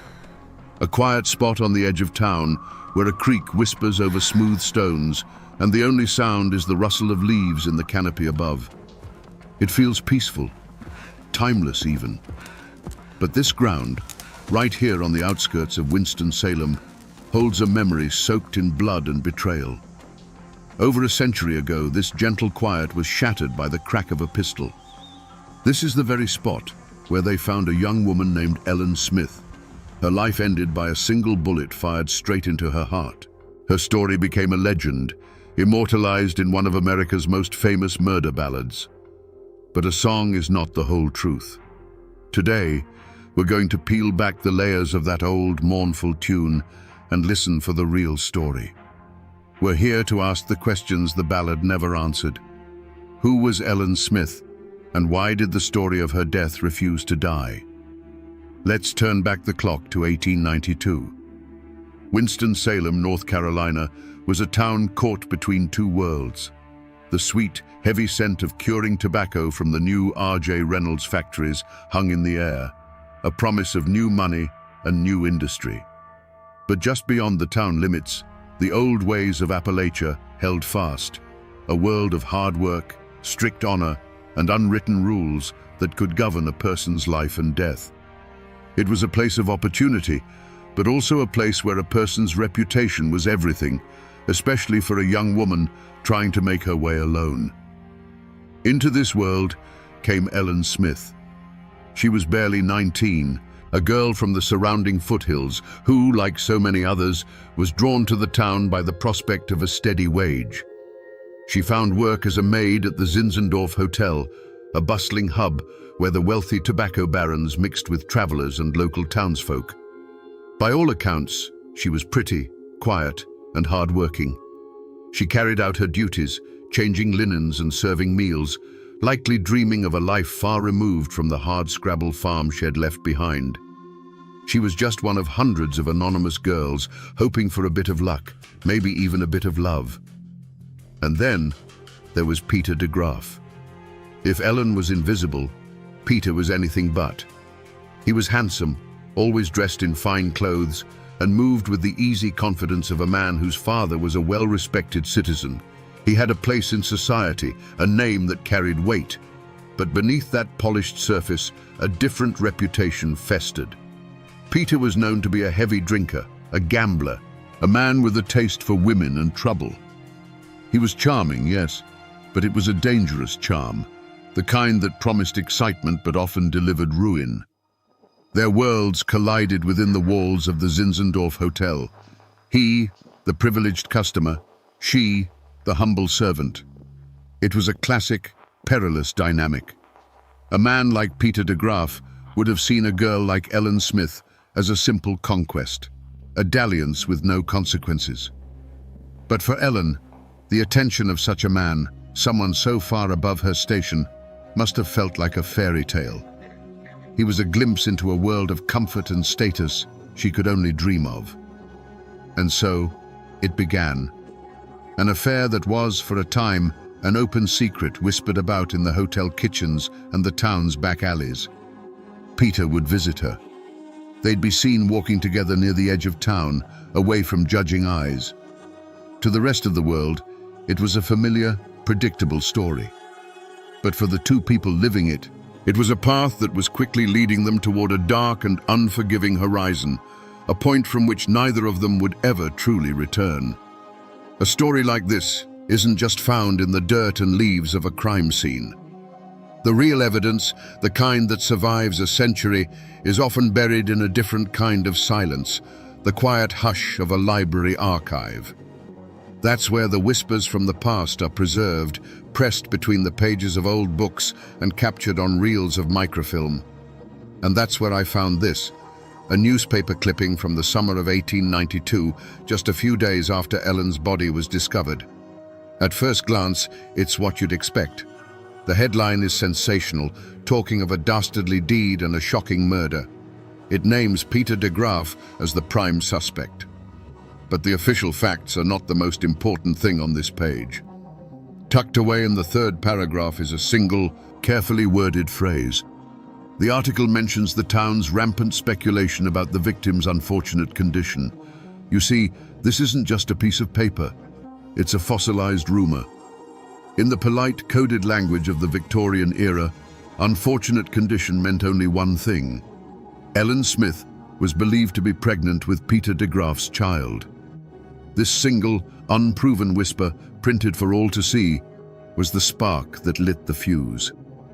Suddenly, this wasn't just a story of a lover's quarrel. It was a story of honor, shame, and desperation. This one sentence transforms the entire narrative. The affair was no longer a secret dalliance. It became a time bomb. For Peter, it was a threat to his engagement to a more suitable woman and a stain on his family's good name. For Ellen, it was a last, desperate hope for legitimacy.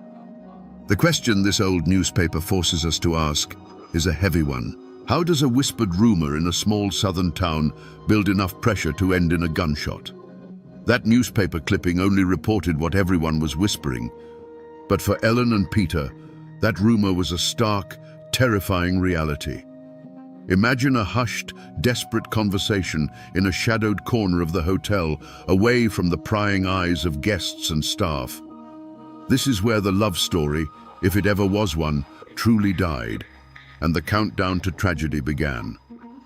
Ellen, likely terrified but resolute, would have told Peter about the child. For her, it was a plea for salvation. In that moment, she wasn't just his lover. She was the mother of his heir, and in the unwritten code of the mountains, that demanded action. She would have asked him to do the right thing, to marry her and give their child a name. Peter de Graaf, however, was already promised to another woman, Fanny Faust, a bride his family approved of. Ellen's news was not a blessing, it was a catastrophe. It was a threat to his reputation, his inheritance, and his entire future. The easy charm he had used to woo her would have vanished, replaced by a cold panic. To him, her plea for marriage was not a request for honor, but an ultimatum that could unravel his entire world. The days that followed must have been a private hell for both of them. Their secret meetings would no longer have been filled with affection, but with bitter arguments. He likely offered her money, told her to leave town and never come back, to solve the problem on her own. But Ellen wouldn't have backed down. For her, this was not a problem to be disposed of. It was her life, her child's life. Her desperation would have made her bold, perhaps even threatening to expose him to his family and his fiancée. What started as a whispered secret between two people was now a festering conflict. Every denial from him would have fueled her resolve. Every tearful plea from her would have deepened his fear. The seeds of conflict were sown not in jealousy or simple hatred, but in a clash of two inescapable realities. She needed a husband to avoid ruin, and he needed to get rid of her to avoid the very same fate. The air between them grew thick with unspoken violence, and time was running out. Newspaper clippings and court records can give you the skeleton of a story, but they can't give you its soul. For that, you have to talk to the people who keep the memories alive. I found that soul in a conversation with a local historian, a man whose great-grandfather had known the de Graaf family. He wasn't a professor in some university. He was a man whose family had lived on this soil for 200 years, and whose memory was a library of local lore. We sat on his porch, overlooking the hazy blue line of the distant mountains. He told me the official story, the one we all know. The affair, the rumored pregnancy, the arrest. But then he leaned forward in his rocking chair, his voice dropping a little lower. "Now, this part you won't find in any court record," he said. "This is the story that was passed down. The papers will tell you Peter had a motive, but they don't tell you why it had to happen on that specific day. According to the tale that's been told around here for over a century, Ellen Smith had given Peter de Graaf an ultimatum. It wasn't just a tearful plea for marriage anymore. She was done with his stalling and his empty promises. She told him that if he didn't agree to marry her, she was going to walk over to his father's house that very afternoon and tell the old man everything. Suddenly, the timeline snaps into sharp, terrifying focus. This wasn't a problem Peter could put off until next week. It was a crisis with a deadline measured in hours. Exposing the secret to his prominent father would have brought immediate and absolute ruin. It was one thing for the town to whisper, but for the patriarch of the de Graaf family to hear it from Ellen herself. That was unthinkable. Peter, cornered and desperate, knew he had to stop her, and he had to do it right then.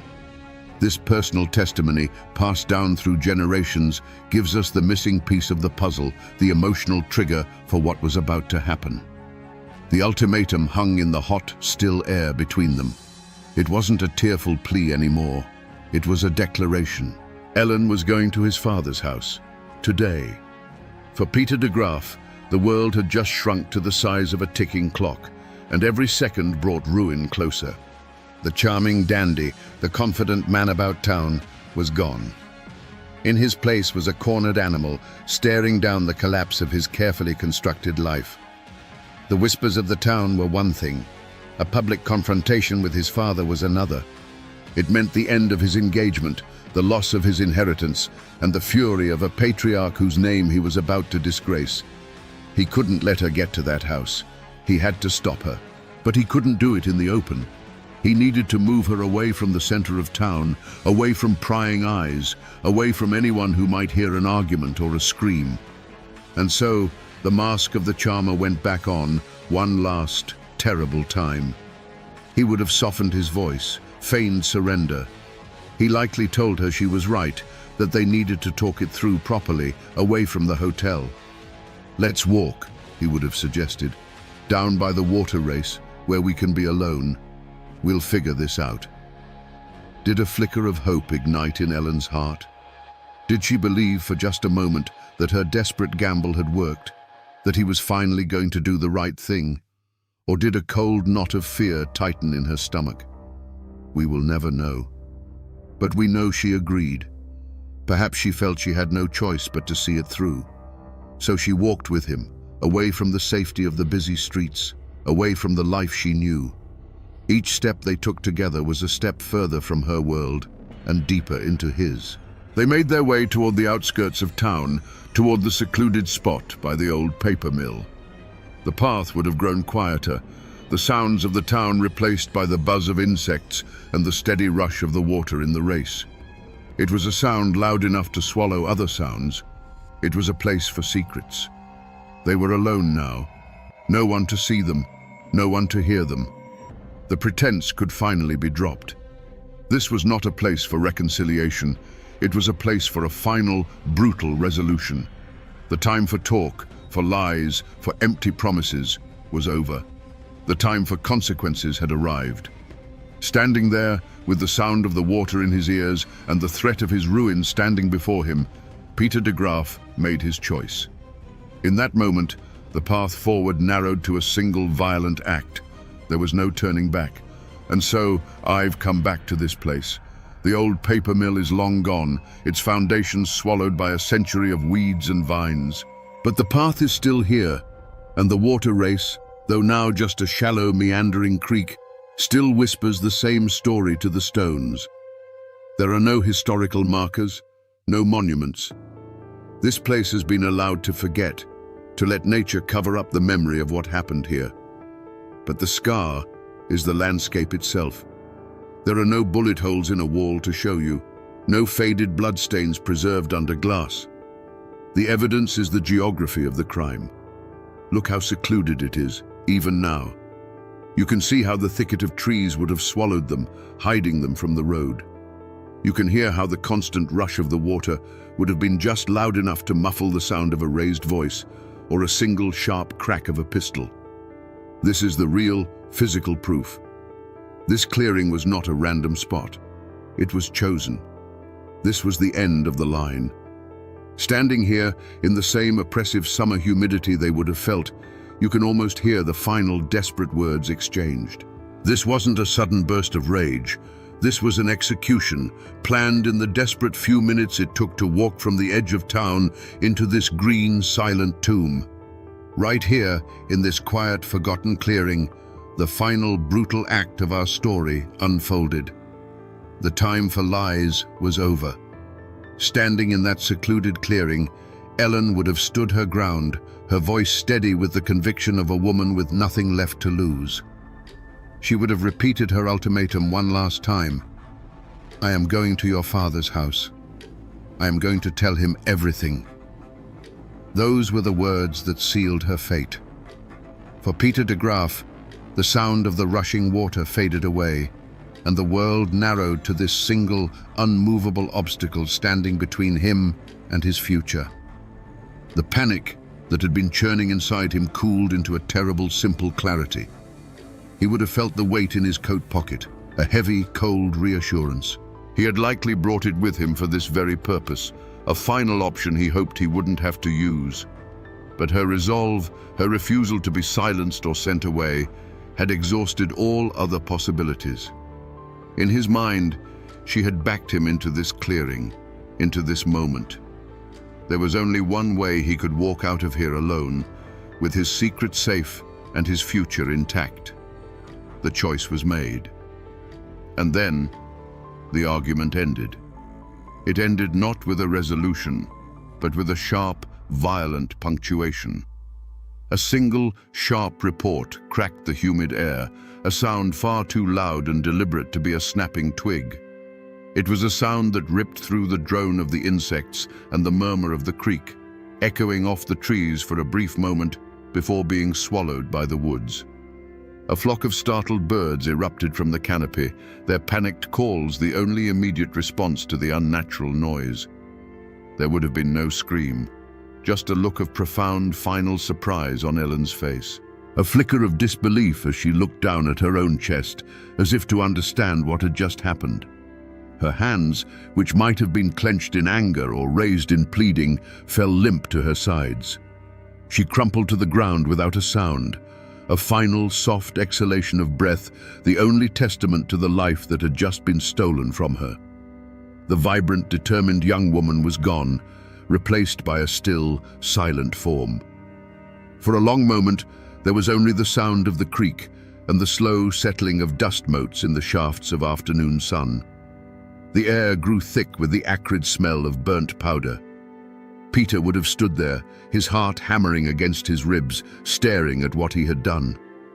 There she was, poor Ellen Smith, lying on the cold, cold ground. A single dark circle, no bigger than a coin, began to blossom on the fabric of her simple dress right over her heart. It was a neat, tidy, and absolutely final solution to his problem. Then, the cold clarity shattered, and the animal panic returned. His survival instinct screamed at him to run. He turned his back on what he had done, on the woman who had carried his child and his secret.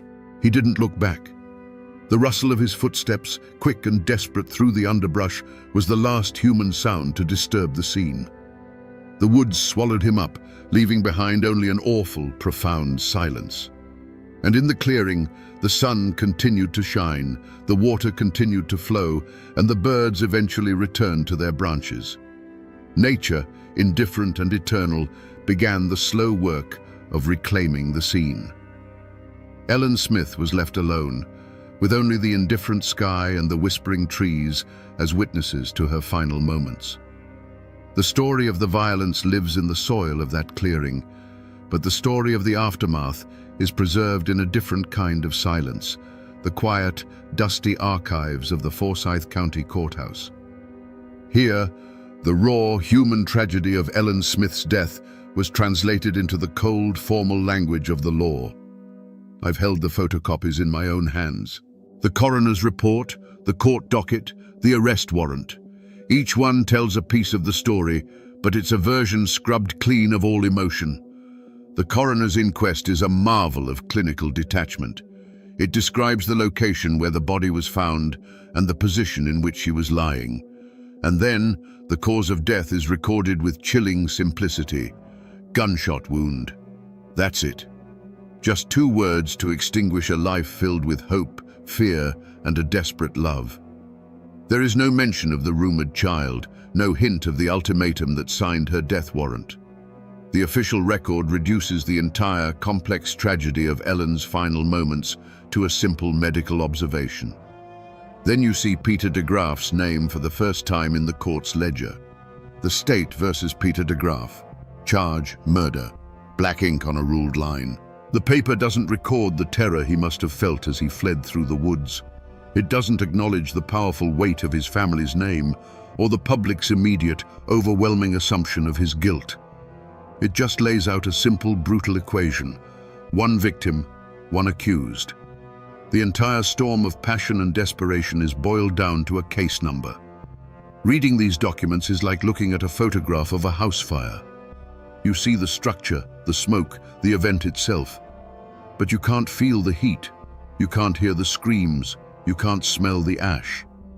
The law is concerned with facts, with evidence that can be presented to a jury.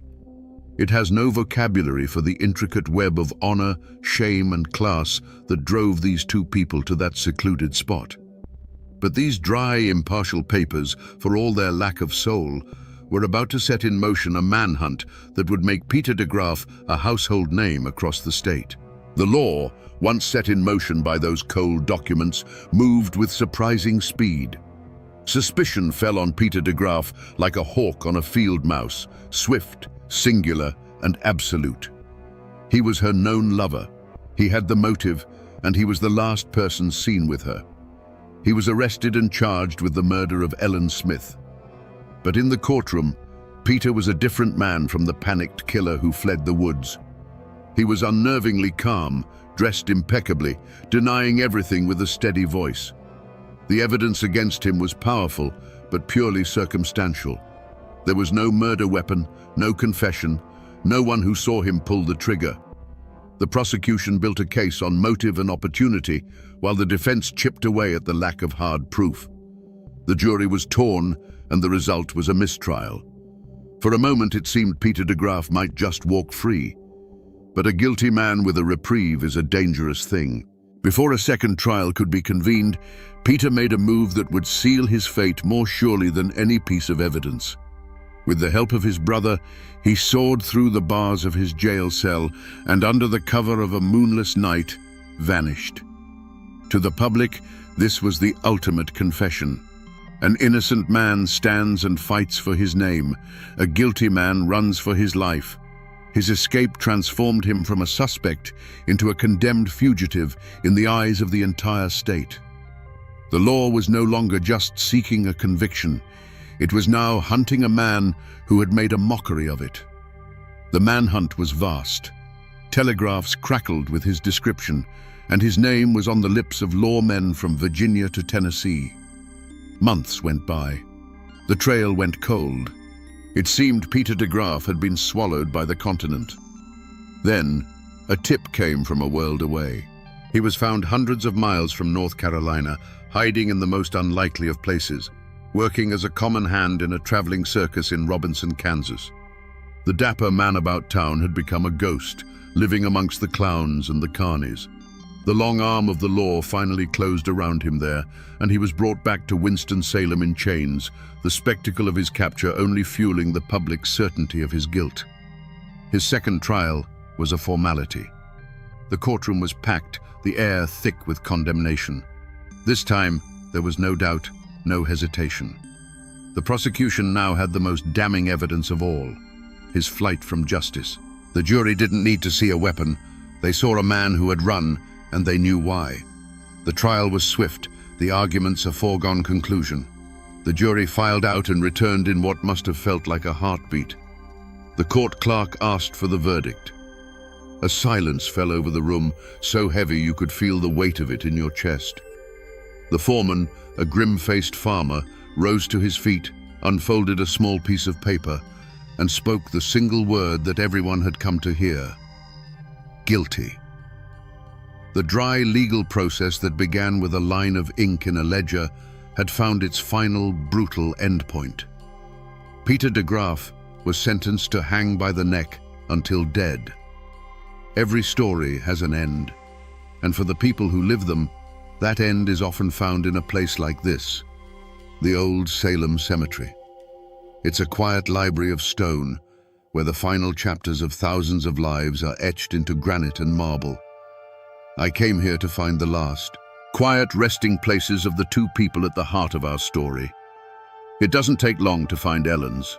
Her grave is marked by a simple flat stone, a humble marker that lies low in the grass, easily missed if you aren't looking for it. There is no grand epitaph, just her name and the dates that bookend her short, tragic life. It is a lonely grave for a girl who died alone. And yet, her story has kept this spot from being forgotten. People still come. They know the ballad, and they seek out this small stone as a kind of pilgrimage. Her final resting place is as modest as the life she lived, but the legend that grew from it is monumental. In death, the poor, forgotten maid became more famous than any of the wealthy people buried around her. Then, you walk just 100 yards or so past other weathered stones, and you find the de Graaf family plot. And there he is, Peter de Graaf. His marker is part of a respectable family collection, more substantial than Ellen's, but weathered by the same century of sun and rain. And the irony is so thick you can almost taste it. He killed her to protect his family's name, to sever their connection forever. But here they lie, just a short walk from one another. Enemies in life, neighbors for all eternity in this silent city of the dead. Seeing these two stones, so close and yet worlds apart, makes you realize that the gallows was not the end of the story. It was only the end of Peter's. For the families left behind, for the community that had witnessed the tragedy, the consequences were just beginning to unfold. The final verdict had been delivered, but the long shadow of that day was only starting to stretch across the land. On February 8, 1894, a massive crowd gathered in Winston-Salem. It was a public holiday of the grimmest sort. They came to see Peter de Graaf hang. He was led to the gallows, and even in his final moments, he maintained his unnerving calm.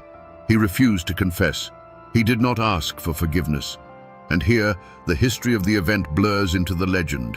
The story, the one that truly matters, is that as he stood on the gallows, with the rope around his neck, he handed a note to his brother. Some say it was a poem, a final confession scribbled on a scrap of paper. No one knows for sure if this note ever existed, but it didn't have to.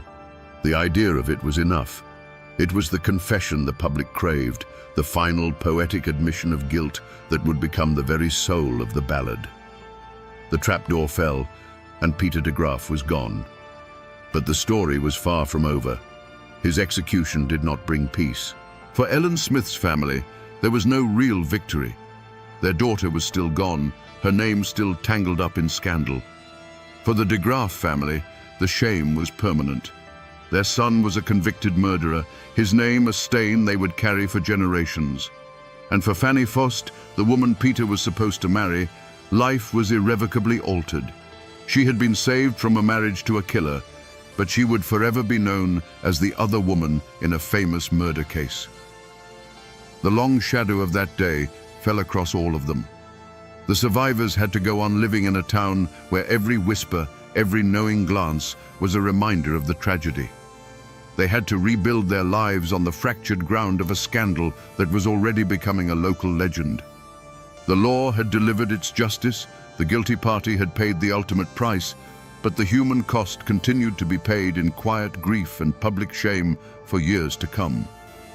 The event was over, but the memory, raw and painful, had just begun its long, slow burn into the community's consciousness. You would think that a story with a body, a killer, a trial, and an execution would have a clear, definitive ending. But it rarely works that way. The song that bears Ellen's name paints the picture in stark black and white. There is a villain, and there is a victim. Peter de Graaf is the cold-hearted killer, and Ellen Smith is the poor, innocent girl he murdered. For the rest of the world, for anyone who has ever heard that mournful tune, that is the end of the story.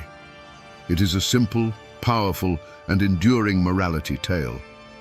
But when you spend time here, when you talk to people whose roots run deep in this soil, you find that the truth is never that clean. In the whispers and memories that were never set to music, a different, more complicated picture emerges. While no one defends what Peter did, the telling of the story shifts. In this version, Ellen is not just a passive lamb led to the slaughter. She is a woman who, finding herself in a desperate situation, used the only weapon she had, the threat of public shame. She gave an ultimatum, a high-stakes gamble in a game where she held very few cards. Likewise, in this whispered history, Peter de Graaf isn't a simple monster. He is a weak man, a foolish man, trapped by his own vices and the rigid expectations of his family. He was a coward, driven to an act of unimaginable cruelty, not by pure evil, but by the desperate fear of losing his social standing. This doesn't excuse him. It doesn't absolve him of his crime. But it recasts the story from a simple melodrama into a more complicated and perhaps more human tragedy about two flawed people crushed by the unforgiving social codes of their time. So which version is the truth? Was Ellen the pure innocent from the ballad? or the desperate gambler from the local law? Was Peter a cold-blooded predator or a cornered coward? The answer is likely lost somewhere in the middle, in the unspoken words that passed between them in that clearing. The official record tells one story, the famous ballad tells another, and the quiet, persistent memory of the community tells a third.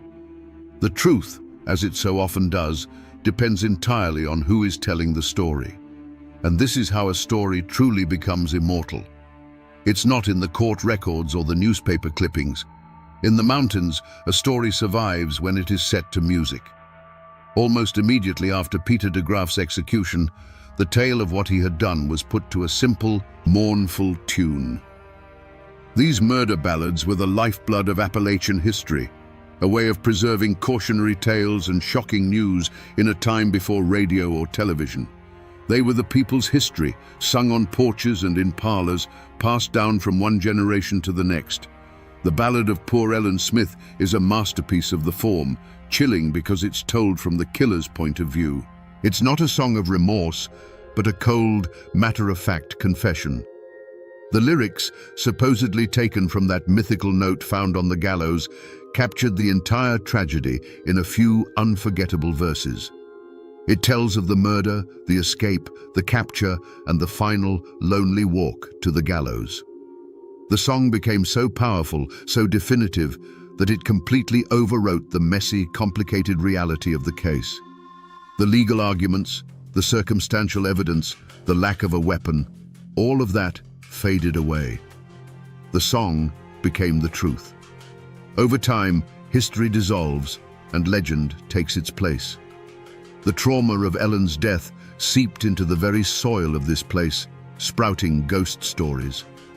For 100 years, people have claimed to see a sorrowful apparition wandering the woods near the old water race, the ghost of a young woman in a simple dress, forever searching for the justice she was denied in life.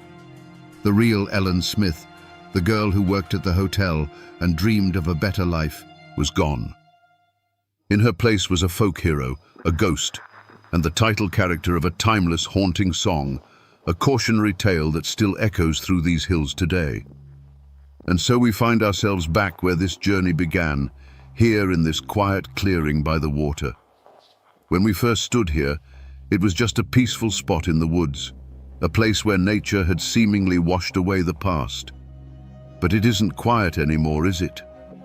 Now, you can almost hear the echoes, the frantic, whispered argument, the single deafening crack of the pistol, and then the profound, awful silence that followed. We came here looking for the truth behind a famous song, and we found something far more raw and complicated.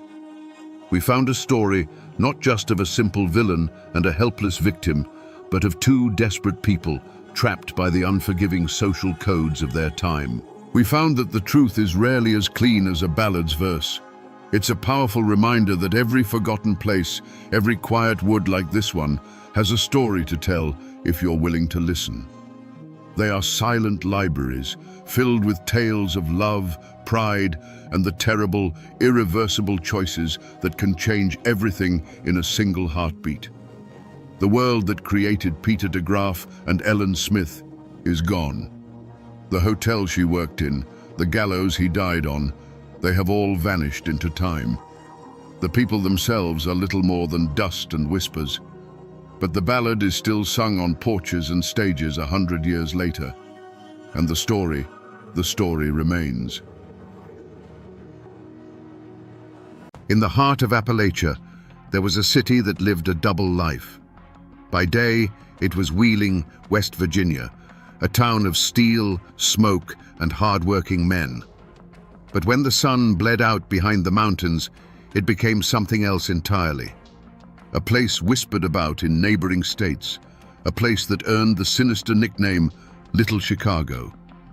How could a city in the middle of conservative America become a gangster's paradise, a capital of vice where the law was just a suggestion? The official records talk about crime, but the mountains remember a different story.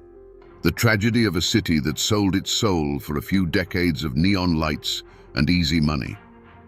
Wheeling wasn't born a monster. For generations, it was a city built on sweat and steel, nestled in a bend of the mighty Ohio River. Its lifeblood was the clanging of the mills and the rumble of the coal cars. The air was thick with the smell of industry, and the brick buildings were permanently stained with a film of soot. This was the Rust Belt in its prime, a tough, proud place where a man's worth was measured by the calluses on his hands. It was a world of simple, hard truths. You worked, you provided for your family, and you found your rest on Sunday. The people of Wheeling were the heart of this world. They were steel workers, miners, and factory hands who came home each night with their faces smudged with grime and their bodies aching. They were men and women who understood the grim reality of life in the mountains. Their dreams weren't grand. They dreamed of a steady paycheck, a hot meal on the table, and maybe a little something extra on a Saturday night to forget the toil of the week. This city was their home, their legacy, a place they had built with their own two hands. Into this world of grit and labor stepped a man named William Leas, known to everyone as Big Bill. He wasn't a gangster in a pinstripe suit who rolled in from New York or Chicago. He was the son of Greek immigrants, a local boy who understood the city's hunger. He had a disarming smile and a way of speaking that made you feel like he was your oldest friend. He started small, running whiskey during Prohibition, but he wasn't just a bootlegger. He was a visionary of vice. Leas saw the exhaustion in the eyes of the workers, and he offered them an escape. He built churches and sponsored little league teams, presenting himself as a pillar of the community, a generous benefactor. People loved him. He gave them jobs when the mills were slow and entertainment when their lives felt bleak. He was one of them, they thought, just a little smarter, a little luckier. They didn't see the ice behind his eyes or the cold calculation in his every move. But a shadow was beginning to stretch over Wheeling, long before it was ever called Little Chicago. It started with a friendly game of cards in the back of a tavern, a slot machine quietly installed in the corner of a diner. It was the friendly cop who was told to look the other way. The small envelope of cash slipped into a politician's hand. Each small compromise was another brick in the foundation of a corrupt empire. The city, so desperate for a taste of prosperity, didn't realize it was making a deal with the devil. They were a community on the brink, about to lose everything they thought they were, all for the illusion of a good time. It wasn't a single gunshot that marked the point of no return for Wheeling. It was a sound, the constant mechanical grinding and clatter of hundreds, then thousands of slot machines. Big Bill Leas didn't conquer the city with an army of thugs. He seduced it with an army of one-armed bandits. They appeared like a quiet invasion, first in the back rooms of his clubs, then in bars, restaurants, and eventually even corner drugstores. Each machine was a tiny, glittering promise of fortune, and a spigot for a river of untaxed silver that flowed directly into his empire. At first, the city's honest lawmen tried to fight back. They would raid an establishment, confiscate a few machines, and make an arrest, feeling they'd done their duty. But it was a fool's errand. The arrested man would be out on bail within an hour, the case mysteriously dismissed by a compliant judge. The next day, 2 new machines would appear in the same spot. It was a demoralizing, soul-crushing charade. This is where the real poison took hold. Leas understood that you didn't need to own every man with a gun if you owned the men with the gavels and the badges. The system of corruption wasn't a secret. It was an institution. Police officers began receiving weekly envelopes stuffed with cash, a bonus for simply looking the other way. It wasn't presented as a dirty bribe, but as a practical arrangement, a way to ensure the city ran smoothly. For a cop with a family to feed on a meager salary, the choice was brutal. Uphold a law that no one else respected, or accept the cash and provide. One by one, the city's guardians laid down their arms. The conflict shifted from the streets to the quiet, desperate struggle within the hearts of those few who refused to bend. A councilman who spoke out against the gambling racket would find his business suddenly failing inspections. A reporter who dug too deep might get a quiet visit, a friendly warning that his curiosity was unhealthy. The violence wasn't always loud. It was often the silent, chilling threat of ruin. The first drops of blood weren't shed on the pavement. They were the slow bleeding of a city's integrity, the death of its hope that the law was still the law. Wheeling had crossed a threshold, and everyone knew it. The city no longer belonged to its people. It belonged to Big Bill Lias. The slaughter in Little Chicago wasn't a single night of gunfire. It was a slow, methodical strangulation of a city's soul, carried out over decades in smoke-filled backrooms and on dimly lit streets. It was the steelworker who, after a brutal week in the mill, came to Wheeling looking for a little fun. He'd put a few coins in one of Big Bill's machines, mesmerized by the spinning reels. That small thrill became a weekly ritual, then an obsession.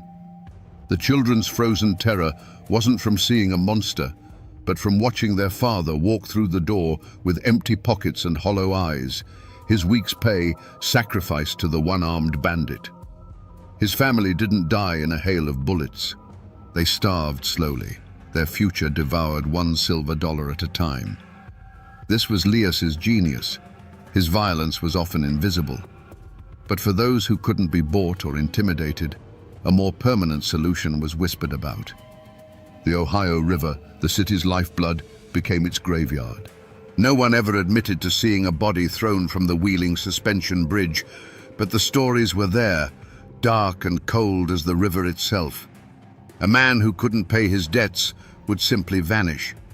The rumor was he'd gone for a swim in cement shoes. Fishermen downstream would sometimes cut their lines in a panic, having snagged something that felt unnervingly human, and they learned to never, ever talk about it. The river kept its secrets. As time went on, the violence grew bolder. After Lias, a new figure rose to prominence. Paul No Legs Hankish, a man who ruled his own syndicate from a wheelchair with a cold, terrifying fury. The quiet threats of Big Bill's era were replaced by open warfare. One night, the calm was ripped apart by a deafening explosion that rattled windows for miles. Where a car had been parked on a residential street, there was now only a mangled, smoking crater of twisted metal. The blast didn't just kill a man, it served as a public execution, a message written in fire and shrapnel. The true heart of darkness in Wheeling was this normalization of dread, the silence of the good people who were too scared to speak, the casual acceptance that some men were above the law and that a human life was worth less than a gambling debt. The city hadn't been conquered by an outside force.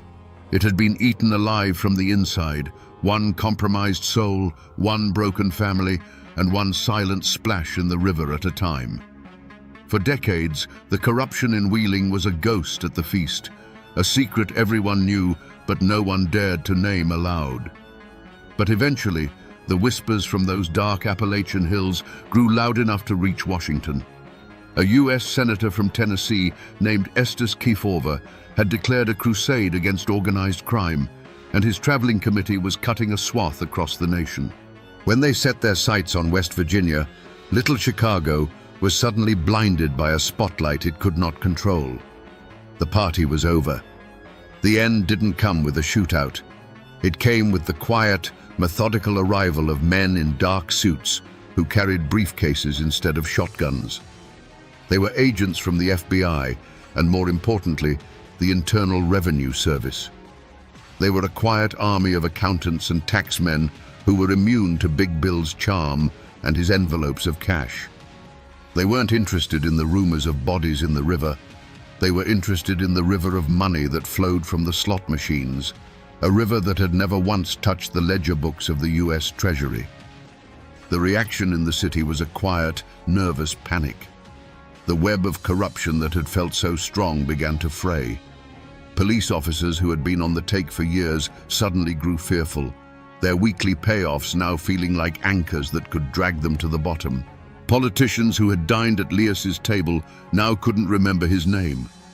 For the first time in a generation, a force had arrived in Wheeling that Big Bill could not buy, control, or intimidate. The fear that had held the city in his grip was now turned against his own people. Then came the raids. But these were not the staged, theatrical raids of the local police. Federal agents moved with cold efficiency. They didn't just seize a few slot machines, they swept through the city like a cleansing fire. In a single day, thousands of one-armed bandits were confiscated. They were dragged out of the bars and clubs, piled onto trucks, and taken to be destroyed. The signature sound of Little Chicago, that constant, hopeful, greedy grinding of the machines, was replaced by the sound of smashing glass and splintering wood as they were broken apart with sledgehammers. A new kind of silence fell over Wheeling. The neon lights of the gambling dens and backroom casinos flickered and went dark, one by one. The weekend crowds from Ohio and Pennsylvania stopped coming. The flow of easy money that had been the city's lifeblood and its poison simply ceased. What was left was a city in a state of shock, holding its breath. The king was cornered, his empire was in ruins, and the ashes of his fallen kingdom were still settling in the quiet, empty streets. The federal courthouse in Wheeling wasn't one of Big Bill's smoky backrooms. It was a place of cold marble, polished wood, and unwavering fluorescent lights, a world where his charisma and cash held no power. His trial was the greatest show the city had ever seen. The courtroom was packed every day with a strange mix of his loyalists, his victims, and the morbidly curious, all wanting to see if the king would finally fall. Armed federal marshals stood guard, their presence a stark reminder that the old rules no longer applied. For the first time, justice in Wheeling would be decided not by a backroom deal, but by a jury of 12. In the defendant's chair sat William Lias, and he looked like a man out of time. The confident, charming benefactor was gone. In his place was an aging man in an ill-fitting suit, looking confused and diminished under the weight of federal authority. He would scan the faces in the crowd, perhaps searching for the familiar fear and respect he once commanded. But he found only strangers and the cold, impartial gaze of the law. This wasn't his world. He was a mountain lion dragged from his territory and put in a cage, surrounded by hunters who spoke a language he didn't understand. The prosecution's case was a masterpiece of methodical destruction. They didn't call witnesses to speak of rumored murders or broken legs. They didn't speak of the fear that had paralyzed the city for a generation. Instead, they brought in accountants. They presented ledgers, bank statements, and sworn testimony from Lias's own bookkeepers. One by one, former associates and lieutenants, men who had gotten rich under his protection, took the stand to save themselves, their testimony a cascade of betrayals that buried their old boss under a mountain of evidence. The weapon that finally brought down the king of Little Chicago wasn't a smoking gun, it was a fountain pen. The charge was the same one that had felled Al Capone, tax evasion.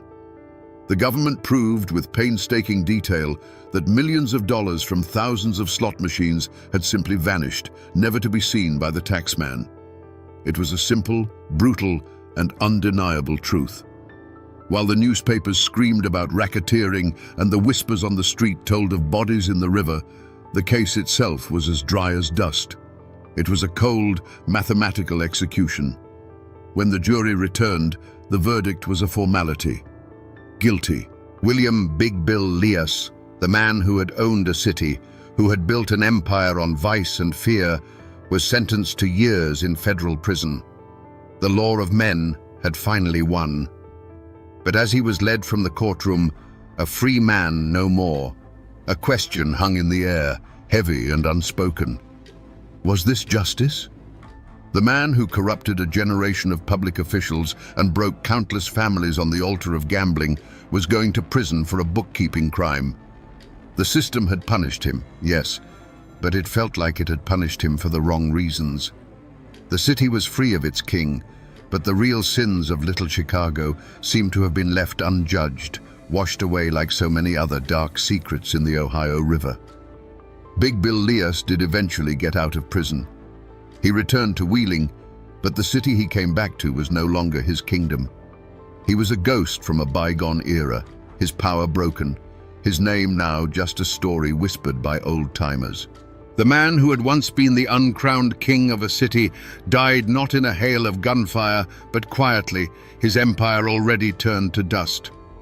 The vacuum he left behind was filled for a time by more vicious predators like No Legs Hankish, whose reign was one of bombs and fear, but that too eventually crumbled under the relentless pressure of federal law enforcement.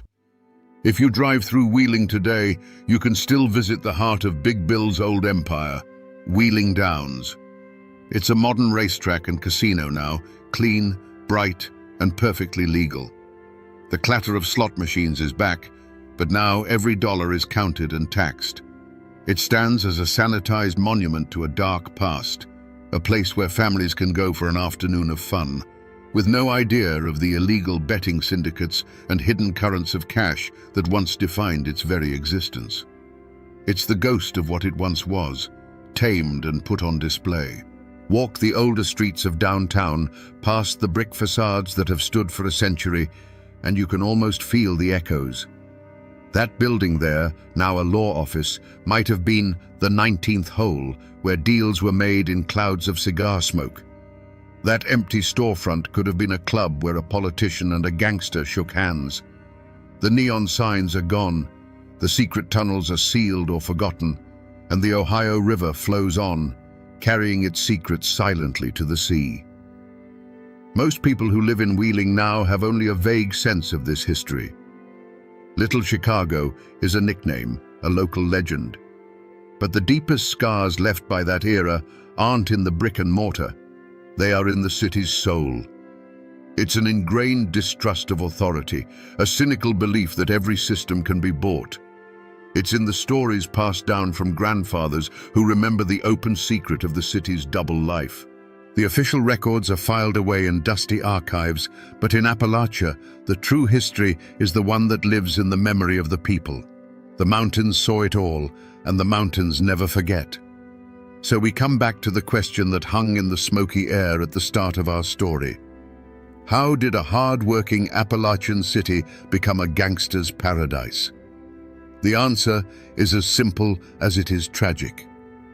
Little Chicago wasn't built by force. It was built on a quiet, desperate bargain. Big Bill Leas didn't conquer Wheeling. He seduced it. He offered a city, weary from the toil of the mills and the mines, an escape. He offered them the illusion of prosperity, the thrill of the jackpot. And all he asked for in return was their silence and their soul. This is more than just a crime story. It is a cautionary tale, a lesson etched into the very hills of West Virginia. It's a story about the danger of looking the other way, of accepting small compromises until there is nothing left of your integrity to compromise. The tragedy of Wheeling wasn't just that a criminal empire rose in its streets, but that so many good people stood by and let it happen, convinced that the easy money was worth the moral rot that came with it. It is a timeless story of how a community, desperate for a better life, can make a deal with the devil, never realizing the price is always far higher than they can imagine. The steel mills have cooled, and the bright neon signs are dark. But the ghost of Little Chicago still haunts these hills, a cold lesson written in the heart of Appalachia. Its legacy is a reminder that the most dangerous monsters are not always the ones who break down your door, but the ones you willingly invite inside.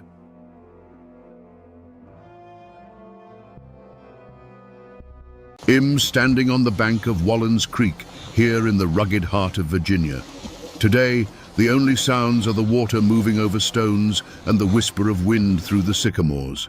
It's a peaceful place, the kind of place you might come to forget the world for a while. But this ground doesn't forget.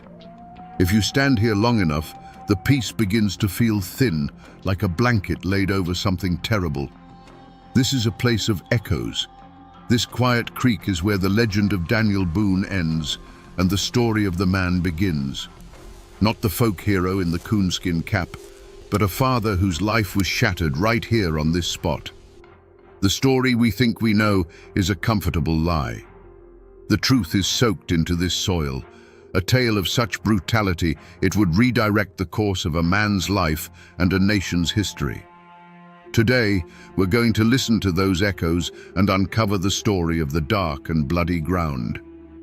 In the autumn of 1773, this same wilderness was not a place of quiet solitude. It was filled with the sounds of a dream in motion, the groan of wagon wheels, the lowing of cattle, the shouts of men, and the laughter of children. This was Daniel Boone's grand gamble, the first organized attempt to bring settler families into the promised land of Kentucky. They were a small, rolling nation of about 40 souls, carving a path through a world that had, until now, belonged only to the Long Hunters and the native tribes. Daniel Boone wasn't the giant of folklore yet. He was a 38-year-old father and husband, his face already lined by the sun and hardship, but his eyes were fixed on a future he could almost taste. He saw Kentucky not as a contested battleground, but as an untouched Eden, a place where a man could build a life from the ground up, beholden to no one. He was a guide, a protector, a patriarch leading his flock into a new world. At his side was his eldest son, James. At 16, he was on the cusp of manhood, strong and capable, already possessing a quiet confidence learned from his father in the deep woods. He was Daniel's shadow and his legacy, the boy who would help him tame this new land. For James, this journey wasn't just about following his father.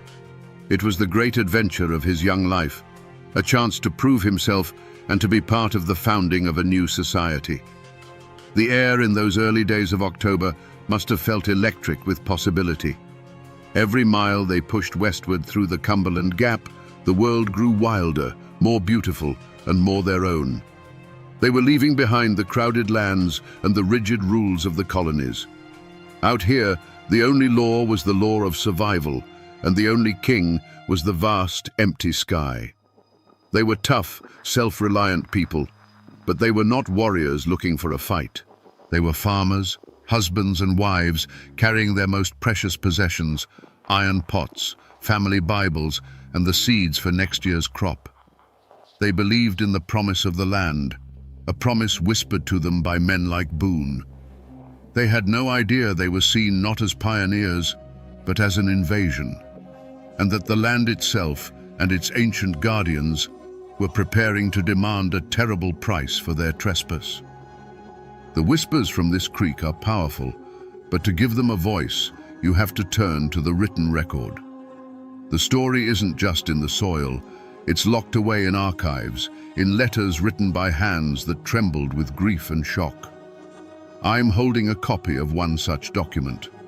It's a letter from Captain William Russell to Colonel William Preston, dated October 12, 1773. The paper is a copy, but the original is as brittle as a dry leaf, the ink faded to the color of rust. This isn't just an old piece of correspondence, it is a dispatch from the edge of a nightmare. William Russell was another leader of the expedition, and his own son Henry was with James Boone that night. This is a letter from one father to the world, trying to make sense of the unthinkable. He writes of the search party and of the discovery. He describes the scene with the stark, horrified clarity of a man who can't unsee what he's witnessed. He calls the perpetrators inhuman and details how the boys were tortured in the most barbarous manner. This document is the key. It's the first official confirmation of the event, transforming local horror into historical fact. It verifies the location, the date, and the sheer savagery of the attack. It is a cold, hard piece of the past that proves the echoes here are real. But this letter, for all its terrible detail, raises a more profound question. It tells us what happened, but it doesn't tell us why. This wasn't just a raid for supplies or a swift, violent skirmish. The level of brutality described here was intentional. It was a message, written in blood. To understand that message, we have to look beyond the settlers' hopes and see this land through the eyes of the people who already called it home. To understand the horror described in that letter, you have to understand the land itself. To the Shawnee, the Cherokee, and the Delaware, Kentucky wasn't an empty paradise waiting for a master. It was Kentar-ten, the land of tomorrow, a sacred and vital hunting preserve. They didn't build their villages there, but it was their great commons, a shared cathedral of forest and meadow teeming with the buffalo, elk, and deer that sustained their people. Its borders were jealously guarded, and they called it the dark and bloody ground for a reason. When Daniel Boone's party of settlers snaked its way through the mountains, they were not seen as brave pioneers. They were seen as a plague. The Long Hunters had been one thing, solitary men who took some game and left. But this was different. This was a tide of axes and fences, of families and cabins. This was an army of permanence, an existential threat to a way of life that had existed for centuries. Every tree they felled, every patch of cane they cleared, was an act of war. Watching this slow-moving invasion was a war party, a coalition of Shawnee, Delaware, and Cherokee warriors. They were not a random band of marauders. They were the guardians of this land, men whose families depended on the game Boone's settlers were about to displace. They would have tracked the party for days, observing them with a mix of fury and contempt. The settlers' noisy, lumbering progress was an insult to the silence of the woods, a clear sign they did not belong. The decision to attack was a calculated one, and the decision to make it a spectacle of cruelty was a strategic one. They needed to send a message so terrifying that it would echo all the way back to the colonies in Virginia and Pennsylvania. They needed to turn the dream of Kentucky into a nightmare. When James Boone's small group separated from the main party, it offered the perfect opportunity. They weren't just going to kill the intruders. They were going to make their deaths a lesson. The barbarism Captain Russell would later describe in his letter wasn't mindless savagery. It was a deliberate act of psychological warfare designed to break the will of the invaders and burn the memory of this failure into Daniel Boone's soul forever. To understand a story this old, the paper trail can only take you so far. You have to find the people who have kept the story alive, not in books, but in memory. In a small town nestled in the Cumberland Gap, I found a local historian named Silas Blackwood. He's not an academic. He's a man whose family has lived in the shadow of these mountains since before Kentucky was a state. His knowledge comes from stories told on front porches, passed down from one generation to the next like a well-worn rifle. He looked over my copy of the Russell letter, his brow furrowed. "This is the white man's truth," he said, his voice raspy like dry leaves. "It tells you a storm came through and tore the roof off the barn.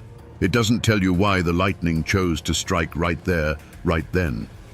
He explained that for 200 years, another version of the story has been whispered in these hills, a version that provides a motive far more terrifying than a simple land dispute. According to the tale passed down in his family, the war party wasn't just a random collection of warriors. It was led by a Shawnee warrior who was already carrying a deep and personal wound.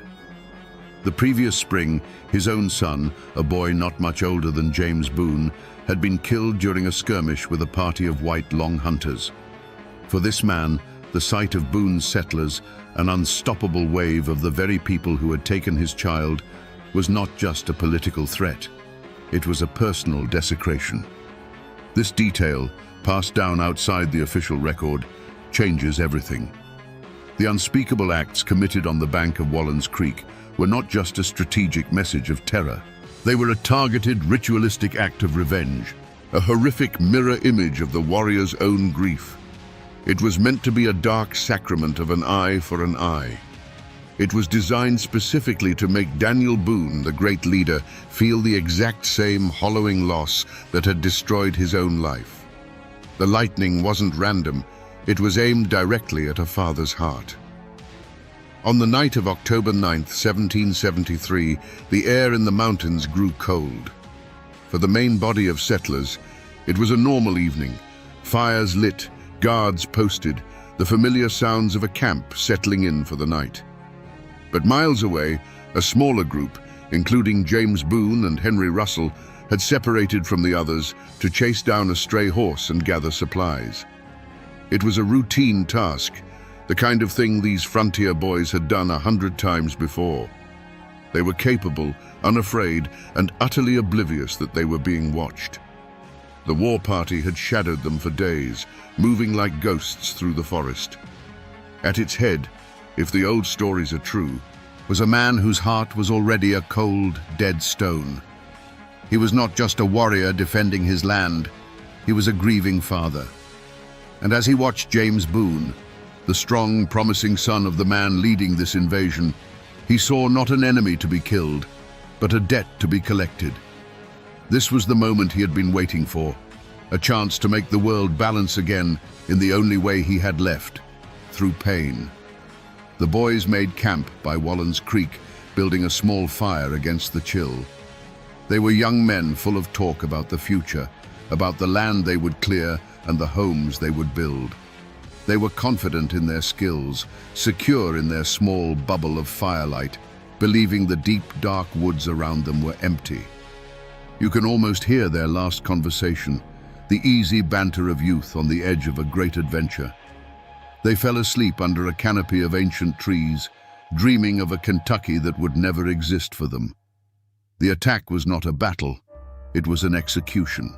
It came in that disorienting pre-dawn gray, a sudden explosion of violence that ripped the sleeping camp apart. There was no time to fight back, only to be overwhelmed by a wave of silent, purposeful fury. Several in the small party were cut down in their bedrolls, their lives extinguished before they were even fully awake. But James Boone and Henry Russell were not killed. They were seized, dragged from their blankets, their arms bound tight. This was the moment that sealed their fate. The skirmish was over. The warriors had won. They could have vanished back into the woods, leaving the bodies as a stark warning. But the leader's eyes fixed on the captured boys.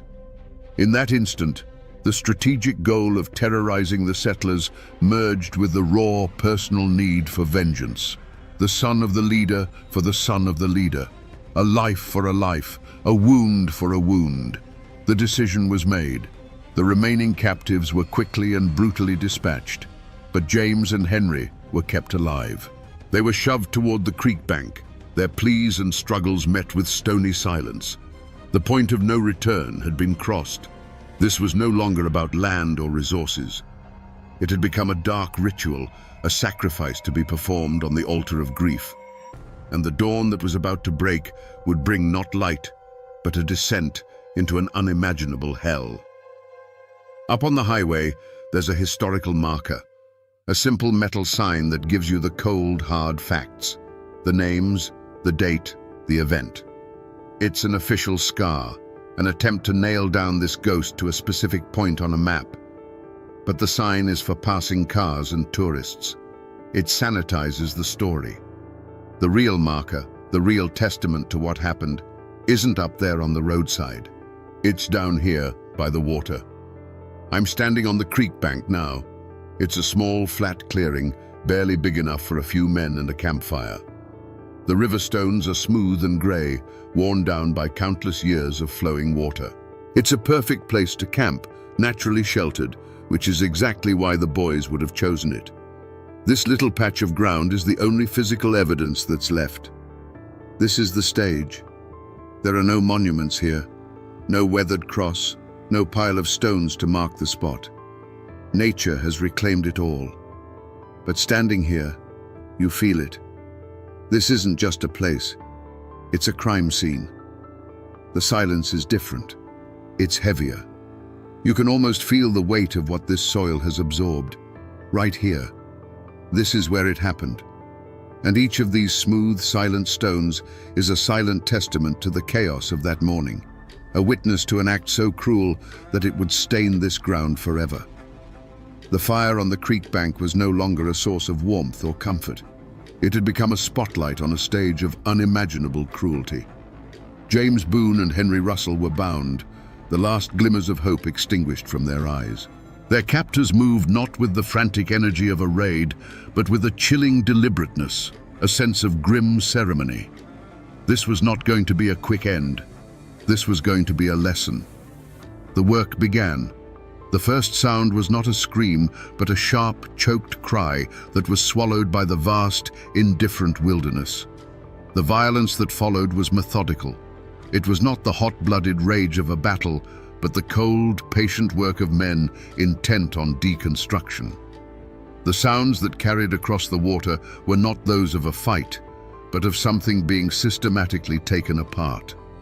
The fire threw their silhouettes against the ancient sycamores, long distorted shadows that flinched and writhed in a terrible dance. The sharp, clean scent of pine from the fire was soon corrupted by something else, a smell of scorching that was deeply, fundamentally wrong, an odor of violation that clung to the damp night air. It was the smell of something sacred being made profane. The boys' voices, which had pleaded and begged, had broken. Now, the only sounds were guttural, involuntary responses to a pain beyond the limits of language. It was the sound of humanity being stripped away, layer by layer, until only the raw nerve of existence remained.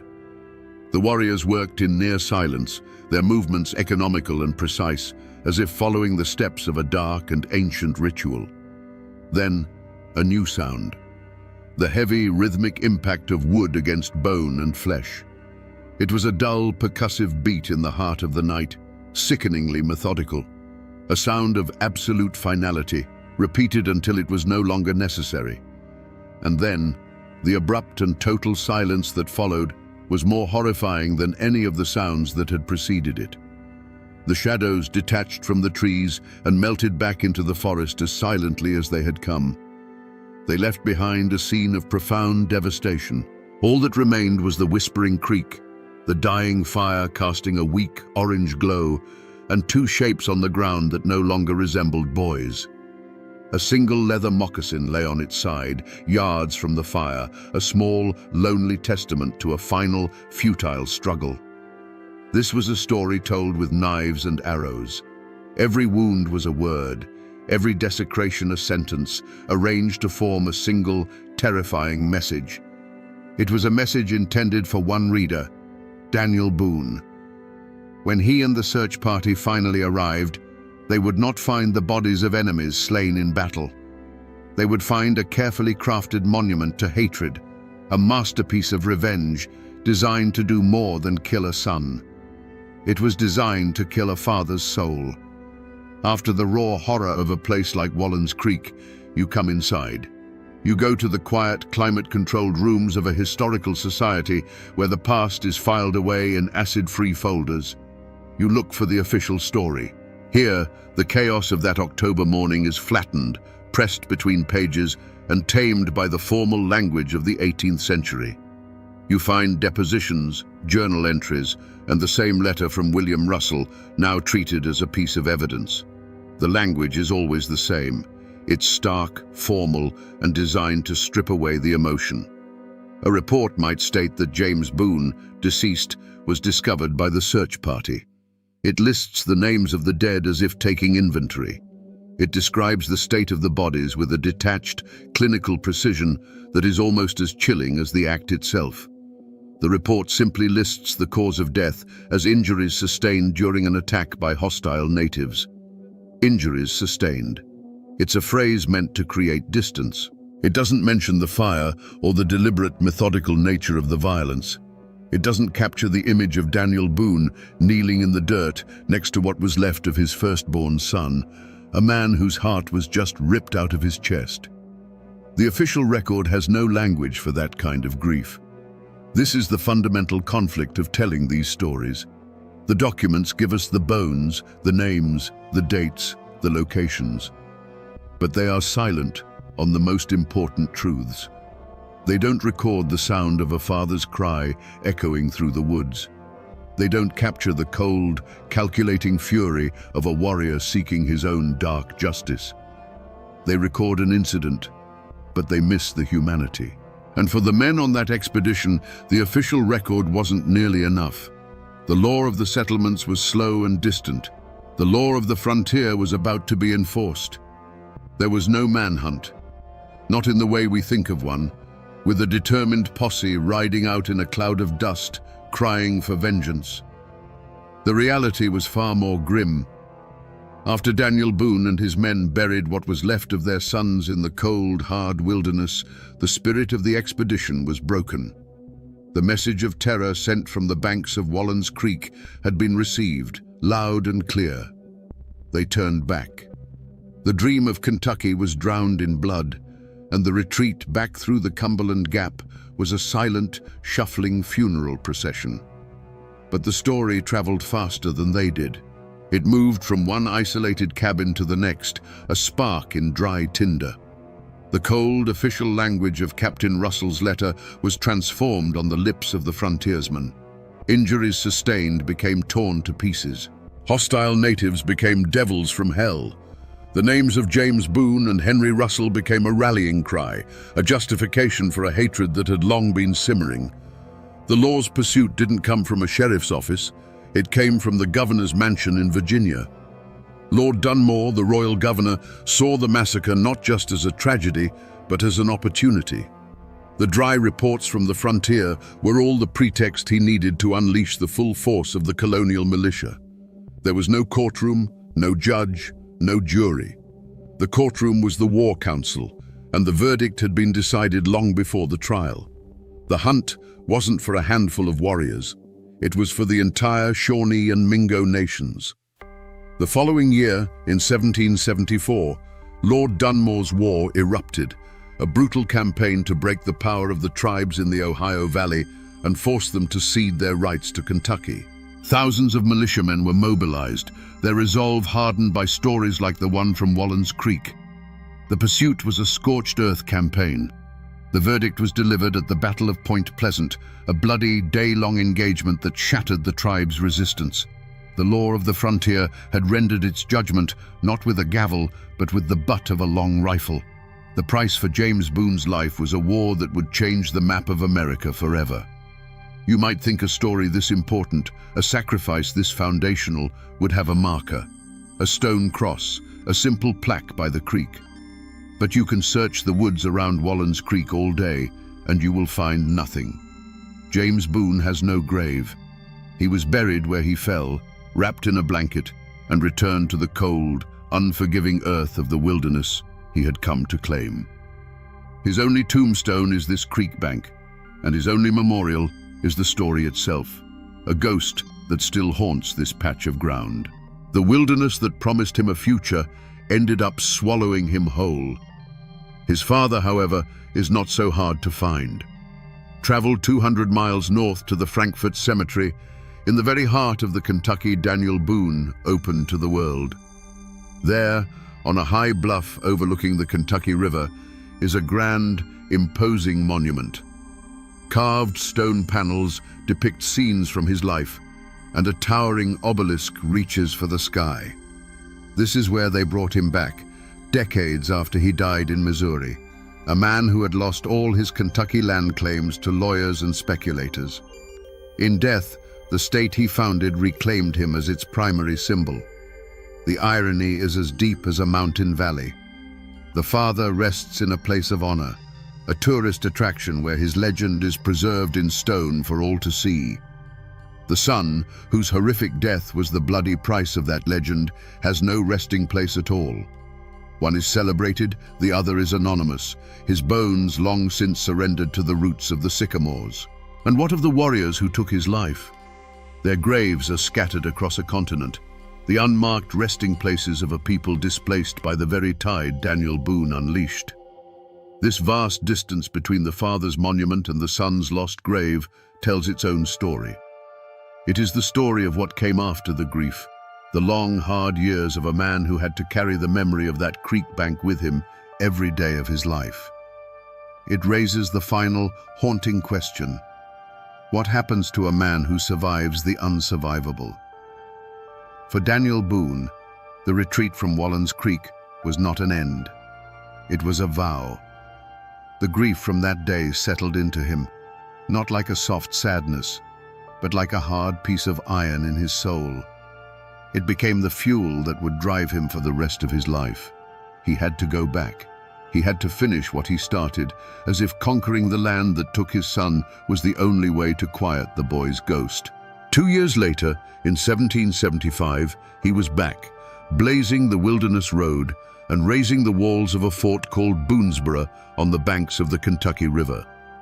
But the world he built was not the Eden he had dreamed of. It was a fortress. The hope of 1773 was replaced by the grim reality of survival in a war zone. Life was lived with one ear, always listening for a sound that didn't belong, the snap of a twig, the call of a bird that wasn't quite right. The long shadow of that massacre by the creek fell over everything. Every time a child strayed too far from the fort walls, the memory of what happened to James would have returned to Daniel like a fever. The Shawnee had been forced to cede Kentucky by treaty after Lord Dunmore's war, but a piece of paper meant nothing when their way of life was at stake. The fighting didn't stop. It just became more desperate, more personal. The shadow touched Boone's family again in 1776, when his own daughter Jemima was captured by warriors and dragged away from the fort. Boone led a frantic, relentless pursuit and rescued her, but it was a terrifying echo of the past, a reminder that the war was never far away. The ultimate proof of that long shadow came 9 years after James's death, at the disastrous Battle of Blue Licks in 1782. By then, Boone was a seasoned commander, a living legend. But on that day, against his better judgment, he was goaded into a reckless charge against a combined force of British and native warriors. It was a slaughter, and in the chaos of the retreat, Boone's other son, Israel, who was fighting at his side, was shot from his horse. Daniel, under a hail of fire, tried to carry his son's body from the field, but it was too late. He had to leave another son behind on the dark and bloody ground. The cycle of violence that began on the banks of Wallens Creek had come full circle, claiming another of his children. The story of Boone in Kentucky is not one of triumph. It is a story of a man who won a country but lost a family, a man who lived the rest of his days under a shadow so long the sun could never truly reach him again. To most of America, the legacy that grew from that bloody creek bank is simple and clear. It's the story of Daniel Boone the Pathfinder, the brave frontiersman who faced down a savage wilderness to bring the light of civilization westward. In this telling, James Boone is a martyr, an innocent lamb sacrificed on the altar of manifest destiny. It's a clean, heroic narrative, the kind you carve into monuments and teach in schoolbooks. It's the story of a hero who persevered through unimaginable loss to found a state. But that's not the only story this land remembers. To this day, if you speak to descendants of the Shawnee, the people who were driven from their sacred hunting grounds, you will hear a very different legacy. In their story, Daniel Boone isn't a hero. He's the architect of an invasion. He wasn't a pioneer. He was the leader of a band of trespassers who ignored every warning to turn back.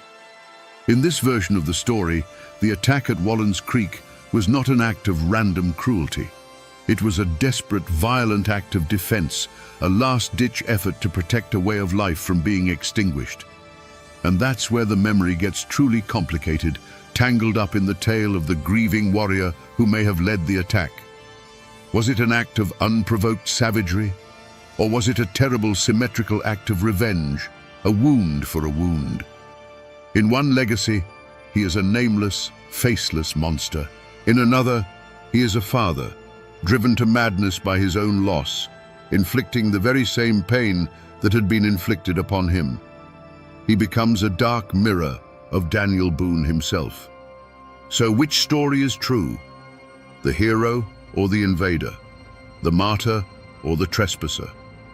The hard truth is, the answer depends entirely on which side of the Cumberland Gap your ancestors stood.